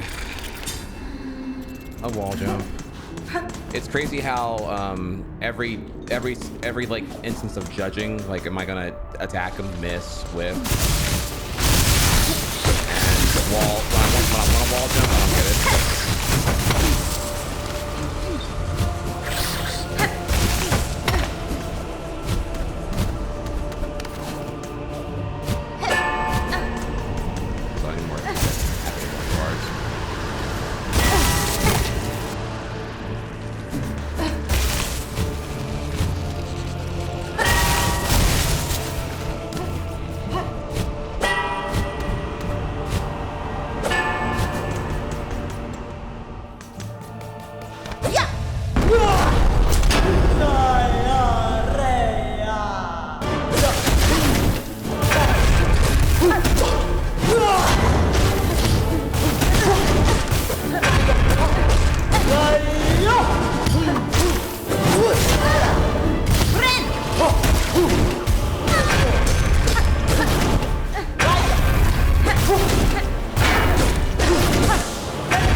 bro. That was like stressful.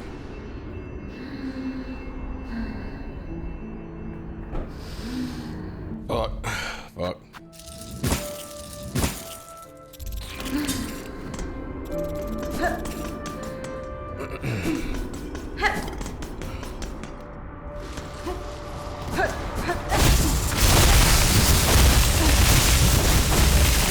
When you gotta like tango with the devil a little bit there, that is you find out how heavy your balls are a little bit, you know.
Damn, was I at 2? I wasn't even looking, honestly.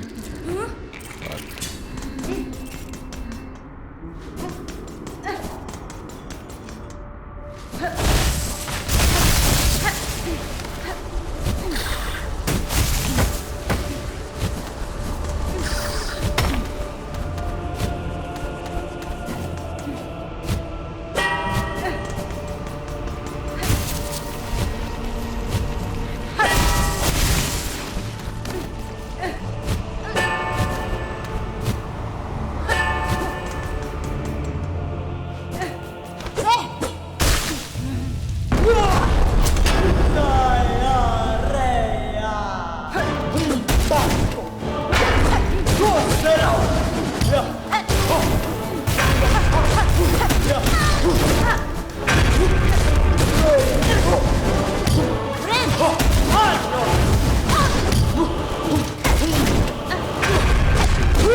that.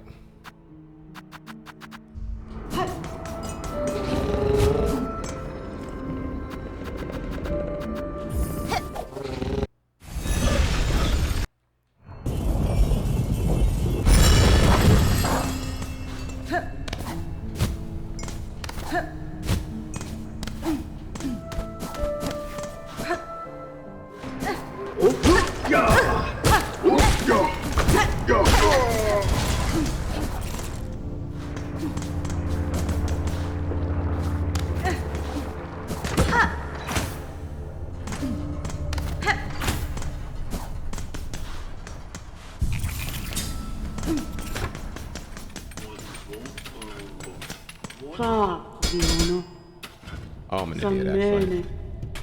I always forget about that. I always forget about that.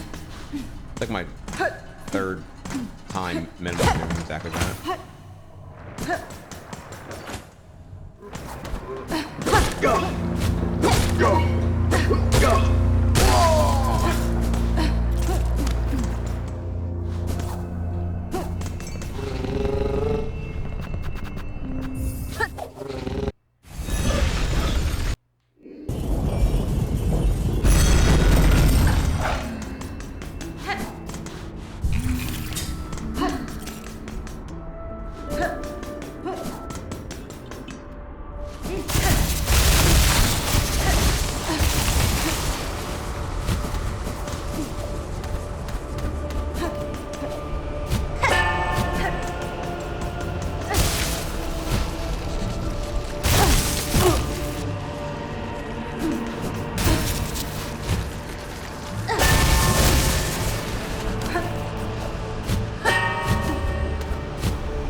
Oh, some minute.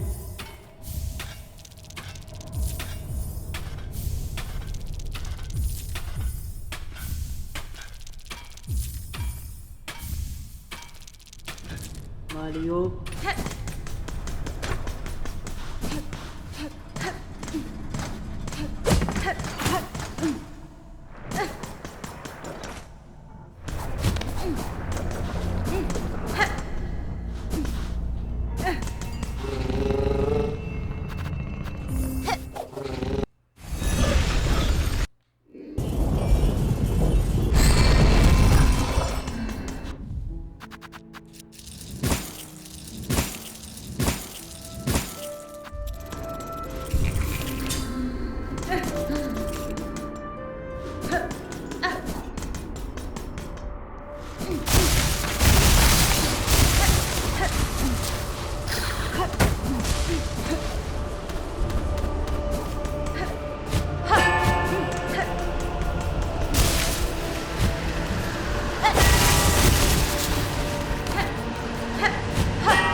Yeah, I didn't like where I was there, so I dashed again.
That's such a dick move. Really? Really?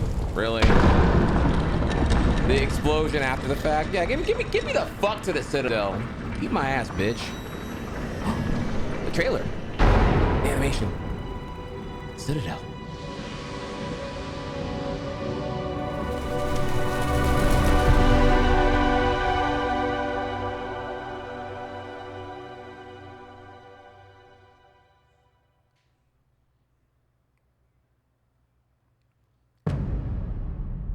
Oh shit. Oh shit. Damn. Feel some kind of way seeing that shit. Okay. God damn, bro. That means there's act 3. That's crazy. That's crazy. Whew. Okay. All right. Well. All right, y'all. Shit. Shit. W's. Okay. Well, we did it. We did it. What are, dude, I couldn't even read chat. I don't even know what the fuck was even going on there. Let me see.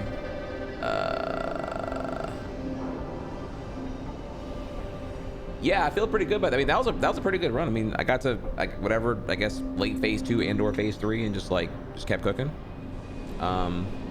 Let's go.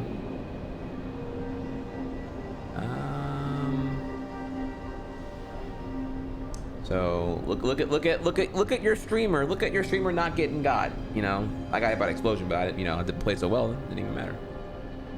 All right. You beat that harder than 50% of the player base. Wait, what does that mean? Sorry.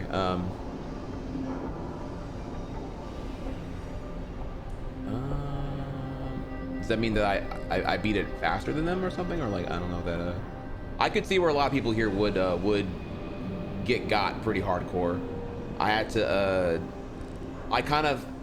the eureka moment was whenever I realized that the circle spin, the circle yo-yo bullshit thing, he doesn't tell when he's doing that. So if you know when that's coming, then the fight's honest at that point, because then all I can do is just like throw the yo-yo at you and you can just get out of it. Also, I did this earlier, but you can go for hits when he throws a yo-yo far out there. You just gotta like jump up whenever it's retracting back to him. Easier said than done, but is possible. I am noticing here how sexy dash tack is with what's it called? Hunter? Is it the Hunter crest that I have? Yeah, Hunter crest dash tack. That thing is kind of nice. I think kind of nice if you can get it going. All right, let's see. So I got that. How did I like that boss? Oh no, it was hot. It was hot. That was a hot boss for sure. I should have did that earlier actually. No, it was really fun. No, it was never. Yet again, I'd say I was never frustrated and I was never tilted. It was just it was fun. I enjoyed that.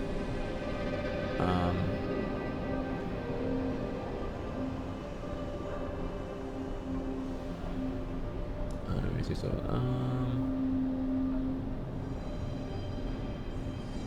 all right, here.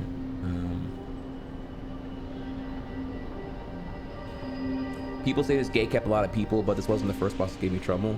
Yeah, no, honestly, it's actually, you know, if you can't take a second, it's actually quite honest, because like he's just got all he's just doing the phase 1 moveset with more bullshit, you know, more fire around it. So like all things considered, actually, okay, maybe a hot take here, it's actually a very honest boss, because, and by honest I mean everything he does in phase 1, you know the whole fight already. It's just going to be more consequential and more bullshit in phase 2 and 3. Like there's no new attacks in phase 2 and phase 3, just evolutions of them. So super honest boss fights. If that's a gatekeep here, I hate to be that guy, but skill issue, because it's a different thing when like phase 2 there's new attacks to learn, right? Okay, sure, whatever, right? Or the environment changes in a way you have to like figure out on the fly. Okay, sure, but here, no, everything's the same. Just, you know,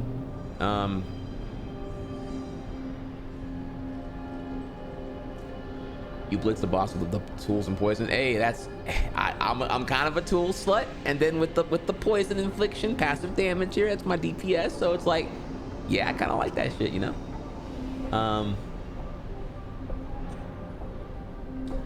Most people get walled out and complain about the boss and run back here. It was the first wall people complained about endlessly. Oh, that's tragic.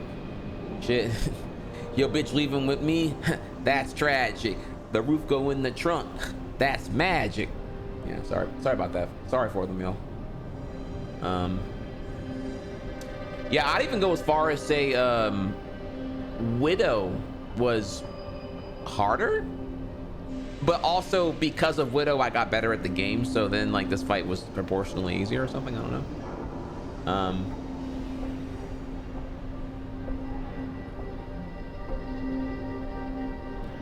They nerfed this run back. Oh, well, what they were the enemy or something like that.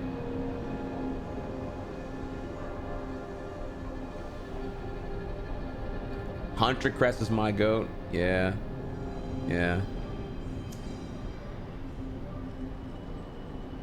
Wait, you can dash back into down spike? dude, I didn't even think about that actually. Damn, bro. Poking with a hunter dash is so useful. Oh, that is my. Yeah, it's lit.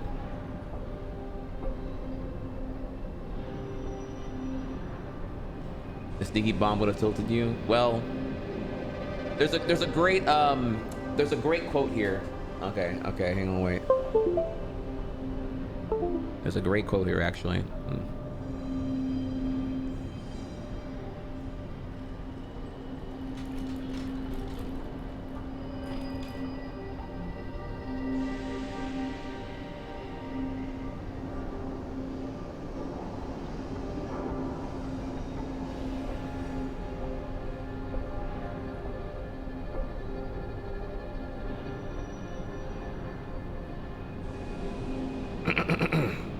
All right, so the quote right here is, the sneaky bomb would have tilted you. Now, you say that. However, counterpoint here. I know he's gonna wild out and he's gonna do something crazy. Everybody want to know what I would do if I didn't win. I guess we'll never know. Sorry to say. Next question. Y'all, you can say whatever you want. I guess we'll never know, will we? Can't prove a false positive. Next question. All right. All right, so. All right, almost got on chat here. 1 second. I'm still reading here.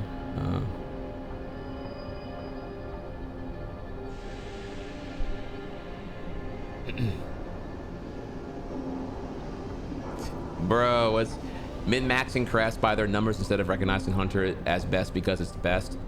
Oh my god. Damn. Okay. We're getting a little sassy here. I kind of like this though, because I have to based on, I'll only have y'all's word here. I don't know what they were saying because I wasn't playing the game at launch here, but yeah, I'm gonna have to. The facts are it's an honest boss. So if you can't beat it, then that's a skill issue. I have to agree. But yeah, it's a skill issue.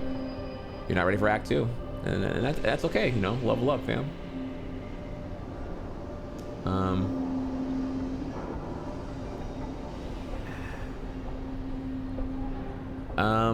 Got her in a kill. How many attempts did it take? I don't know. It's hard to count that. I think I was here for. Chat, help me out here. What, 20 minutes? I'd say 20 minutes of attempts, maybe 30 max, if we exclude the running back for more shards. I could be wrong there though. Less than 10? Wait. Oh, okay, yeah. Attempts quantity, I don't know. I'm not actually sure. Yeah, that pretty low though. I don't remember being here long at all actually.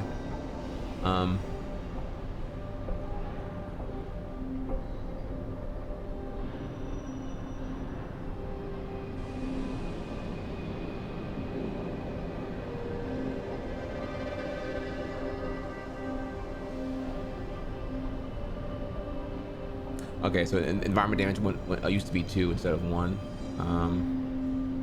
I see.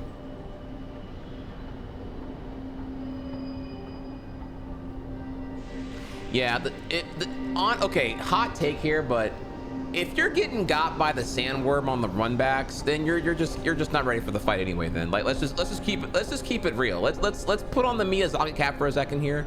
If you're getting got by environment on the runback and you're crying about the boss fight, what's really the issue here? I mean, come on, y'all. Come on, let's just... Man, y'all lucky I wasn't in this shit on launch weekend. I've been calling out some fucking people left and right on Twitter, bro. I ain't even gonna lie. Hearing this shit right now, bruh. And that's not me being toxic, that's just me hitting you with the honest facts.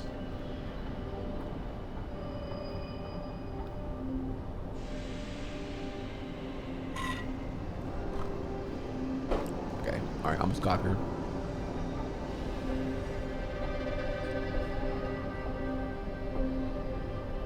A lot of complaints about this game are skill issue because so many of the complaints are balanced out by the improved healing tools loadouts. Yeah, can we? Let me not. I'm about to go into my demon mode hex here. The fact that you can heal in the air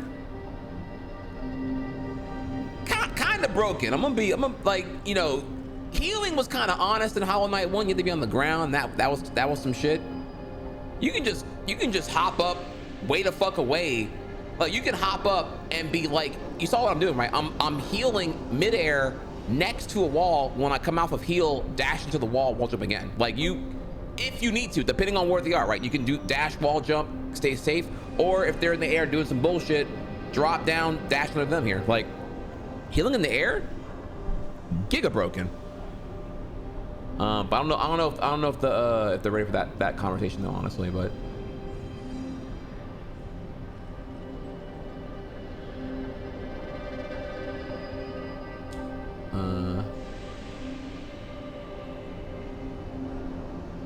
done with Act 1. How do you feel about Silksong? Because on God, people were complaining about this whole act. About Act 1, I don't know. I mean, dude, yeah, the game's fine. The game's fine. Now, my biggest complaints are all like UI related shit here. Like the quest marker, that's on me. I should have knew. But I'd argue it can be improved, certainly. I mean, I think we all can agree here. The markers still suck ass. Sorry to say here. I mean, sure, you can call it what it is here. It's how it was in Hollow Knight 1. It still sucked. It sucked ass and it sucks ass now. So, my biggest complaints are actually UI stuff. Quest markers should be more obvious. But again, hey, that's on me. I admit it's fine. It's competent, but it could be better. And the crest memory thingy expansion, like that also could be a bit more obvious too. But again, both those are on me, but I think they could be better. You know what I mean? Like really intuitive that this goes to that and everything else here. Those two things would have been great to have not wasted a lot of time on for preventable reasons.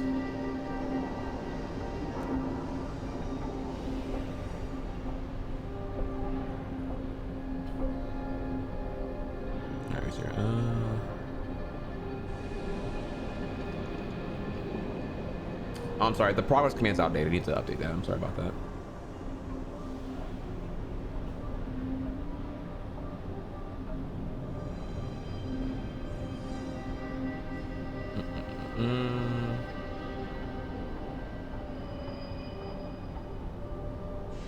Yeah, definitely this year. Like float to pogo on enemies and then into midair heal when safe. Yeah, that is crazy good.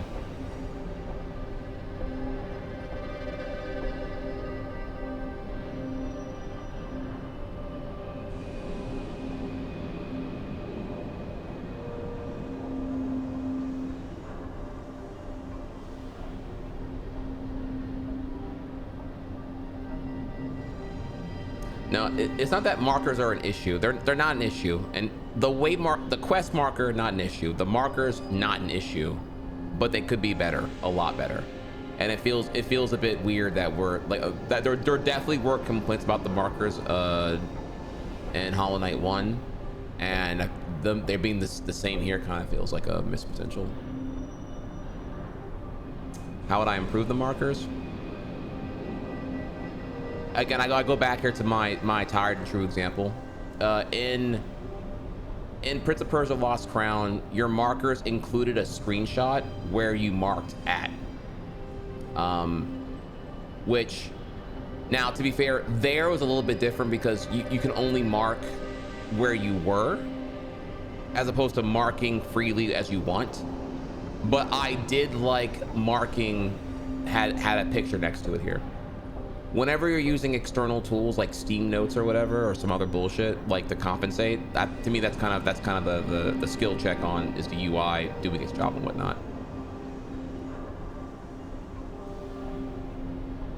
The more, I mean, every time, we'll never know the true facts here, right? But every time a normie gamer is using like a third-party website with like a detailed map because the markers aren't helping them retain information they want relevant to why they're marking things in the first place here, kind of revealing here that the UI could be better.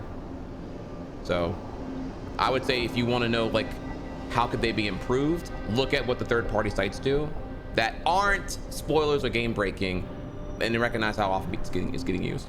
We don't have that data, but I definitely could see here where it could get better.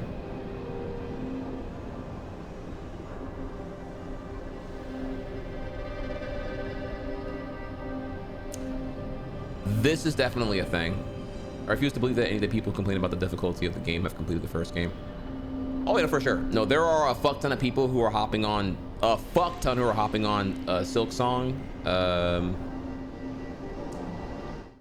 Sorry, they're hopping on bandwagon stuff for sure, which is tragic because yeah, they're you're hopping on Silksong without playing Hollow Knight 1. Ooh, you in for some shit.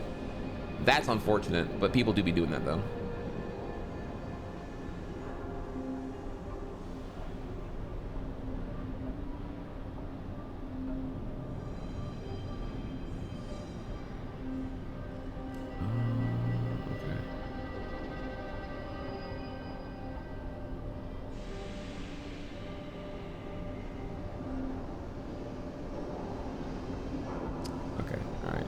Almost caught up here. I'm sorry, y'all yapping a bunch here. Okay.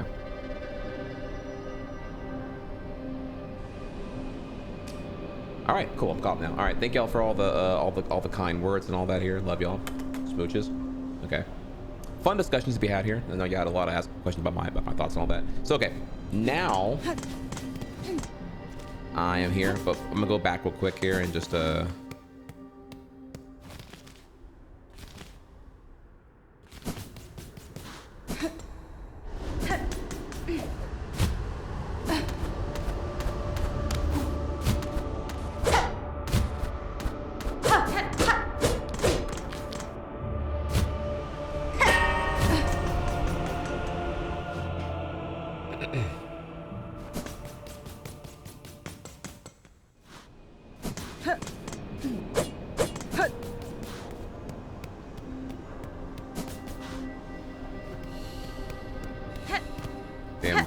not gonna lie, when I get here, my gut reactions, I don't want to walk. I don't want to run. I don't want to sprint. I want to just like walk. Really taking the moment here.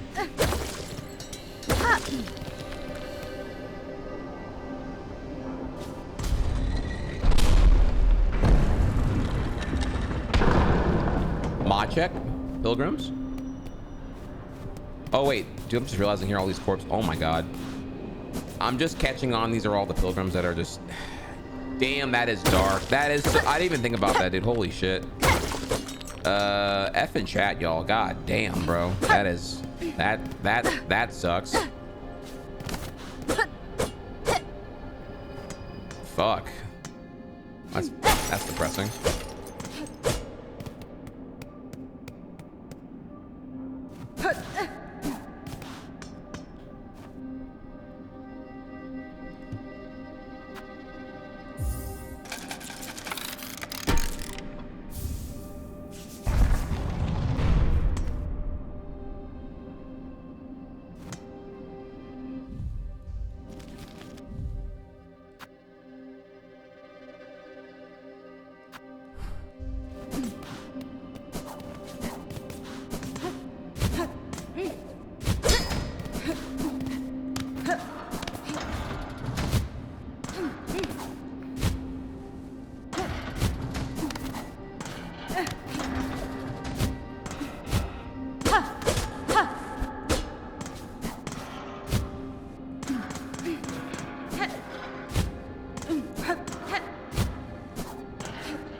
Poggers.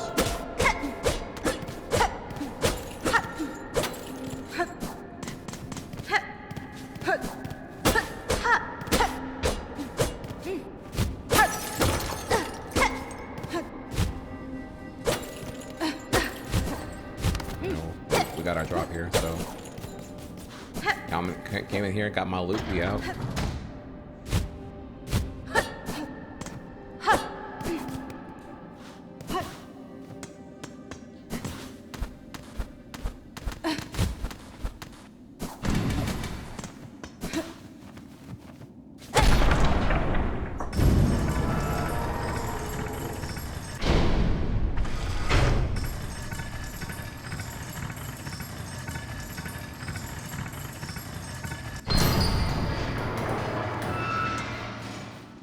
And before minion waves.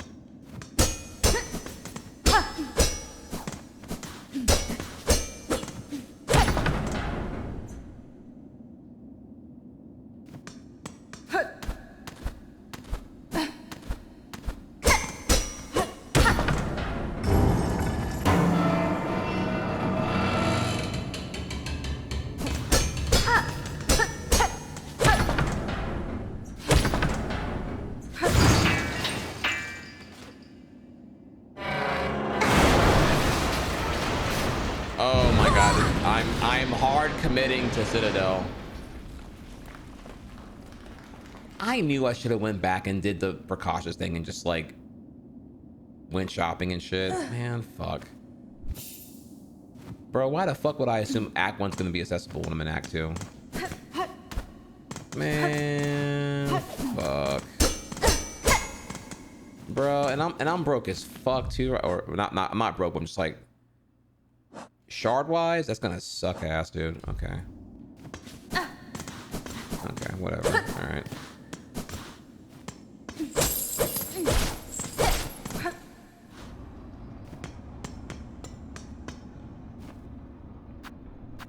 $15. This is.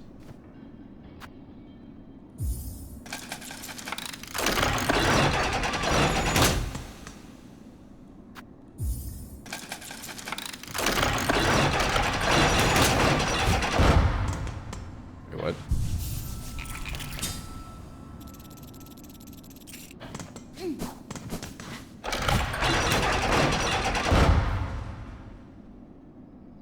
Wow, that is cruel. Oh my god.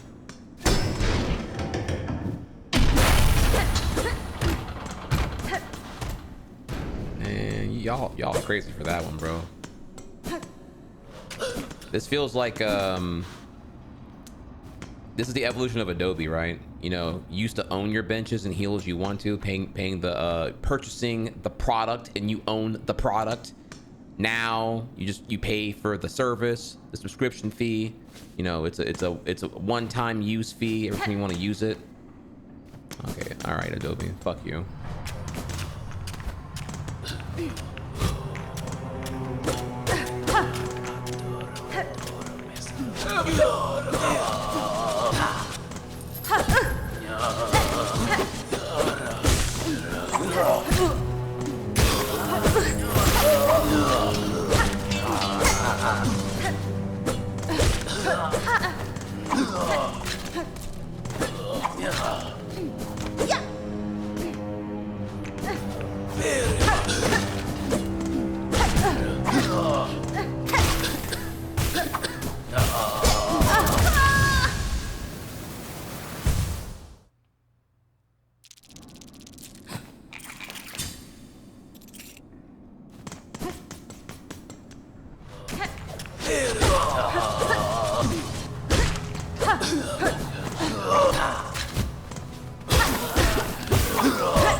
God damn. Also, very telling here. Chakra's not here. So. She's looking for a master, right? Is that? And I forget what that may be currently.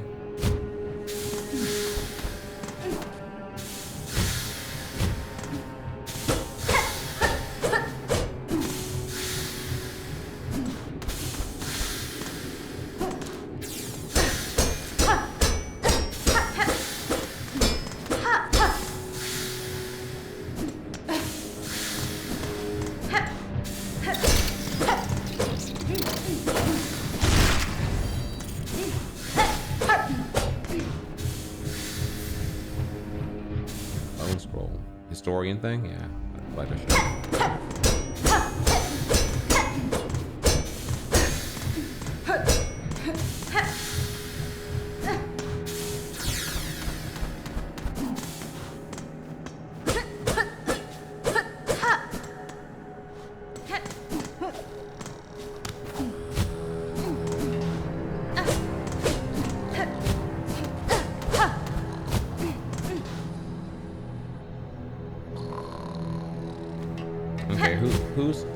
Who's sipping on the job, chat? All right. Okay, hang on, wait a minute here. Which one of you fucks installed a mouse jigger? That way your status remains active on Microsoft Teams. I know one of you fucks is not working right now, clocked in here. And I'm gonna tell the supervisor that you're not doing your tasking right now, Mr. I want to work from home, Mr. I want the hybrid work schedule, Mr. I only want to come in 2 days a fucking week. Explain this.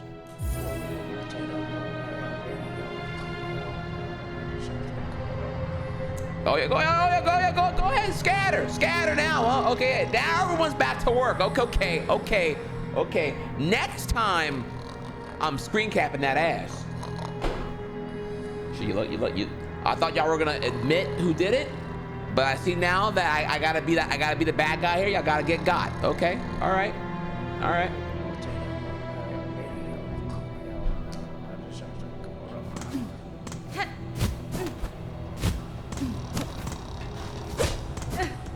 I like how this shit post is totally like. Am I hitting a little too close to home right now, chat? Shit. Chat be all like, hey man, look, that's why I uninstalled Teams. I mean, dude, that's why Teams is built into Windows 11, because the spyware is just first party now. What are you gonna do? Bruh.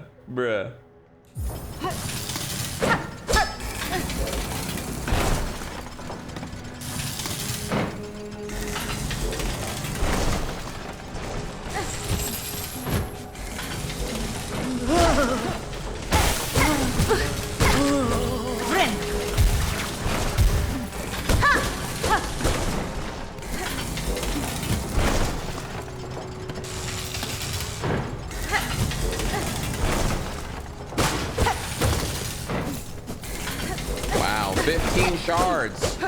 Thanks, Team Cherry. That's so generous of you. Dude, I wiped my ass with 15 shards. Not literally, but you know, metaphorically. Actually, no, I'm sorry. Figuratively. Non-literally.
Who is there?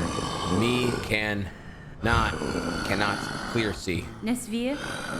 Eddie's Lord One. I am no danger to you. Me see you now. So clean, so lively, so fine. That's what I'm saying. Surely you did come from above. Me time has come at last. Me work is done. You come to bring me up. Up. You mistake me. I am the resident of Citadel. I am a stranger here, though no foe to you. Stranger? Me grave mistaken. Forgive me. Them's above, for me unworthy hope. Of course, me work is not done. Harder, harder. Me must work harder.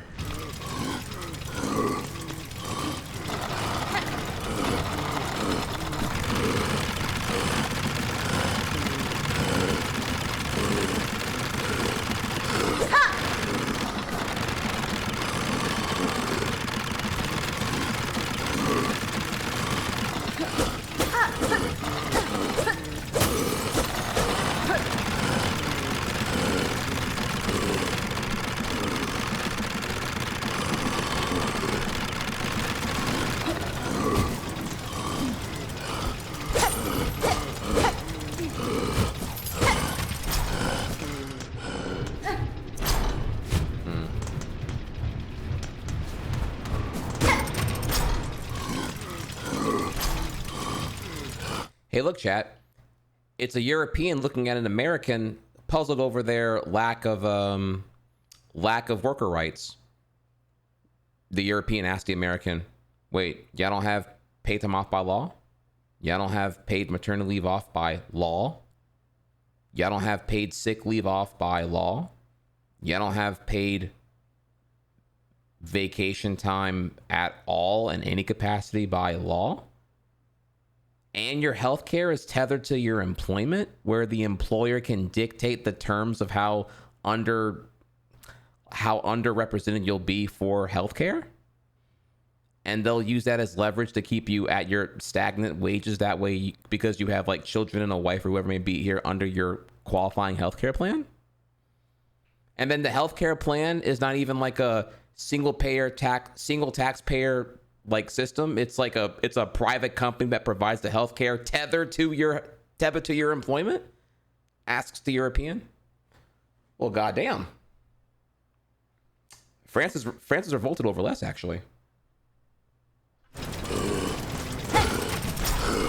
Okay, anyways.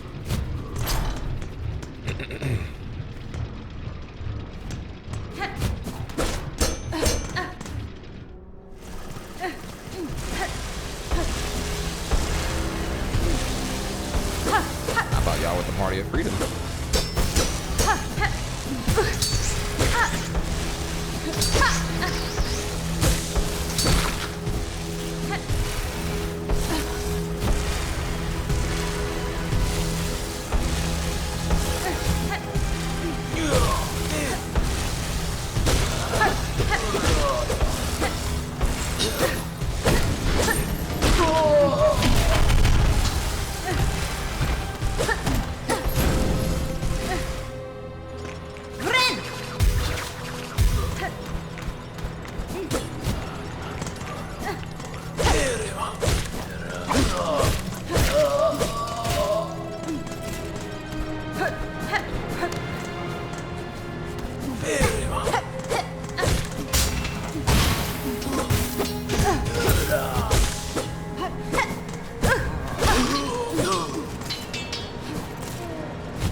Speak now, thy confession will be heard.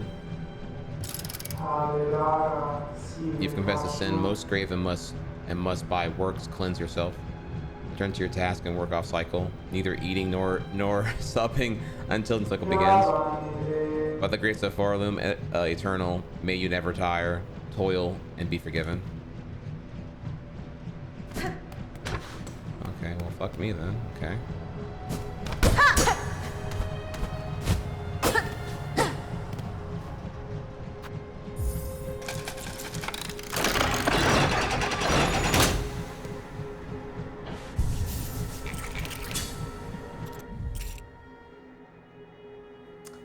Citadel workers are perpetual slaves who then have to pay for the privilege of having accessible benches or the capability to rest with impact.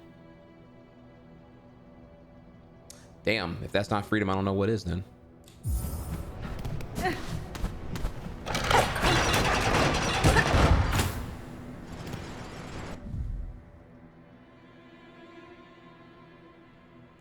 apparently can go down. I don't know if I don't remember that being a thing here, but okay. All right, 1 second. Let me I'm fucking hungry right now. Let me see if I have have I already had my calories today? I'm like really hungry right now. I get meal prep, lunch, dinner, yeah, work snacks.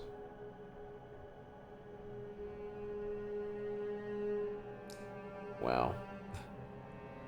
Damn, I am super hungry right now. Fuck. Man, it's gonna suck.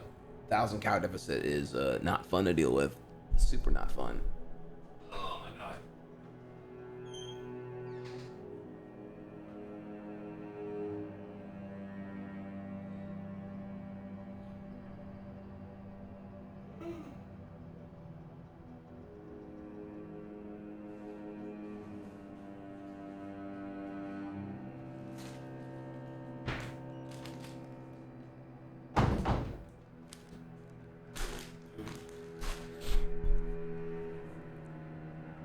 Oh yeah, we're locked in right now.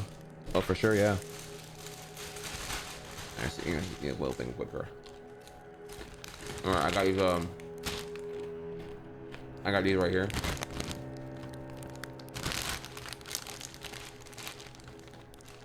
Apple cinnamon rice crisps. They're really good. 16 pieces is like 100 calories. So.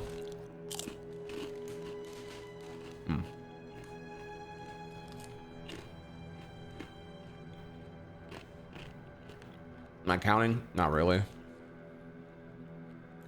We keep streaming. I got another hour left until it's 8 hours of uptime.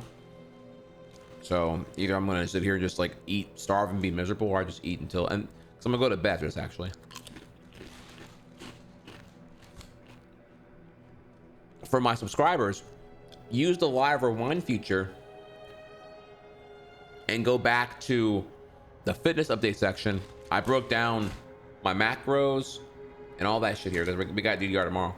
So, well, your favorite streamer is on the health grind. Like, legitimately. I break down my diet, my macros, my weight loss goals, calorie deficits and all that here. If all goes well, I should be, right now I'm 208 pounds. I should be down to 180.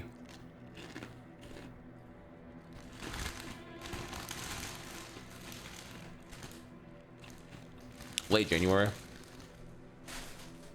It'll take a little bit. We can get there though.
I'm gonna say it.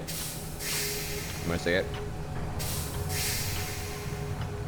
Okay, for my Daft Punk fans, if you remember, not 2001 Discovery, but their next album, I believe 2005's Human After All, there's a track on that album called Steam Machine, and if you know, you know.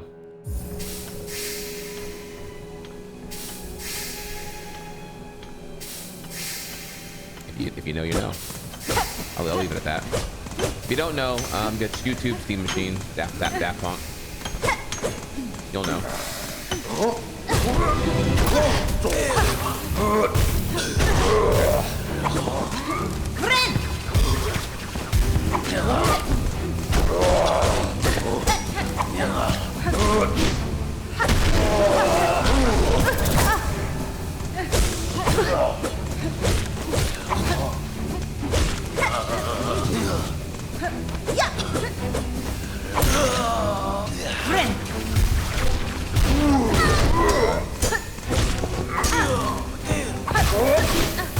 Oh my god, wow.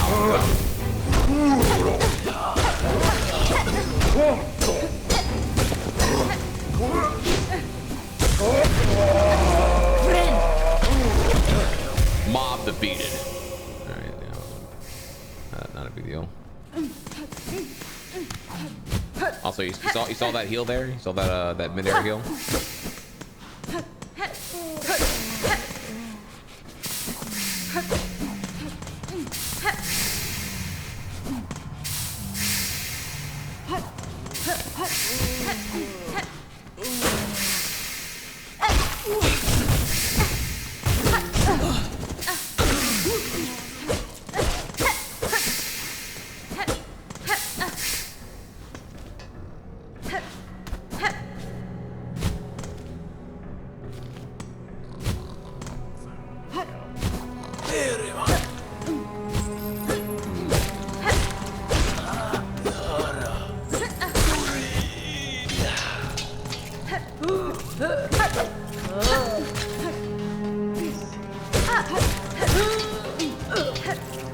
Remember, underside chat, harder, not smarter.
Oh my god, hashtag gigaworth, holy fuck.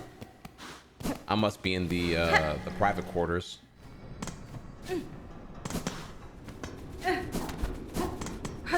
Or where the plebs don't come.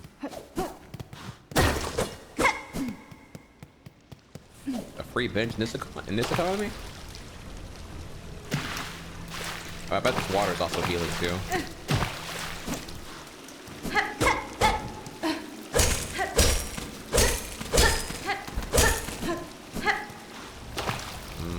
Who's oh man, is the Citadel the thinly veiled dictatorship here? I mean, Jesus Christ here.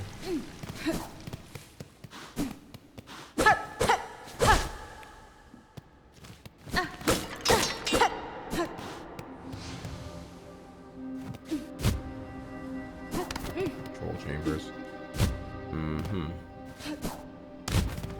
Okay, this is a whole other thing. Let me come back here.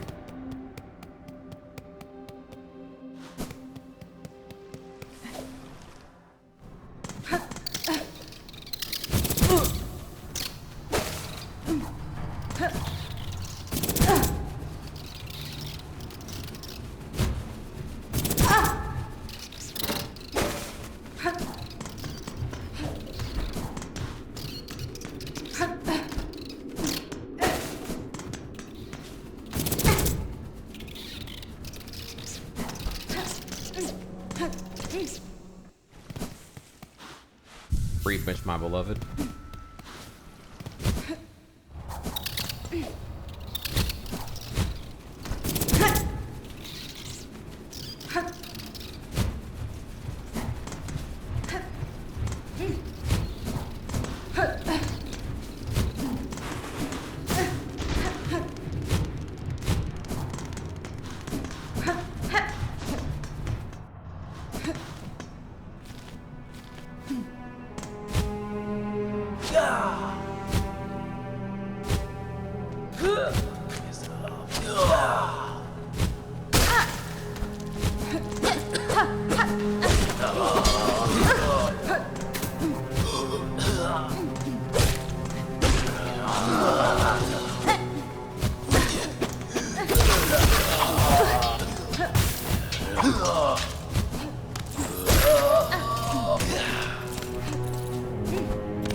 Okay, daddy. Okay, daddy. You know, around my circles, our daddy taught us not to be ashamed of our dicks. Shit, I call mine the thrill drill. If you catch my drift.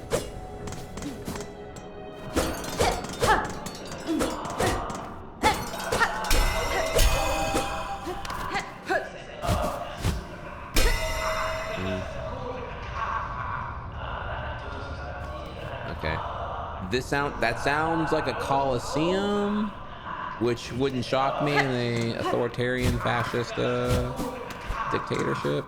So.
Should have just ran the other room.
So it's just water healing.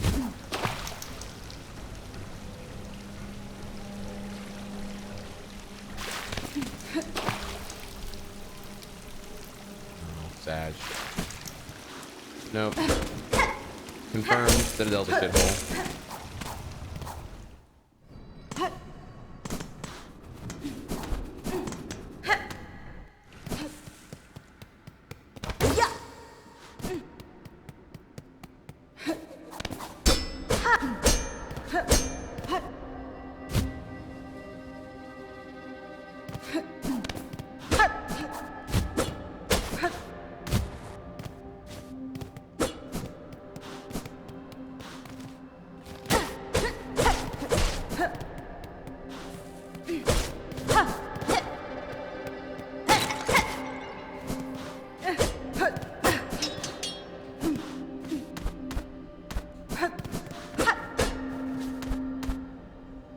Wait.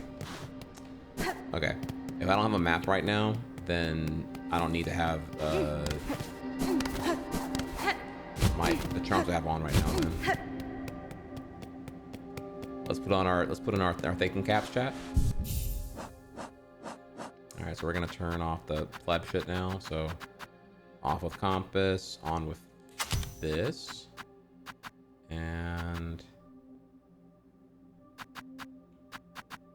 I guess wait, I gotta prepare for war here. No, wait. Yeah. Okay. All right, locked in. Strap. Got that thing on me, Urban. Got that thing on me.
What's wrong, Blue? You wanna go out? You wanna go out there? Why don't you ask me to open the door? If you just keep staring at the door, it's not gonna.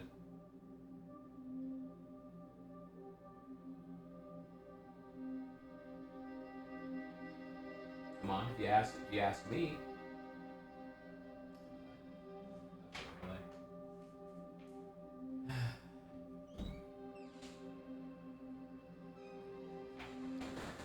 Tragically, chat, so I have an auto feeder that goes off at like 5 or 6 times a day, and it is 6 o'clock on the dot, and it went off. And my cat Blue, he is 2018 to now, actually he just turned 7 years old. He's actually getting pretty up there.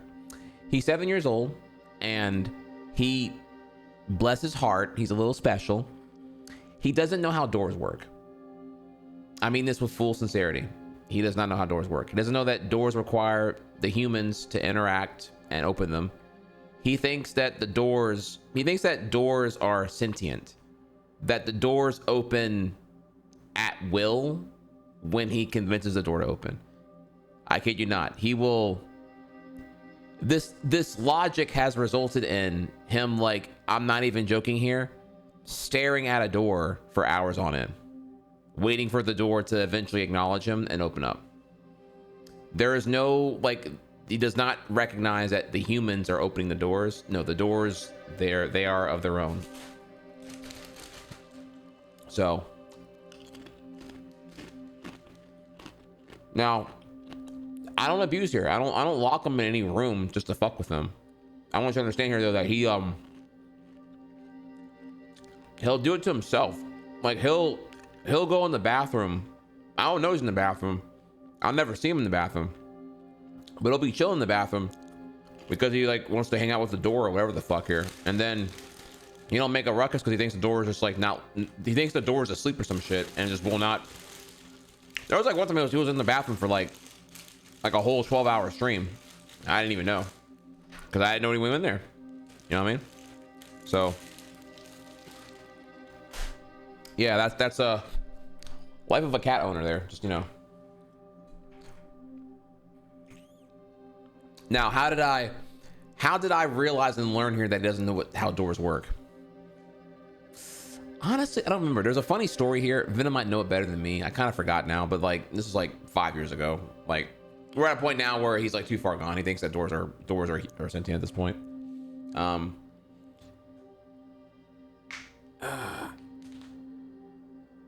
So yeah, it's funny though because like he's like special and doesn't know any better, whereas like Buttercup is like a 9,000 IQ scholar and knows how everything works, knows how doors work, knows how to get my attention, knows that if she like knocks things over, it gets my attention when she wants food. She's a picky bitch, she's a sassy bitch, she knows everything. Blue is just dumb. Sorry, special. All right, so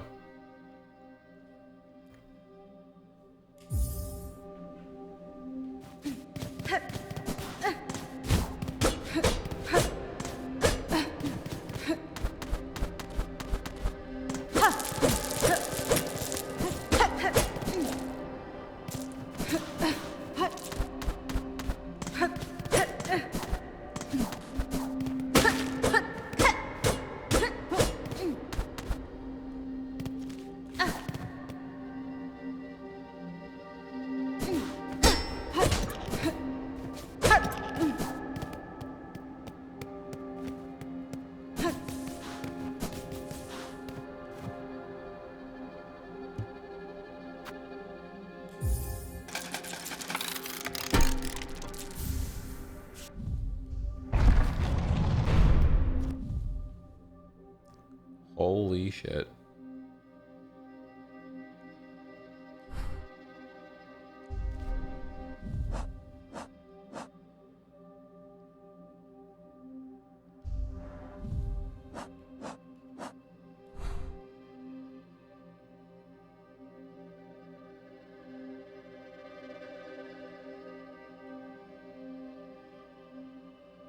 Okay, all right. I thought this was gonna be like a bonus thing. This is actually like the thing, so we should go back and find out what's over here, I guess.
sure I'm getting got right now.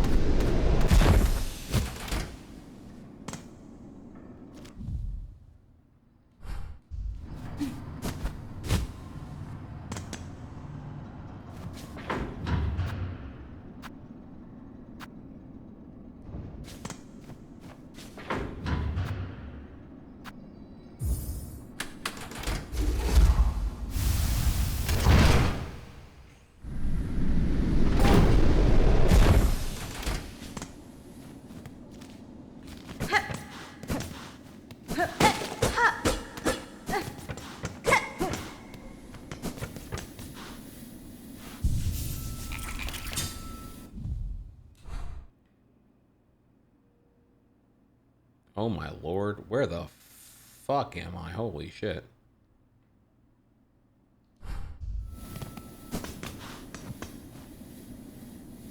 Due to unacceptably high injury and unsanctioned deaths, Ventrica travel shall henceforth be denied to all. For Hurlum Eternal, a bug who serves must never die. I see. Something. Socialism is when every bench is free. If we make every bench free, then no one's gonna want to fucking work, eh? Like, you know, that's just how it has to be here. If there's infinite supply of all the free benches, then there's no demand for benches to be there, eh? Sorry, that was a very terrible attempt at some kind of like combination of a Boston or New York accent.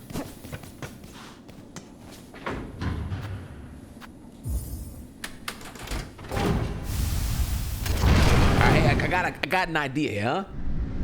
Why don't we just take the benches and just, you know, make them shittier to use, you know, put some really annoying dividers between them and whatnot. That way all the freeloaders who don't want to work, who want to lay on them all day, well, they're gonna have an annoying little thing in their side where they can't really lay on the benches now, huh?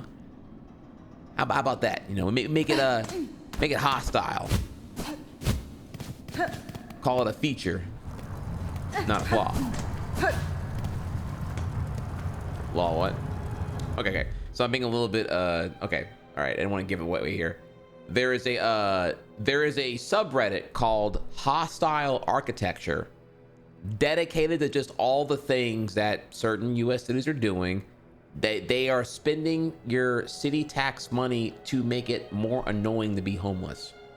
Rather than actually treating homelessness, no, they spend money to put spikes beneath highway overpasses. They actually put spikes beneath there, that way homeless can't lay there.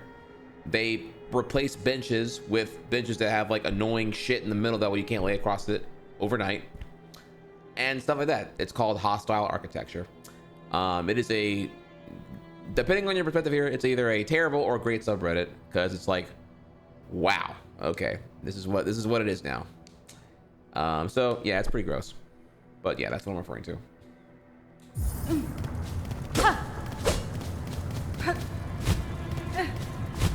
Your tax dollars hard at work. You know, I would feel good if it was at least like, you know, helping the homeless, but no, we're not even doing that.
my guy out of there.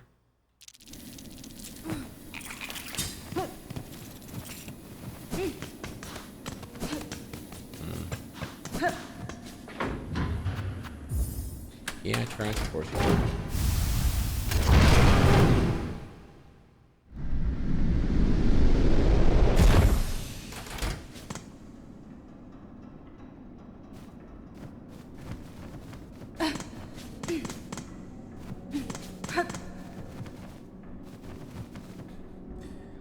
So you found my my favorite, not favorite subreddit.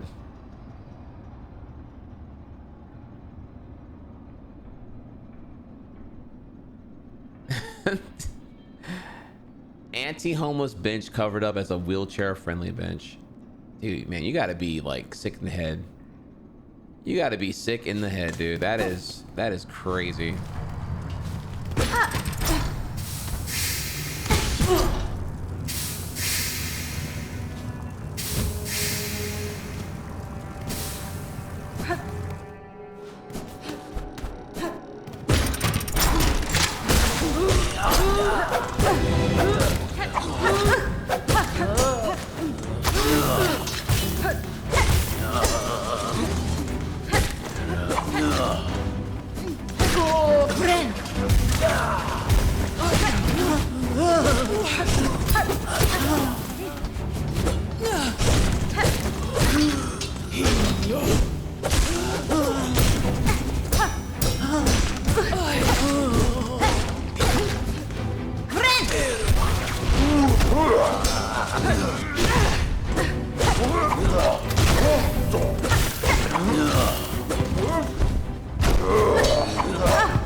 If I'm allowed to go woke again on y'all, reminder that a conservative figure to solve homelessness for a year is, I believe, I think it's 80 billion a year.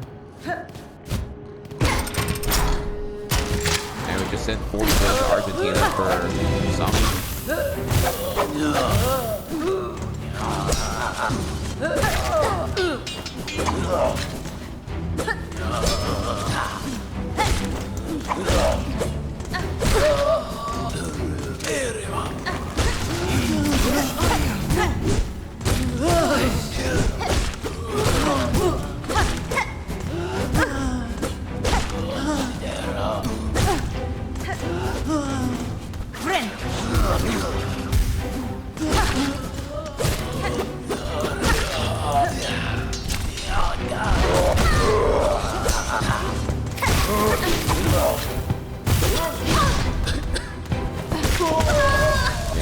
I was hoping to dash out of there with that one.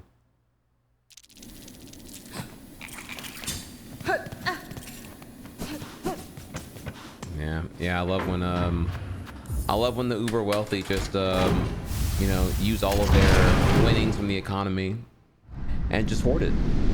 They don't facilitate. They just hoard it.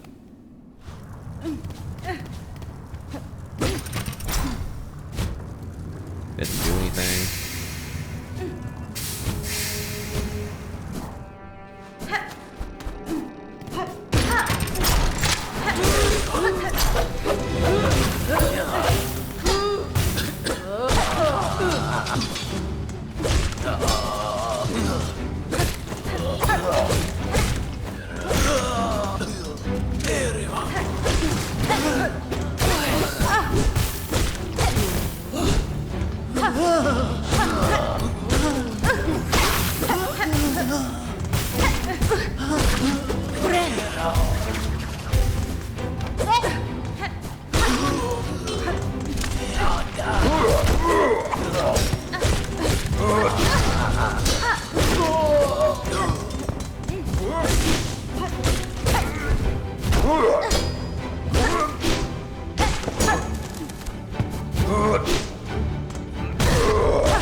extended.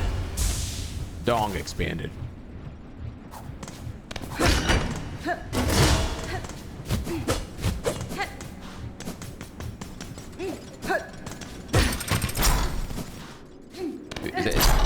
Is Dong still in the or what's the emote with like the emote with the dank DK smiling?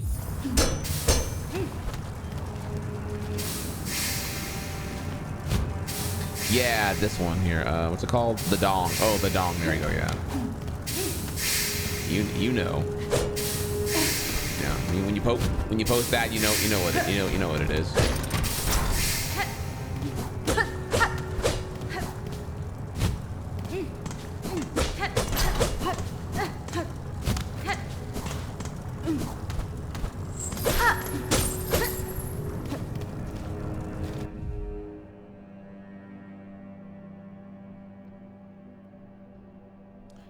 Well, I'm gonna go back to where I was now.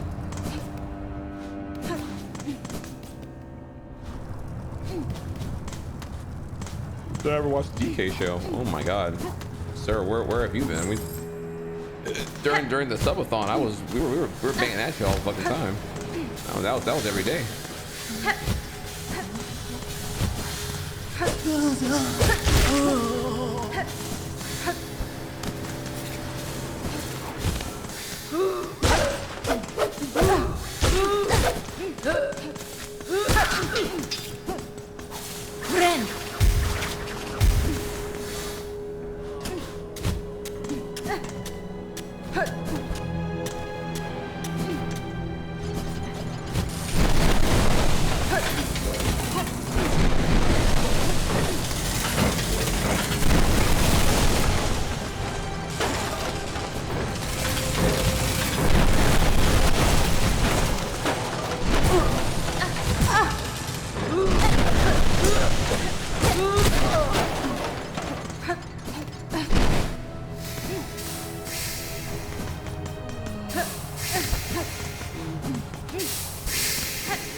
But almost is not bad enough.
I remember you. Dude, we fought like 20 hours ago.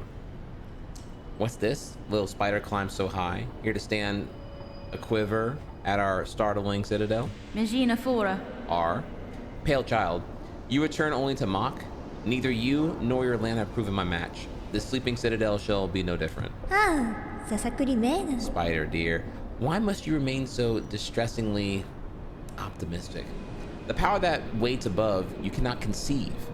Her who would snuff that hope with barely a glance. That's fine. Fool child. Damn. Fool child, like that's a double quarter pounder right there. You still think me blind to the form of your liege?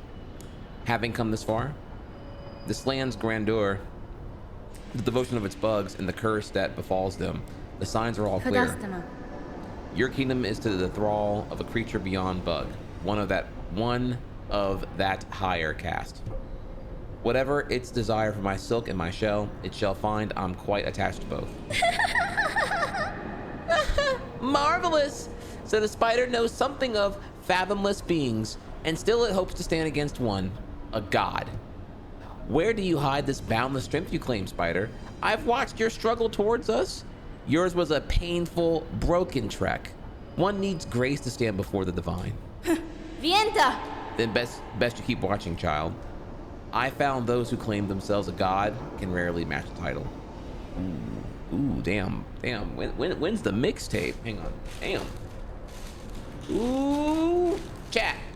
Popcorn me. Popcorn / then a try hard, please. You know, ooh, drama.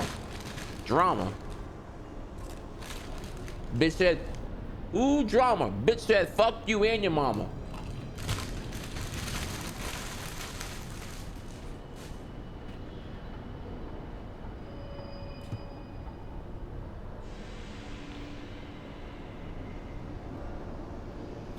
And experience tells me even gods can fall. Bitch.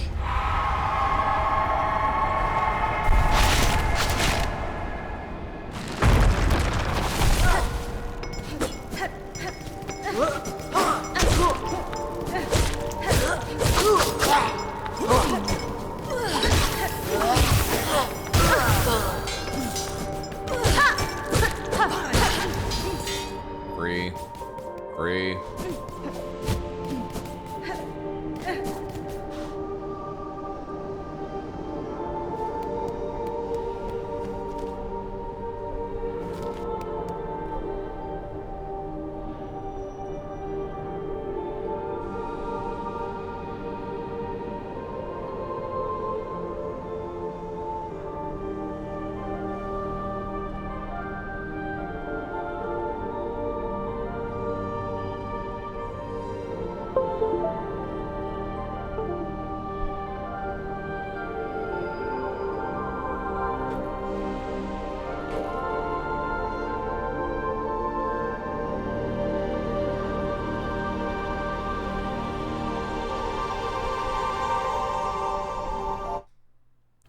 I get it, chat. I get it.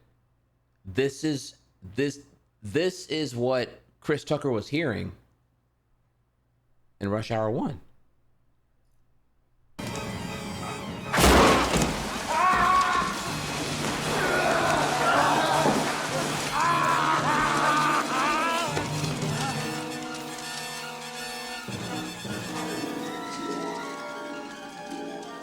Thank you, God. Oh, I'm sorry, I forgot to do the part here. Okay,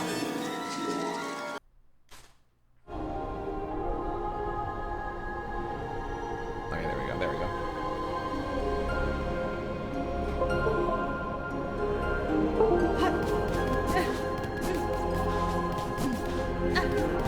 Sorry, the ship post was like I was looking for a better scene, but it would take too long for them to work out.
I'm watching you, Team Jerry.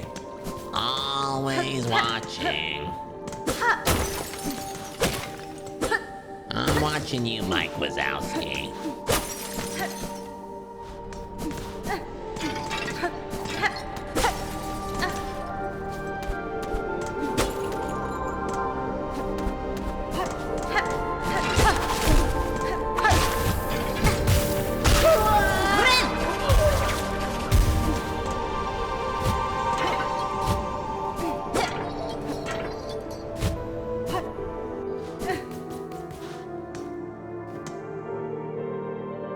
A white lock bearing a surgical symbol.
I'm getting Dark Souls 1 vibes, where the you know, remember the bridge with the bridge with the dragon? I'm gonna go back there, so I'm gonna go there right now. Where the fuck am I?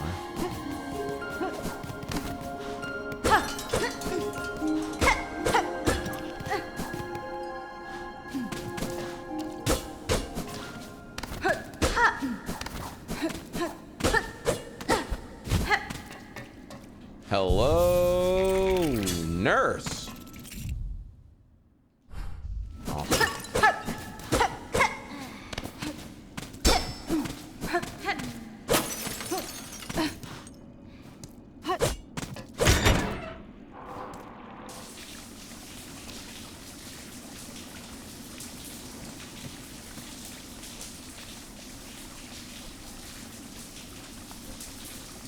Man, I get it. City taxes are gonna pay for water filtration, but can we get some healing water in this bitch? My goddamn.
That's where the healing water is. Oh, I see. Much like solving homelessness, the working class being impoverished and not having clean drinking water is a choice. I see. Oh wait, hey, this is our friend. Hey, wait a minute. It's Sherma. Is that your name? Right?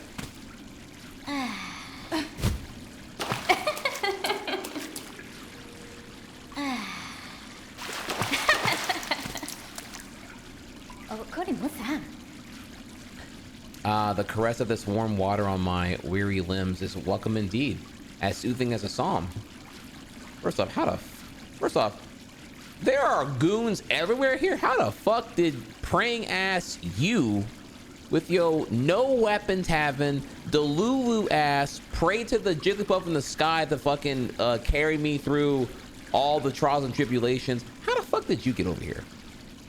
In this like fucking Mecha Madness final stage of Sonic Heroes 1 ass stage. How the fuck did you get here? I want to know.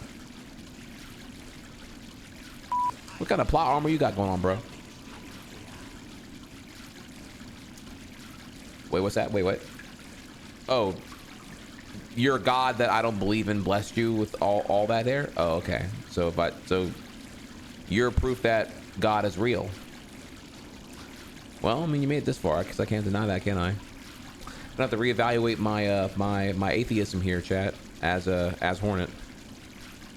Maybe I'm gonna downgrade from full-blown atheist to just agnostic. You know, I'm not quite all the way there yet, but I recognize here that something happened for you to get this far. Okay. Will you splishy splash in a holy bath with me, Red Maiden? Oh my god, the fanfiction writes itself right now. Holy shit, chat. We can sing together to aid in our rejuvenation.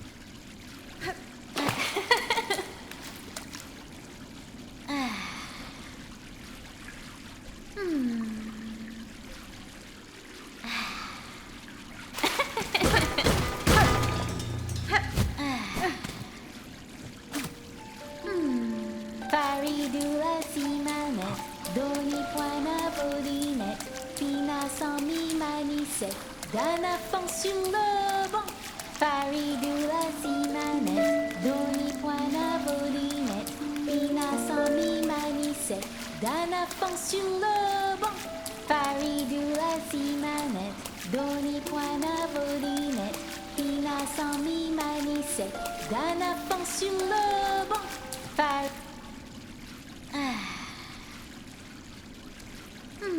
That does make me really happy, actually.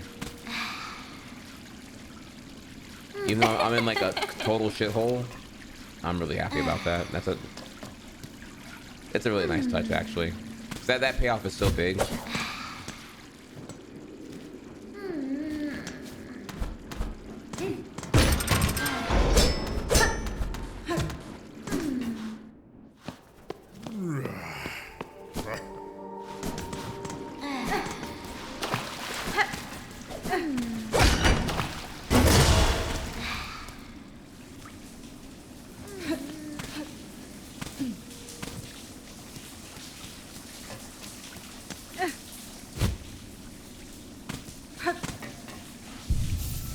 Let's take it in here, you know, like the exteriors are like dimly lit, industrial, shithole, not clean water. Benches cost money per use, and then you got all this shit right here.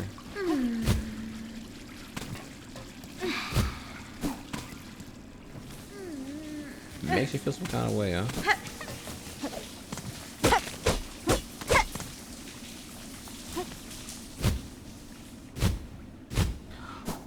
I wonder how chat's gonna feel when they find out that that billionaires effectively pay less in taxes. They're taxed at a lower rate than your average firefighter or teacher. I wonder how chat will feel about that one when I reveal that fact to them. Oh shit!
Sniffer, nothing gets past me. I'm too fast. I'd outrun it. Catch it.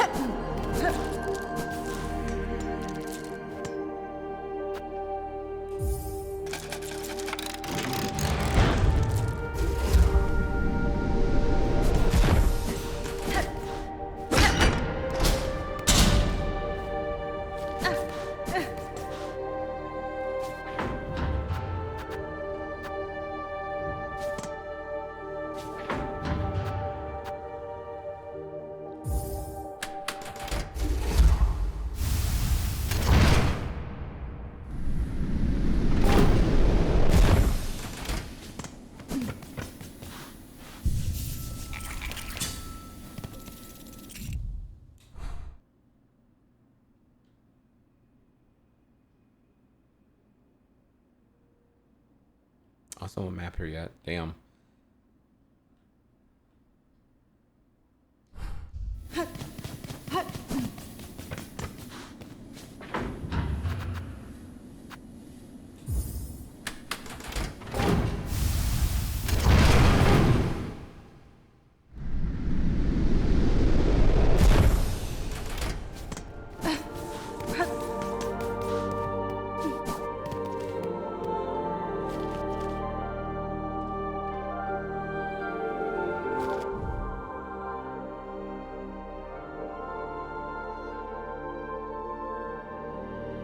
Damn, there's still so much to explore. Holy shit. I don't even. Okay, wait. All of this, by the way, was from me just going, I think, up here. I don't even remember how the fuck I even got all over here again, but okay. Do I want to go back up and go over here? Kinda.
I don't know if I can.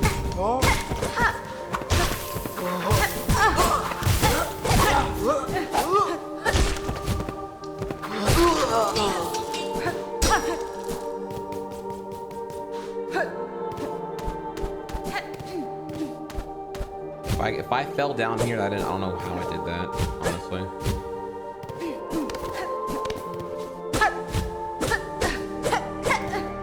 Oh, there we go. Okay.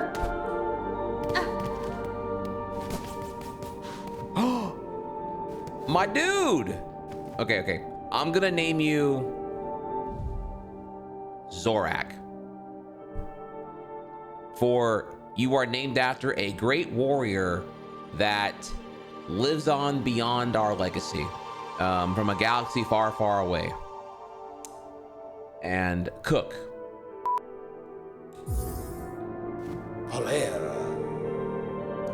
Now, this is where I would do a Zorak voice, but I promise you, I can't do that voice justice. I can try, but it'd be too close to imperfect so it's not worth doing.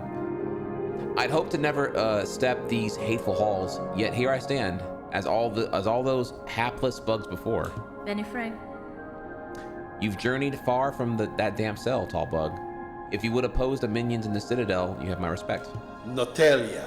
Then we share a rare stance, warrior. Few others seem possessed of will enough to resist.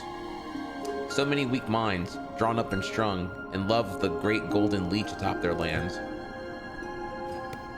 Ooh. Yanara. Farewell, tall bug, until we cross again. Or until death calmly claims us both. That's somewhat dark or melancholy. See chat. See how Hornet's just like totally normal around tall people. All of you short kings who are like tight about like, you know, why can't I be born 6 foot tall or beyond? Ask yourself here, do women really care? Okay, don't answer that question. The answer is tragically, in a lot of cases, actually yes, but that's a different topic entirely, though. We'll talk about that another day, actually.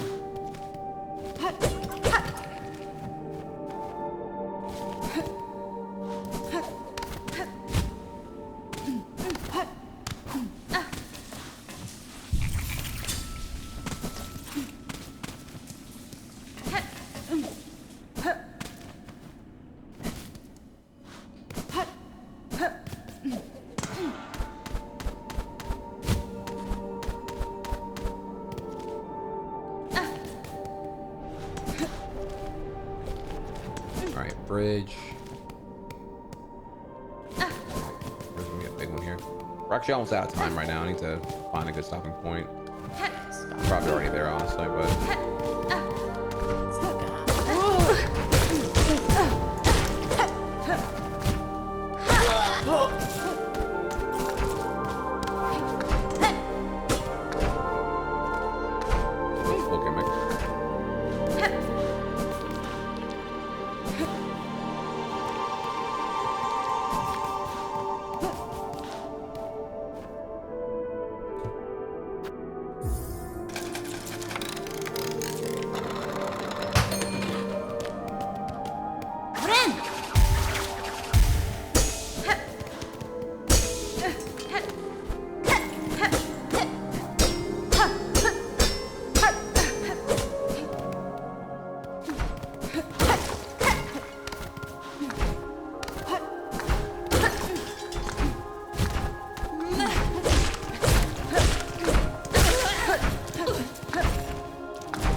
I should have.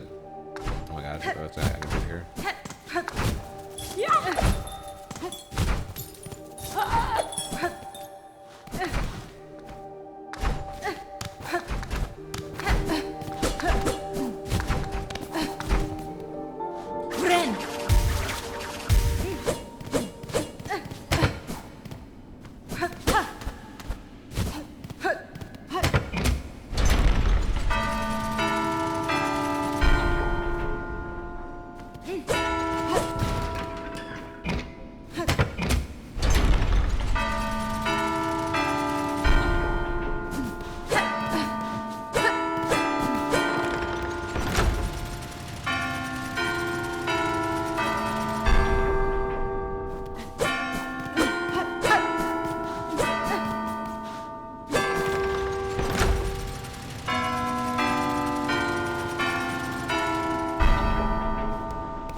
Yoink. Cog hard piece. One part of the cogwork heart containing an intricate mechanism of wheels and regulators. I smell some nightmare tick-tock clock from 64 Mario inspired ass platforming.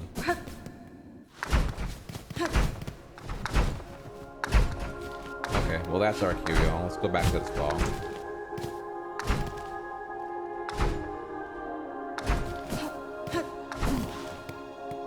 Now it's time for so long. But we'll listen to just one more song. The Citadel has heart. The workers sure aren't smart, you know, with me and you.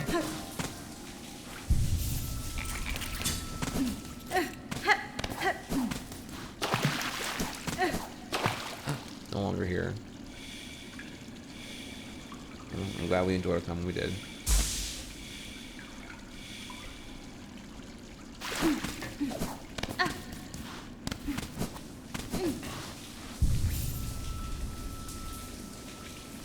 Woo! Man, what a stream. What a stream, y'all.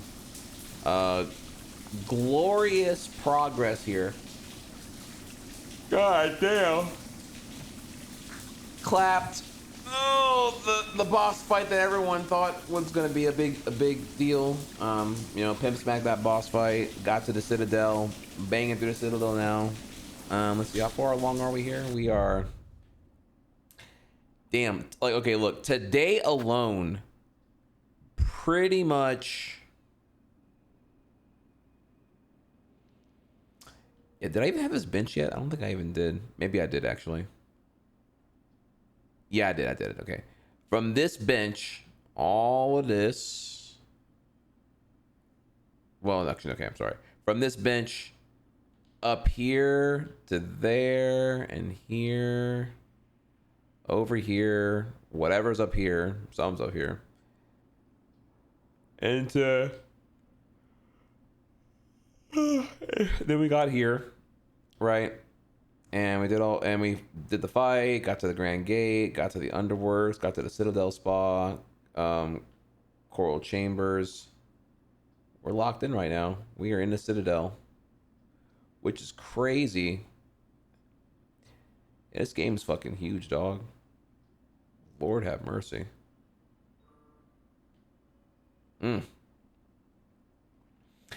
Yeah, Sinners Road. Yeah, yeah, that stream was crazy. I ended up doing a lot of Sinners Road, not thinking that Sinners Road was where Bellheart's curse was. I kid you not. So, also I can remove this now. All right, cool. Yeah, we did a whole lot of shit. Also hope you're doing good, oven baked bread. I'm gonna get back into Smash. So maybe one day we can play. I could redeem myself with how salty I was being at the time here. I've been working on my mental a bunch in that regard. Anyways, yeah, we are super good here though. Damn, your boy, I can't eat anymore. My body's telling me to go to bed with this whole like calorie shit, which. Again, here, if you missed out on that, it was a really fun segment, actually, I would say. So, if you're curious, you can go over here real quick. You can just see here that all you gotta know is that TLDR, I'm on a 1,000 calorie deficit. So today, 1,700 calories, 1,000 calorie deficit, GG's. Days I work out. Like yesterday here, you'll see here with the 1,000 calorie workout, I get way more in me. So about 2,900 calories burned, or I'm sorry, about 4,000 calories burned, about 2,900 eaten, and this is a little fucked up right here, but yeah, we're in there. Okay, so what's going down tomorrow? So tomorrow, chat, not gonna lie, might not be any Silksong. I believe tomorrow is gonna be a DDR workout into coaching with Doughboy. We're gonna work really hard on the Smash stuff here, and then if I'm still feeling up to it, maybe Silksong, but it depends. We'll see. Coaching was pretty intense last time, so we're gonna see what's going on here.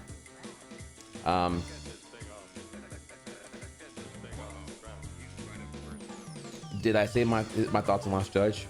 Not only did we were talking. After I beat that boss, we talked about it for like a full 20 minutes. So yeah, just go back in the stream and look it up, check it out. You know, embrace being a VOD frog. No big deal.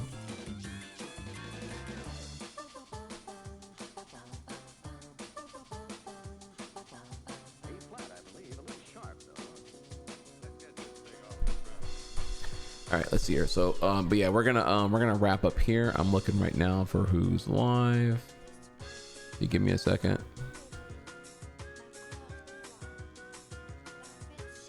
Who are we rating here?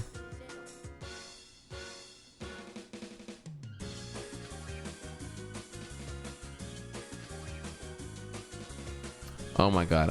Okay, I kind of want to rate this person because I can do a really dank message here. All right, let me think here. All right, raid message. I'm sure I can figure something out. All right, /raid. All right, give us your Pokemon Zaza review, but only using